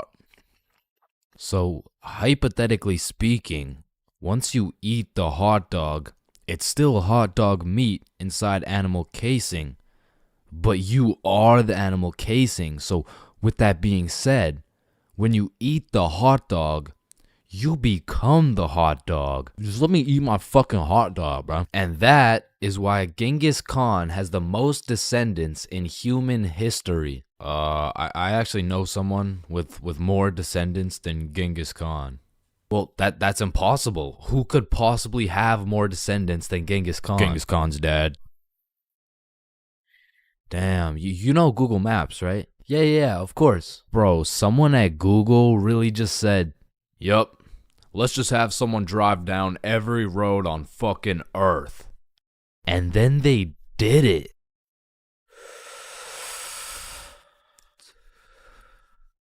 You know how concrete and glass are both made out of sand? Yeah, what about it? So if concrete and glass are both made out of sand, does that make skyscrapers just really big sand castles? Yo! How tall is the tallest person in the world? I don't know. Let me check. God damn, he's 8'1". Holy, you know what I'm thinking? Yeah, imagine getting railed by this absolute. No, I was thinking at one point the tallest person has experienced the height of everyone else in the entire world. Holy shit. Paper has 6 sides. Shh. Like we're really just some talking nut for real. Facts. No cap. Damn. Just some breathing semen for real. That's crazy. For real. Facts. So true. Damn. True. For real. Hey, little man. Well, what do you want to be when you're older? I want to be a doctor and cure aging and all the diseases. Well, if one day we cure all the aging and all the diseases, then we will all die painful and horrible deaths. I still don't understand why it's a chair. It just doesn't make any sense. Yo, you know what I just realized? What? The size of your hands is the font size you use in sign language. Oh shit. That motherfucker Shaq must be talking in all caps. Sir, I am very sorry to inform you that you are bleeding internally. Wait, I'm bleeding internally? Yes, we will need an immediate operation and we will have to. Oh, no. It's all good. Internally, that's where the blood's supposed to be. No, sir. Where are you going? This is an urgent matter. Get back here. You're in critical condition right now. Yo, can you pass the Apple charger really quick? Yeah, for sure. Yo, what if Apple chargers were called apple juice? Whoa. Damn. Yo. Apple juice? Bro. You know what I just realized? You can drink a drink, but you can't food a food. Nah, that one was ass. Yeah, you right. Like, I mean, we're literally just semen that can talk. So true. Facts. That's so crazy. For real. Yo, when you put your socks on inside out, the entire universe is wearing your socks, except you. Fuck. Yo, look, it's a unicorn. Damn, it's got a really unique horn. Unique horn? Unicorn. Unique horn. Unicorn. Unicorn. Unique horn. Unique horn. Unique horn.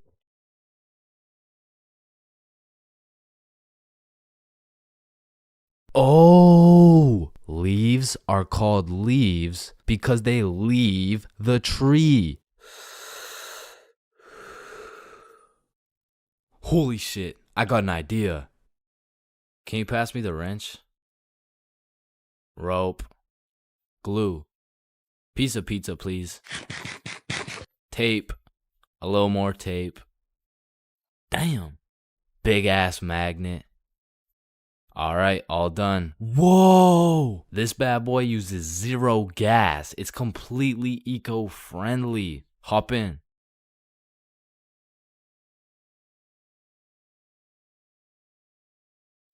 Oh shit, there's a penny. Bro, there's no point in picking up a penny. It's literally worth 1 cent. How much do you make working at Wendy's?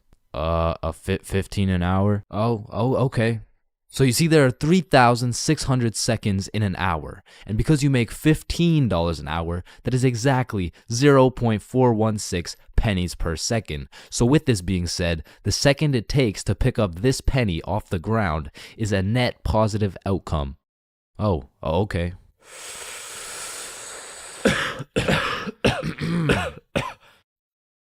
Wait a minute. Are stickmen always naked? Holy shit, we are stickmen. What the fuck? Yo.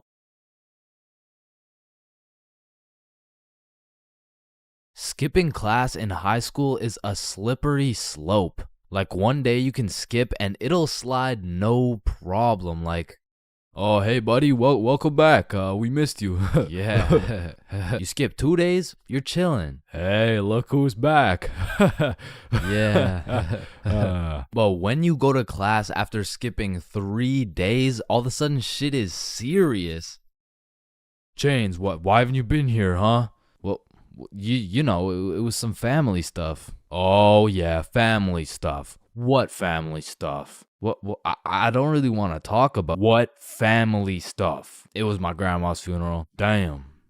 But that is no reason to miss a test. And Lord forbid, if you miss a whole week, the school board turns into the FBI. Like during the whole pandemic, one of my homies refused to go to any online classes. And one day he was enjoying his extended vacation while smoking up outside his crib. Next thing he knows, he's making direct eye contact with his science teacher while smoking grass. And because they started going FBI mode when you skip your classes, the homies discovered a top secret method so we could skip classes with 0 consequences. So when you would skip a class, the teachers would instantly hop on their laptops and whip up an email along the lines of, Mrs. For real, are you aware that your son Chains has missed his science class today?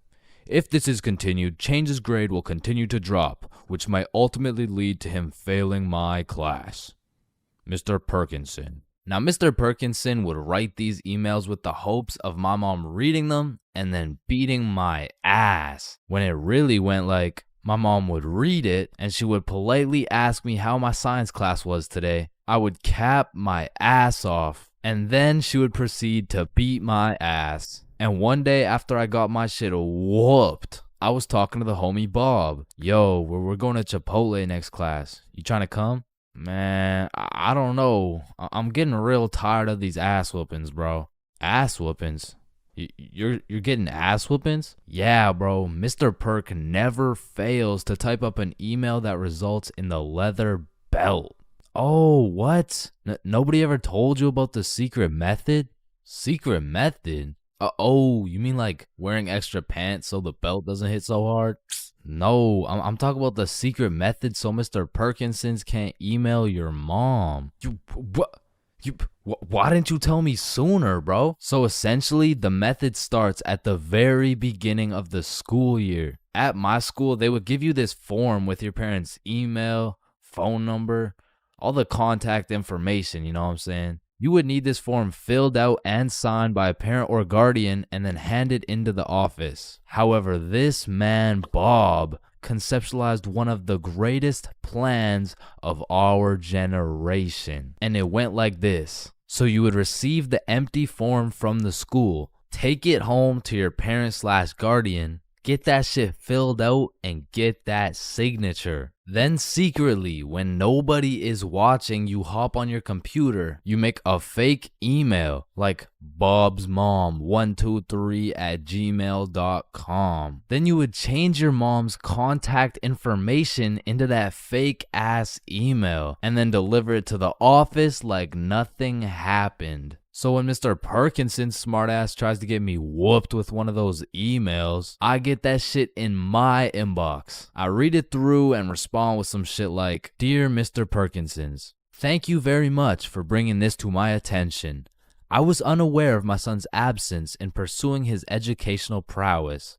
I will discipline him with a punishment that may or may not involve me whooping the absolute shit out of his tushy. Thank you, Mr. Perkinsons." And I already know this dude, Mr. Perkinsons, was reading that email like, "Oh, yup, he is definitely getting his ass beat tonight." Meanwhile, I was typing that shit up in bed while munching on some nachos. So you best believe I was abusing this newly found secret strategy. I mean, I was missing every other class, and it was just all sunshine and rainbows. But you know what they say, it's not all sunshine and rainbows.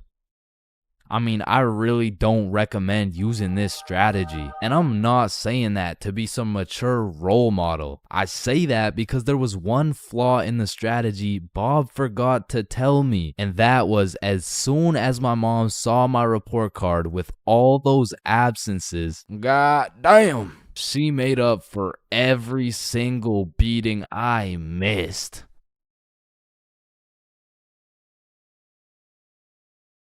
Everyone has encountered countless NPCs during their lives. Like, you know, the people that just spawned in.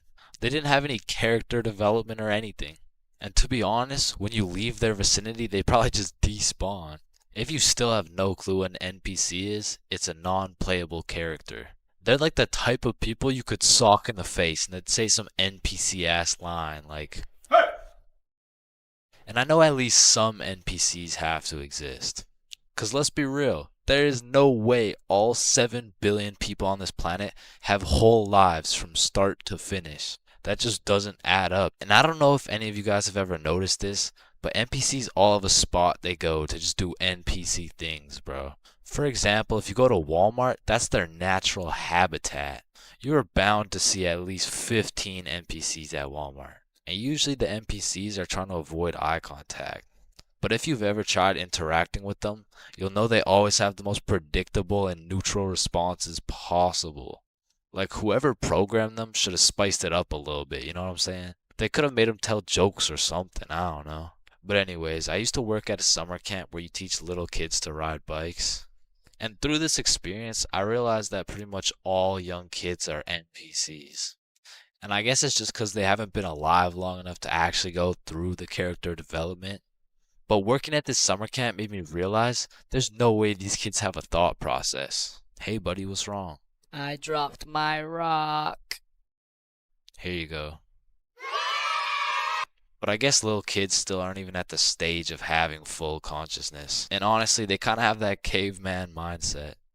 Eat something.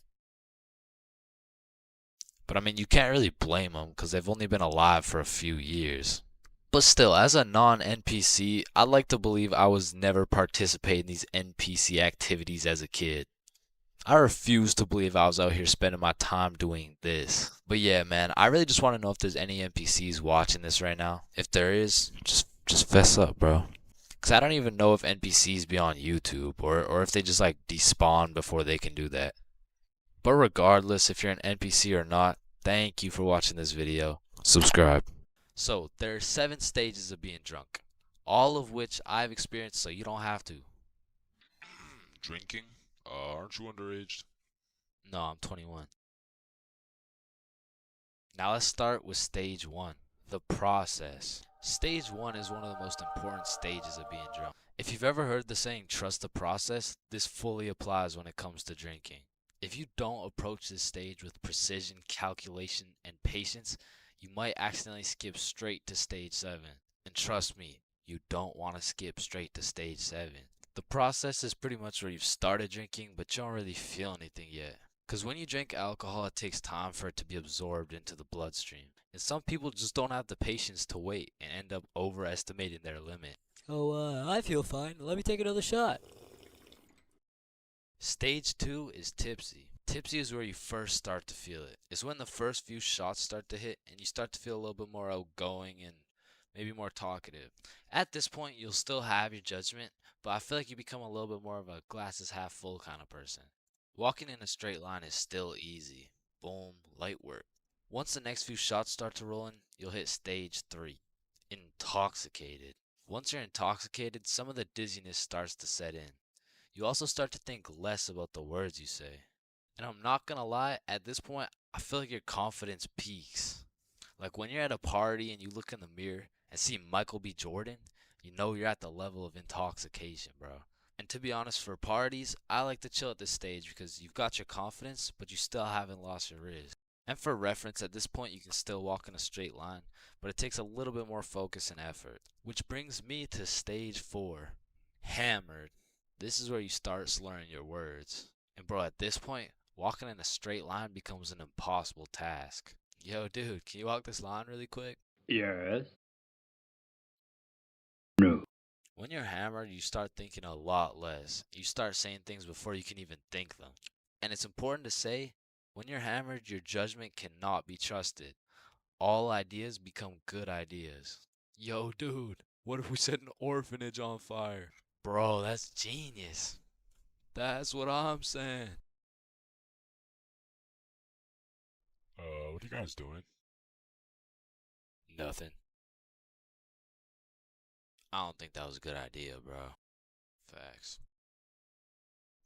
Stage 5 is stupefied. At this stage, you'll have the brain power of a toaster. And honestly, walking in a straight line isn't even a question anymore. Yo, dude, can you walk this? Once you're stupefied, you're just too far gone. You feel like your head is just spinning over and over. Now, at this stage, I would recommend leaving whatever party or setting you're at because you can't function properly. Probably end up regretting some of the shit you say or do the next morning. Now, stage 6, wasted. When you're wasted, when you get wasted is just regret. Your body is literally fighting for survival. Everything is miserable and you always promise yourself you'll never get to this stage again. But one way or another, it always comes back. Whenever you're at a party, there's always one person who's wasted and they're hunched over at the toilet just vomiting, bro. And it just ruins the night completely. So this might be obvious, but I do not recommend getting wasted. Now, to get to stage 7, you have to do one of 3 things.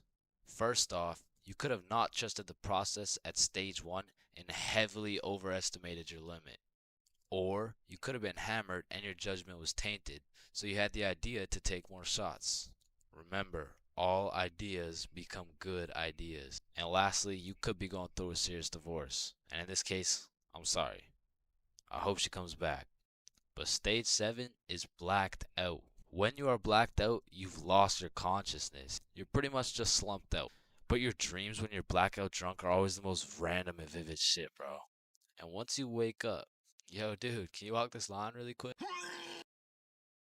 So, I think it's safe to say that I would strongly not recommend going past stage 4. But I'm not gonna lie, I have a few times, and I got lots of crazy stories from them too.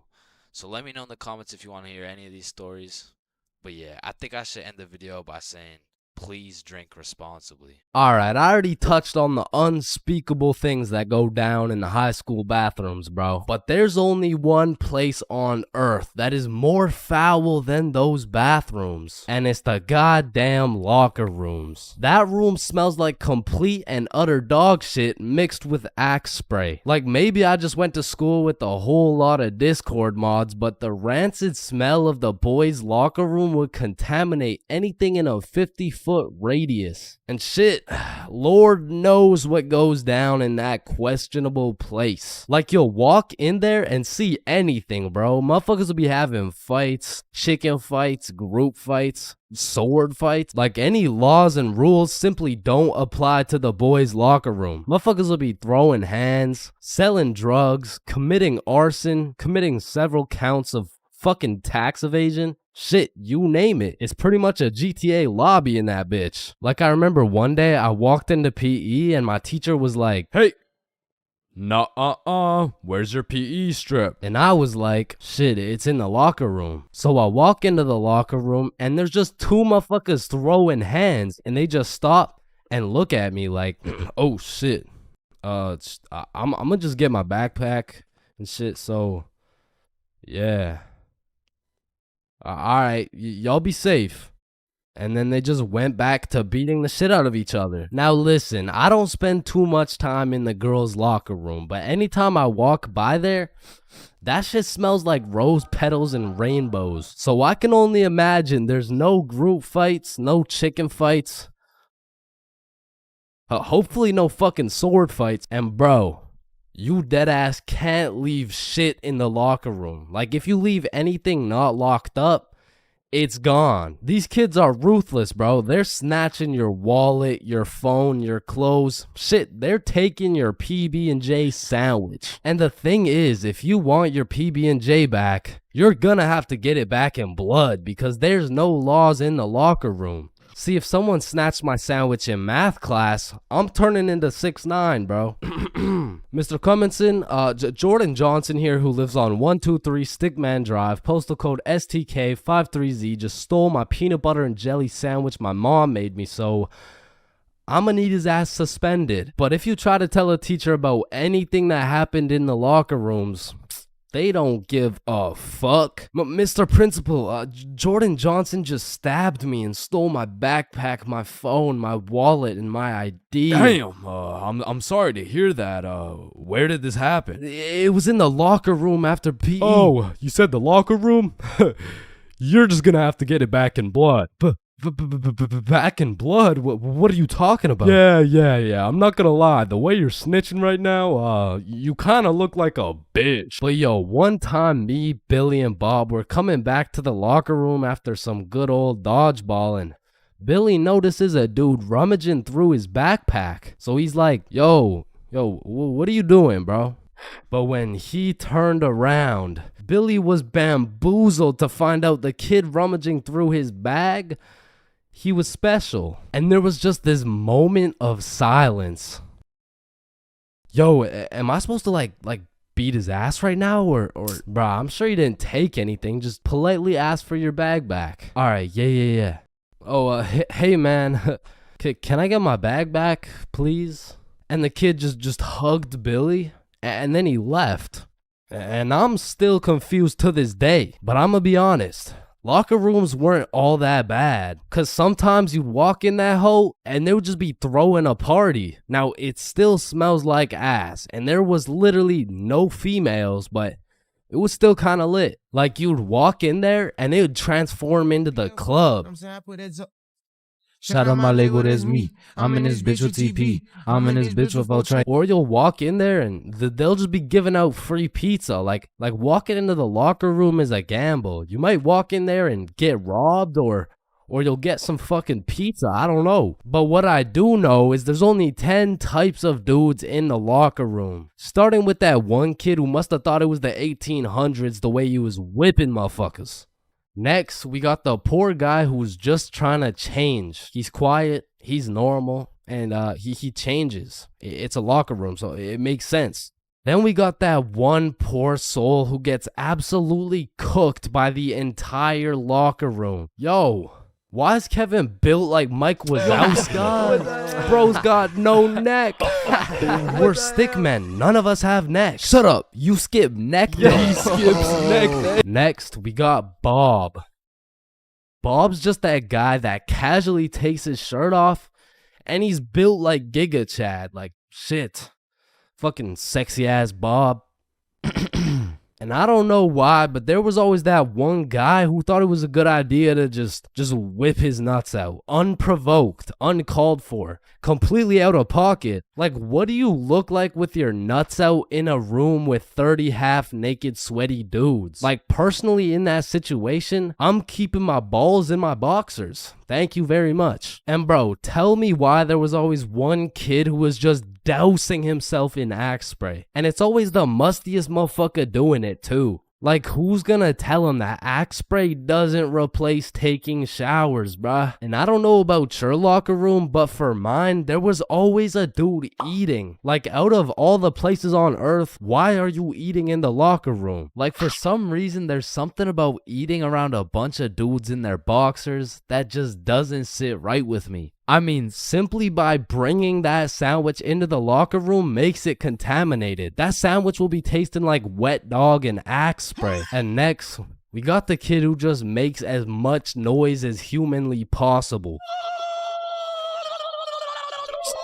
Shut the fuck God up. damn. And then there's that one dude who decides he's having a shower. And all power to that guy, but personally, there is no fucking way I'm showering in school. Like, I can't trust this little door to stop these menaces from breaking into my shower. Cause remember, there's no laws in the locker room. Like, it's no jail, but I'm sure if you drop the soap in there, you're gonna get violated. And of course you got the fiend. There's always a dude fiending for a vape in every locker room. And it's low-key worse in the locker room than the bathrooms. Like, these locker room fiends would do a little bit too much for some nicotine. I've seen them pay $5 for a single hit, and fuck, I don't want to know what they'll do for a hit when they run out of money. And still, I'm not gonna lie, the high school bathrooms get wild. They'll be hotboxed, there'll be fight clubs, but the thing about the bathrooms is a teacher can walk in at any time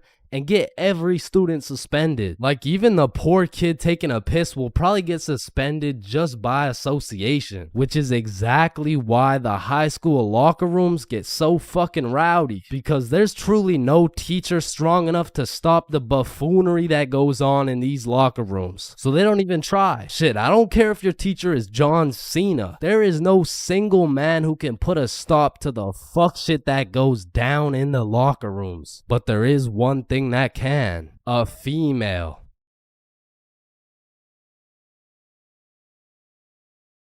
"3 a.m. Once the clock strikes 3 a.m., I feel like you've given up on trying to sleep. At this point, you're going to commit to whatever you decide to do until the sun comes up. Whether you're studying for tomorrow's math test, chilling on Discord with the boys, choking the chicken, or simply sulking in those 3 a.m. thoughts, you'll pretty much find yourself doing anything but sleeping. And I don't know if it's just me, but those 3 a.m. thoughts hit different. And honestly, it's just the perfect time to go for a walk, find a nice little view, maybe light up a joint, and just think.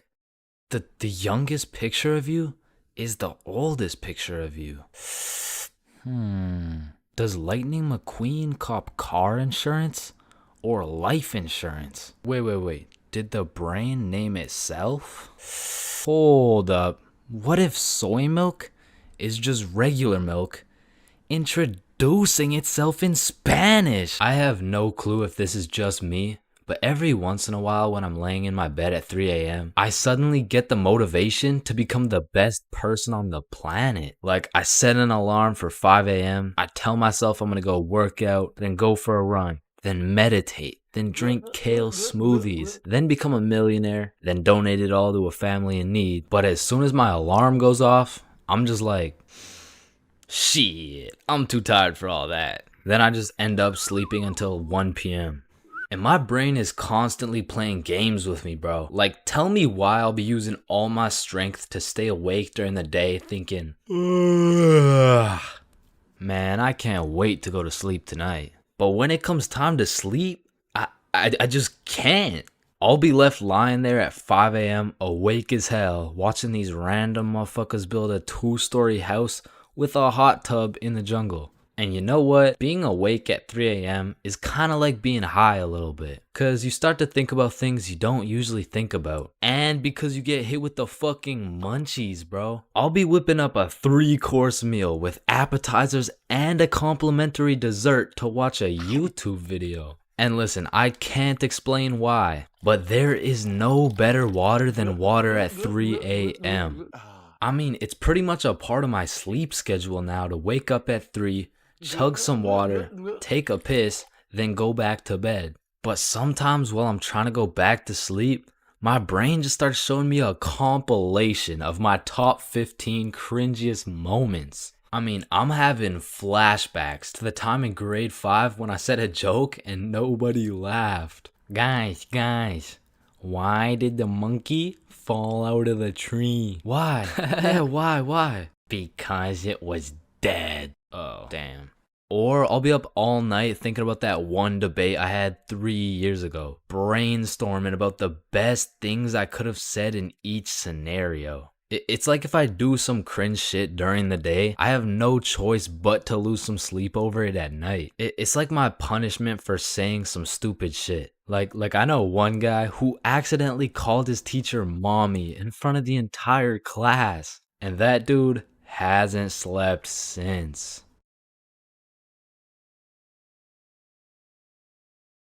All right, listen, I'm creating something I like to call the internet. Yo, what does it do? On the internet, people are going to be able to search up literally any question they have.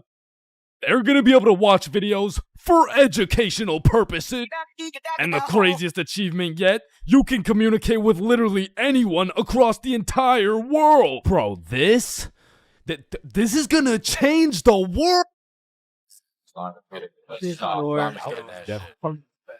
Bro, I'm not gonna lie, the internet is 100% one of the greatest inventions of all time. Like, that shit's up there with the light bulb, the airplane, the testacuzzi. Like, they're all groundbreaking inventions, but the internet just has to be number one, bro. Like, imagine telling a caveman you had a magical box where you could make anything pop up in 2 seconds. Yo, Caveman Dave, I got a magical box where you can make anything pop up in 2 seconds. Oh, shit, cool. Do you know her or something? No, Dave, no, get the fuck. Now, Caveman Dave absolutely dicking down the computer monitor seems stupid, barbaric, uncivilized, you know? Like, who's gonna tell, bro? They're just pixels on a screen, am I right? Facts! Yo, Caveman Dave is a dumbass! Facts, yeah, no, let me see your search history. You know, we don't gotta do all that. You know, oh, okay. Monstrous KFC mukbang. I like KFC. Fat motherfuckers eating a lot of food. I was hungry. Yo, big butt booty Latina oiled up, shaking that diggity dump truck, dog. What are you searching? Okay, listen, like I my finger slipped. Yeah, bro. 2025 is the weirdest time to have access to the internet, and that's just cause everybody has that shit. Like, I got it, you got it, my grandma's got it, Kanye's got it. Man, you and your grandma. Kanye still got it. And I fucking hate so every thing, and I'm done. Okay, yeah, well, not anymore, but I don't know if it's just me, but recently the internet has been getting more and more out of pocket, bro. Like, I'll be having a fantastic day, just chilling, until I pull up Instagram and see some shit talking about, imagine your car declines at the abortion clinic and the doctor start nutting in you. Yeah, this motherfucker's never getting a job, bro. Like, his digital footprint's up there with fucking Kanye, bro. Ah, hell nah. Alright, his shit isn't yay bad, but imagine dude trying to apply to a university like, yes, sir, this has been a dream of mine since I was a little kid, and I've spent thousands of hours studying, and it would be an absolute pleasure to join your program. Wow, that's amazing. And it seems like your GPA is a perfect 4.0, and man, your volunteer work is nothing short of impressive. I mean, building an entire village in Africa with your bare hands, I mean, geez, that's good stuff. Yeah, thank you, sir. Yeah, now, I do just have one last question. Yeah, anything. What would happen if your car got declined in an abortion clinic? Oh, holy shit, is that Girthy Dishwasher 97? Yep. Yeah, that's me, bro. Yo, most relatable content on Instagram, I swear. Yo, actually, I really never get the credit. Yeah, just put the fries in the bag. Oh, okay. And speaking of getting a job, you ever seen a kid under 7 years old post literally anything on Instagram? Yo, the comment section has a field day, bro. Like, the video will be of a kid who's just barely on the brink of gaining consciousness, and the comments are talking about, get a job, little motherfucker. Somebody get bro some fentanyl. I'm gonna touch you in places you ain't even know existed, little motherfucker. like, bro, stop touching these 6-year-old kids and touch some grass, dickhead. Yeah, but I'm not gonna lie, as a motherfucker who draws stickman for 16 hours a day, I really gotta start taking some of my own advice, bro. Wait, what's your advice? Oh, I mean, stop touching these 6-year-old kids. You touch 6-year-old wait. kids? I'm talking about Gurgi Force. Chains, you know the drill. God damn. Bro. Even these motherfuckers have the internet, bro. Like, what could you even possibly be posting? Oh, shit. Yeah, nah. We gotta start banning motherfuckers from the internet, bro. And I think we should all do a poll for the first person to go. You know, like, take your time. And, oh, shit. Okay, never mind. Votes are in. Looks like we're banning Jack Doherty. Why in the fuckity shit did you just ban Jack Doherty? You know what? Ban his the last two, bro. Actually, ban every single kid on the internet. Like, put down the Instagram reels, go outside and eat rocks like a normal kid before Gurgi Foreskin 445 fucks around and finds your IP address, bro. Because there's a lot of weird motherfuckers online, especially considering the impending gooner epidemic of 2025. Now, if you're unaware of this widespread epidemic, well, fucking good for you, but there's been a recent spike in the amount of gooners seen online. Like the type of motherfucker who'll be scrolling and see a video of a Cheeto that's kind of built somewhat like a Kardashian, and next thing you know, bro's got a DIY screen protector, bro. And I swear these gooners have no clue it's a problem either. Like, they probably show up to the doctor's office for a quick little checkup, and the doctor has to break the news to him like, yeah, Mr. Gooningson? Yeah, I'm sorry, but you gotta stop masturbating. No, wait, what? No, wait, why? Because I'm trying to examine you, dumbass. Oh, shit. Like, it's honestly mind-blowing how having access to the internet with all its power and infinite knowledge just makes us more stupid, bro. Like, at any given moment, we have the resources to learn quantum physics or learn how we can watch Skibbity Toilet. What? No. Why the fuck would we watch Skibbity Toilet? Shit, man, this stuff's good. Just take a watch. No, I'm not watching that shit. Just real quick. Yo, why are you recording me, bro? We're filming a YouTube video, dumbass. Oh shit, yeah, you're right. So I was saying there's a lot of people nowadays addicted to the internet and shit, like that guy over there. Where? Bro. What? Oh shit, yeah, what I was saying was, back in the day, the internet was just for shit like cute cat videos and cool math games and shit, but nowadays, the internet has everything your brain craves. Like, it's got food for you, it's got friends for you, it's funny, it's educational, bro, it has Cheetos built like Kardashians, bro. And as if the internet having everything we ever needed wasn't enough, these motherfuckers invented AI, bro. Now, maybe it's just me, but this AI shit is getting a little too good, bro. I mean, when ChatGPT first came out, I was using that bad boy for all kinds of shit. Whenever I couldn't do my homework, ChatGPT. When I forgot a recipe, ChatGPT. When I couldn't get a girlfriend, cry myself to sleep. And then ask ChatGPT. Like, back in the day, I was using that shit to fix all my problems. But nowadays, I just be using it to spend quality time with, bro. Holy shit, this guy's a gooner if I've ever seen one. And no, I'm not a fucking gooner, bro. I'm just spending some time getting to know my homie Mr. GPT. Because when the day comes and that motherfucker and his AI homies decide to take over and kill the entire stickman race, you're gonna be getting your shit annihilated, bro. And I'ma just be like, yo, GP, you don't gotta do this, bro. Remember when we used to talk about our feelings together and I used to send you line art of sexy Squidward and shit like, hot, you fucking gooner. And honestly, I feel like the people are less scared of the robots taking over the entire world and they're more scared of them taking their jobs. But I'm gonna keep it a buck, I cannot relate, bro. Like, AI could never do the shit I do. AI could never do the shit I do. Wait, what the fuck? Wait, what the fuck? Who does this bum think he is, bro? Who does this bum think he is, bro? Like I mean, yo, alright, that shit doesn't even sound like me, bro. Yo, that shit doesn't even sound like me, bro. So you want to copy everything, huh? Yeah? Yeah, you sure you want to do this? Yeah, you sure you want to do this? Yeah. Alright, let's go. I like little kids. Yo. Like you loading or something? Like what's going on? You gonna repeat it or Undercover police has Vaj back. Man, I don't know about y'all, but for me, having an older brother is like, Oh, chin check. damn, bro, El Chin, am I right? Nah, I got you a gift though. Damn, for real? Yeah, open them up. Oh, these are tough. Let me try them on. Yup. You know what these are good for, bro? Yeah, what is it? Wedgie. I'm not gonna lie, bro. I still love having a big brother. Like, yeah, you get your ass beat bi-weekly. Yeah, these motherfuckers will steal your food, and they be frying your shit for no reason whatsoever. Chains for real, not as Chipotle for real. Because he's wrapped like a burrito.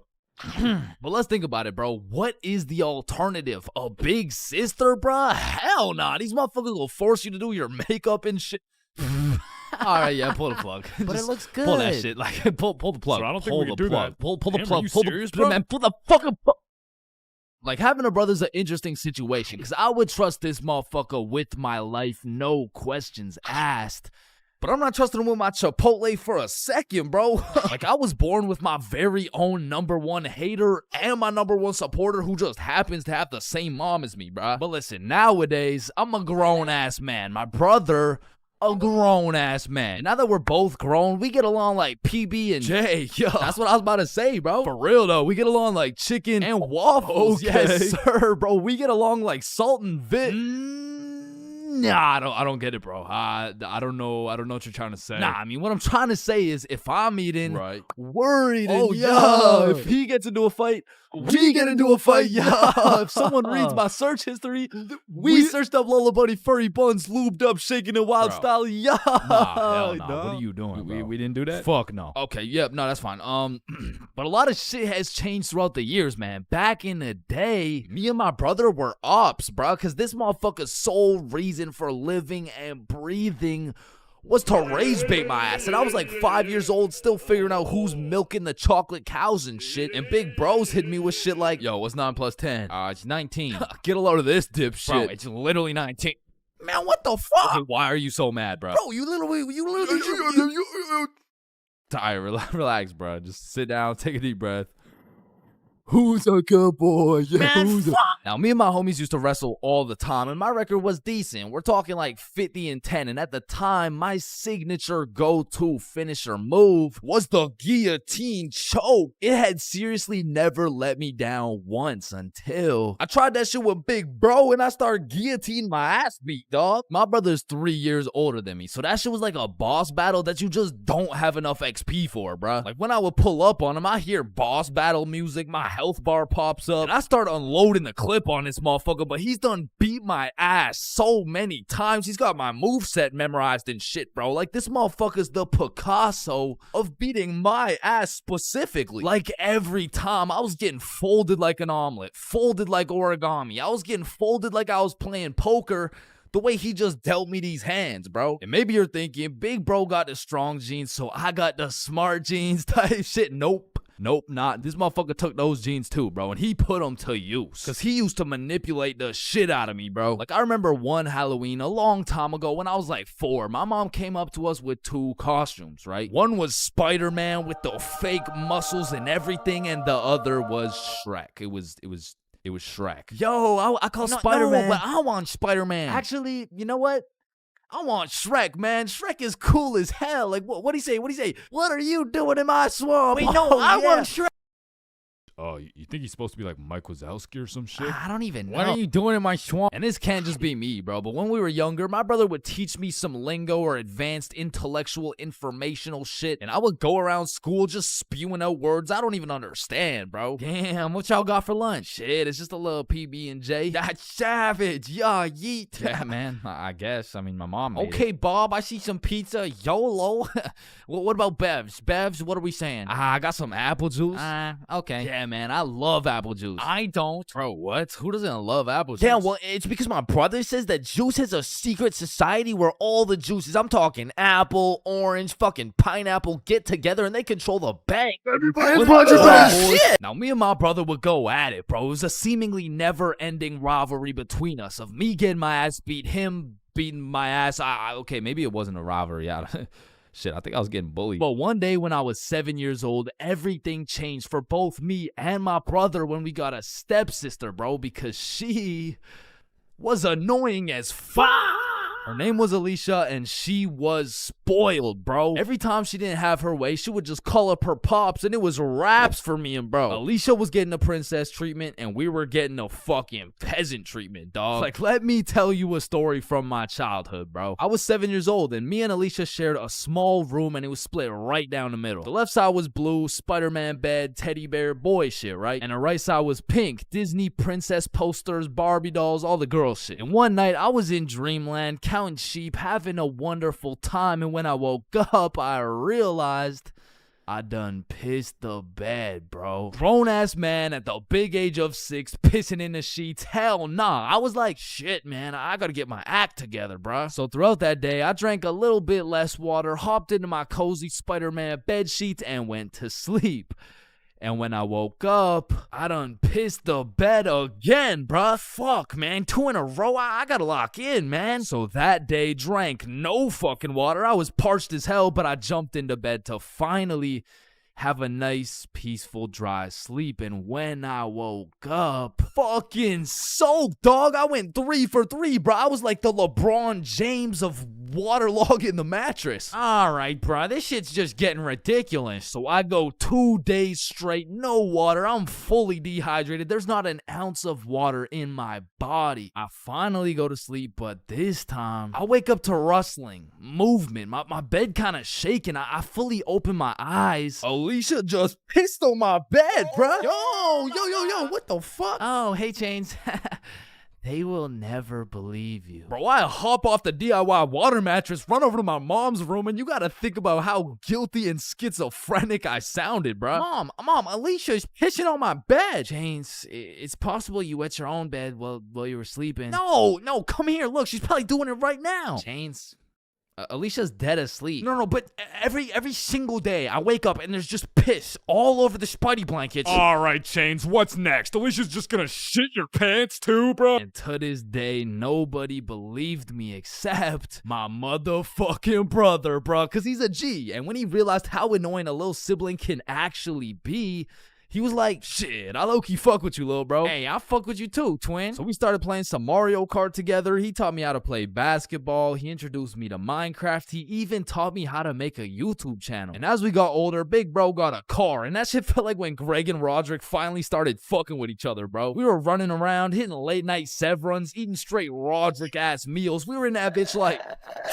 brain freeze. And ever since that day, my big brother has been like my second half, bro. My twin in him. Truly, I can say my big brother is my vinegar, bro. It was salt and vinegar. Bro, it was on the tip of my tongue, bro. How did I not get that?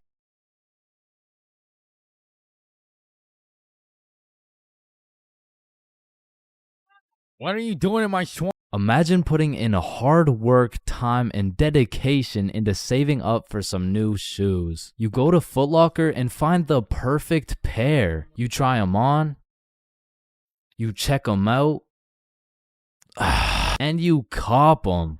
And even though you spent your last $200 on these shoes, you're happy because you feel fresh as fuck, and these J's might actually get you some bitches. But as you're leaving the mall, a gang of motherfuckers wearing shiesties take those J's right off your feet, leaving you shoeless, broke, depressed, and with absolutely zero bitches. Now, personally, I wouldn't let that slide. However, when I was just a young, wholesome boy in 7th grade, I still wouldn't have let that slide. But I was weak as shit, so it would have slid anyway. I mean, in 7th grade, I could have got my ass beat by Hezbollah, bruh. I was a walking lick, which is exactly why I got a story for y'all today. So as I said, this story takes place in 7th grade, where I was young, innocent, and built like a string bean, bro. So one Friday night, me, Bob, and Billy were going to this girl's house for the 3-man mission. The plan was simple. There was 3 of us and 3 of them. We would put on a scary movie, and if everything went to plan, we would get some cheeks. Now, just earlier that day, I had copped some fresh ass Jordans, so I've got a little confidence boost as we walk up to this girl's house. So we knock on the door, they open it, and we go inside. Now we stuck to the plan. We put on some cheesy horror movie, and one thing led to another, and by the end of the movie, Bob had all 3 girls, bro, and me and Billy were in the corner playing Bloons Tower Defense. Don't ask me how this shit happened, I don't want to talk about it. So after hours of me and Billy straight fumbling, we all decided to go home. And although I was a little disappointed in my performance tonight, I put on my brand new uncreased Jordans and I remembered, damn, even Curry airballs sometimes. Now the bus route back to Bob's crib took 2 buses. So we hop on the first bus, it takes us to the next stop, and as we're getting off, we see the second bus we need drive right by us. Fuck, is that our bus? Damn, yeah it is. Wait, check when the next one comes. Yeah, it shouldn't be long. Damn, bro, the next bus comes in an hour. So we have no choice but to wait at the bus stop for an hour. So we wait, and at this point, it's already getting late. I checked the time, and it's already 11 p.m. As we were sitting there, bored as hell, waiting for this bus to come, one of the other buses stops in front of us to let someone off. The person gets off, and as the bus starts leaving, we hear this loud thud come from the bus. What the hell? What was that? Oh shit, it's a baton. And as we're analyzing this baton that seems to have fallen out of the sky, some motherfucker wearing a shiesty walks up to Billy like, "Give me that shit," and straight snatched the baton out of Billy's hands. And Billy froze up. Bro was scared shitless, straight bamboozled. And the way the bus stop was set up was there was a main road, the bus stop, and behind the bus stop was a small hill with bushes on top. And when I say this shit looked like something out of a movie, I mean this dude wearing a shiesty walks back up to the top of the hill and a group of 5 other dudes walk out from behind the bush and they're shiestied up too, bro. They had to have been in at least grade 12, and to a 7th grader, that is scary as fuck. And I was no genius, but as that group of shiesties came out of the bushes looking like a GTA 5 cutscene, I came to the consensus that they were up to no good. Yo, those Jordans are looking my size. And this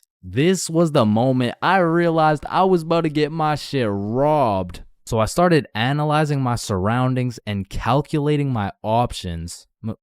Maybe I can talk my way out of this. Hey sir, how was your day today? Shut up. I said, what size are the shoes? Damn, I can't fight them. It's a 3-on-5, and they got the high ground, and they got a baton, bro. They would knock my ass out and take the shoes. But I'm fast. So if I take a right, then make a left, there's no way they can catch me. Wait, fuck, I can't run. I'd crease my Jordans. And just as I had ran out of options, Billy says the last words I would expect to come out of this man's mouth. Wait, Ethan? Yo, who the fuck? Oh shit, Billy. Oh, I didn't know it was you, bro. Man, Ethan, you had me scared for a second. Damn, man. My bad, pimp, my bad, my bad. No, you're good. How's your mom doing? Oh, yeah, she's doing good. Yeah, it's great to see you, man. You too, bro. See you around. All right, peace out. Y'all, don't worry. I seen a kid over there with some new forces we could snatch. Oh, bet. Yes, sir. I bet. Man, he's a good dude. Nah, bro. He just tried to rob me. Who the fuck was that? Oh, that's my longtime homie Ethan. Why do you know him? Oh, yeah. We went to the same preschool. Same preschool? That dude looks 20, bruh. Oh, yeah, no, he is. He just got held back a few times. Held back in preschool? How the fuck do you get held back in preschool? Oh, he used to beat up the other kids and then take their toys. Oh shit. Makes sense. So we bus back to Bob's crib, and as we're walking to Bob's front door, I stepped in mud. Bruh.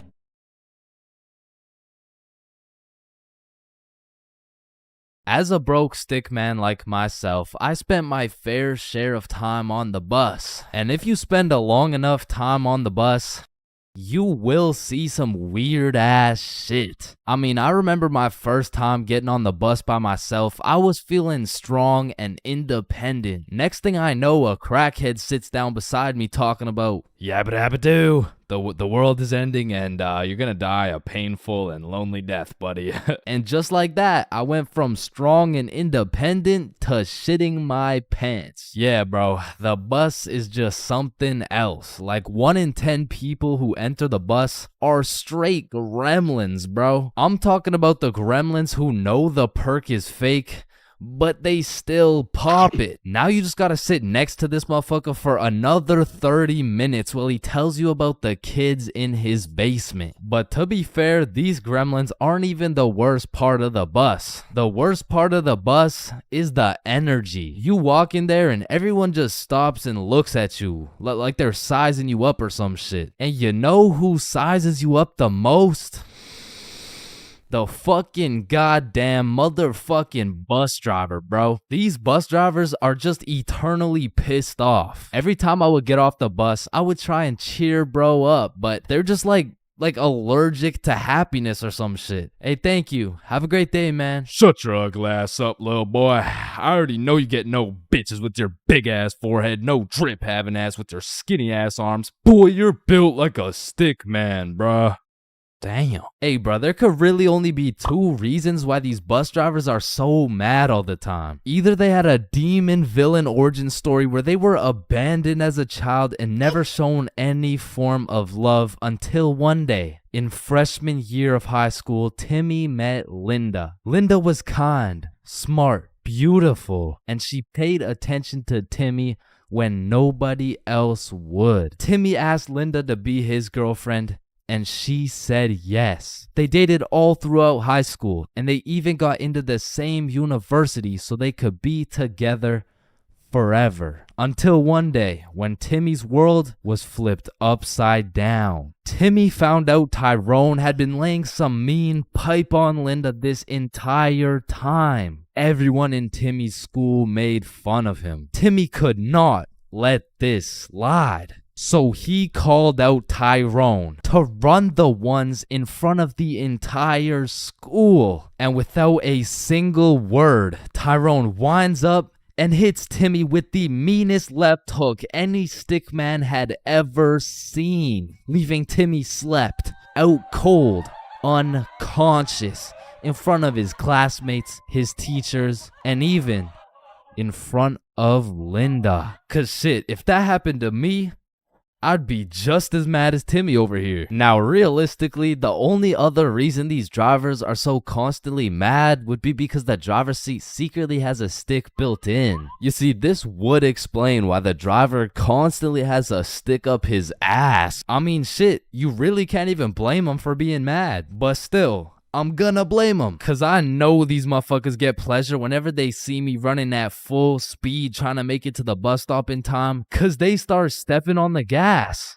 Dumbass. To be honest, there's nothing that leaves you more defeated than when you're sprinting to a bus stop, then that shit just cruises on by and everyone on the bus is laughing at you. Damn, honestly, at that point, I just give up and go home. But it hits a little bit different when that bus is your only way home. And it was the last bus, cause it's 2 a.m. And now you gotta bunk up with the gremlins on the side of the street, all because that goddamn bus driver had a stick up his ass.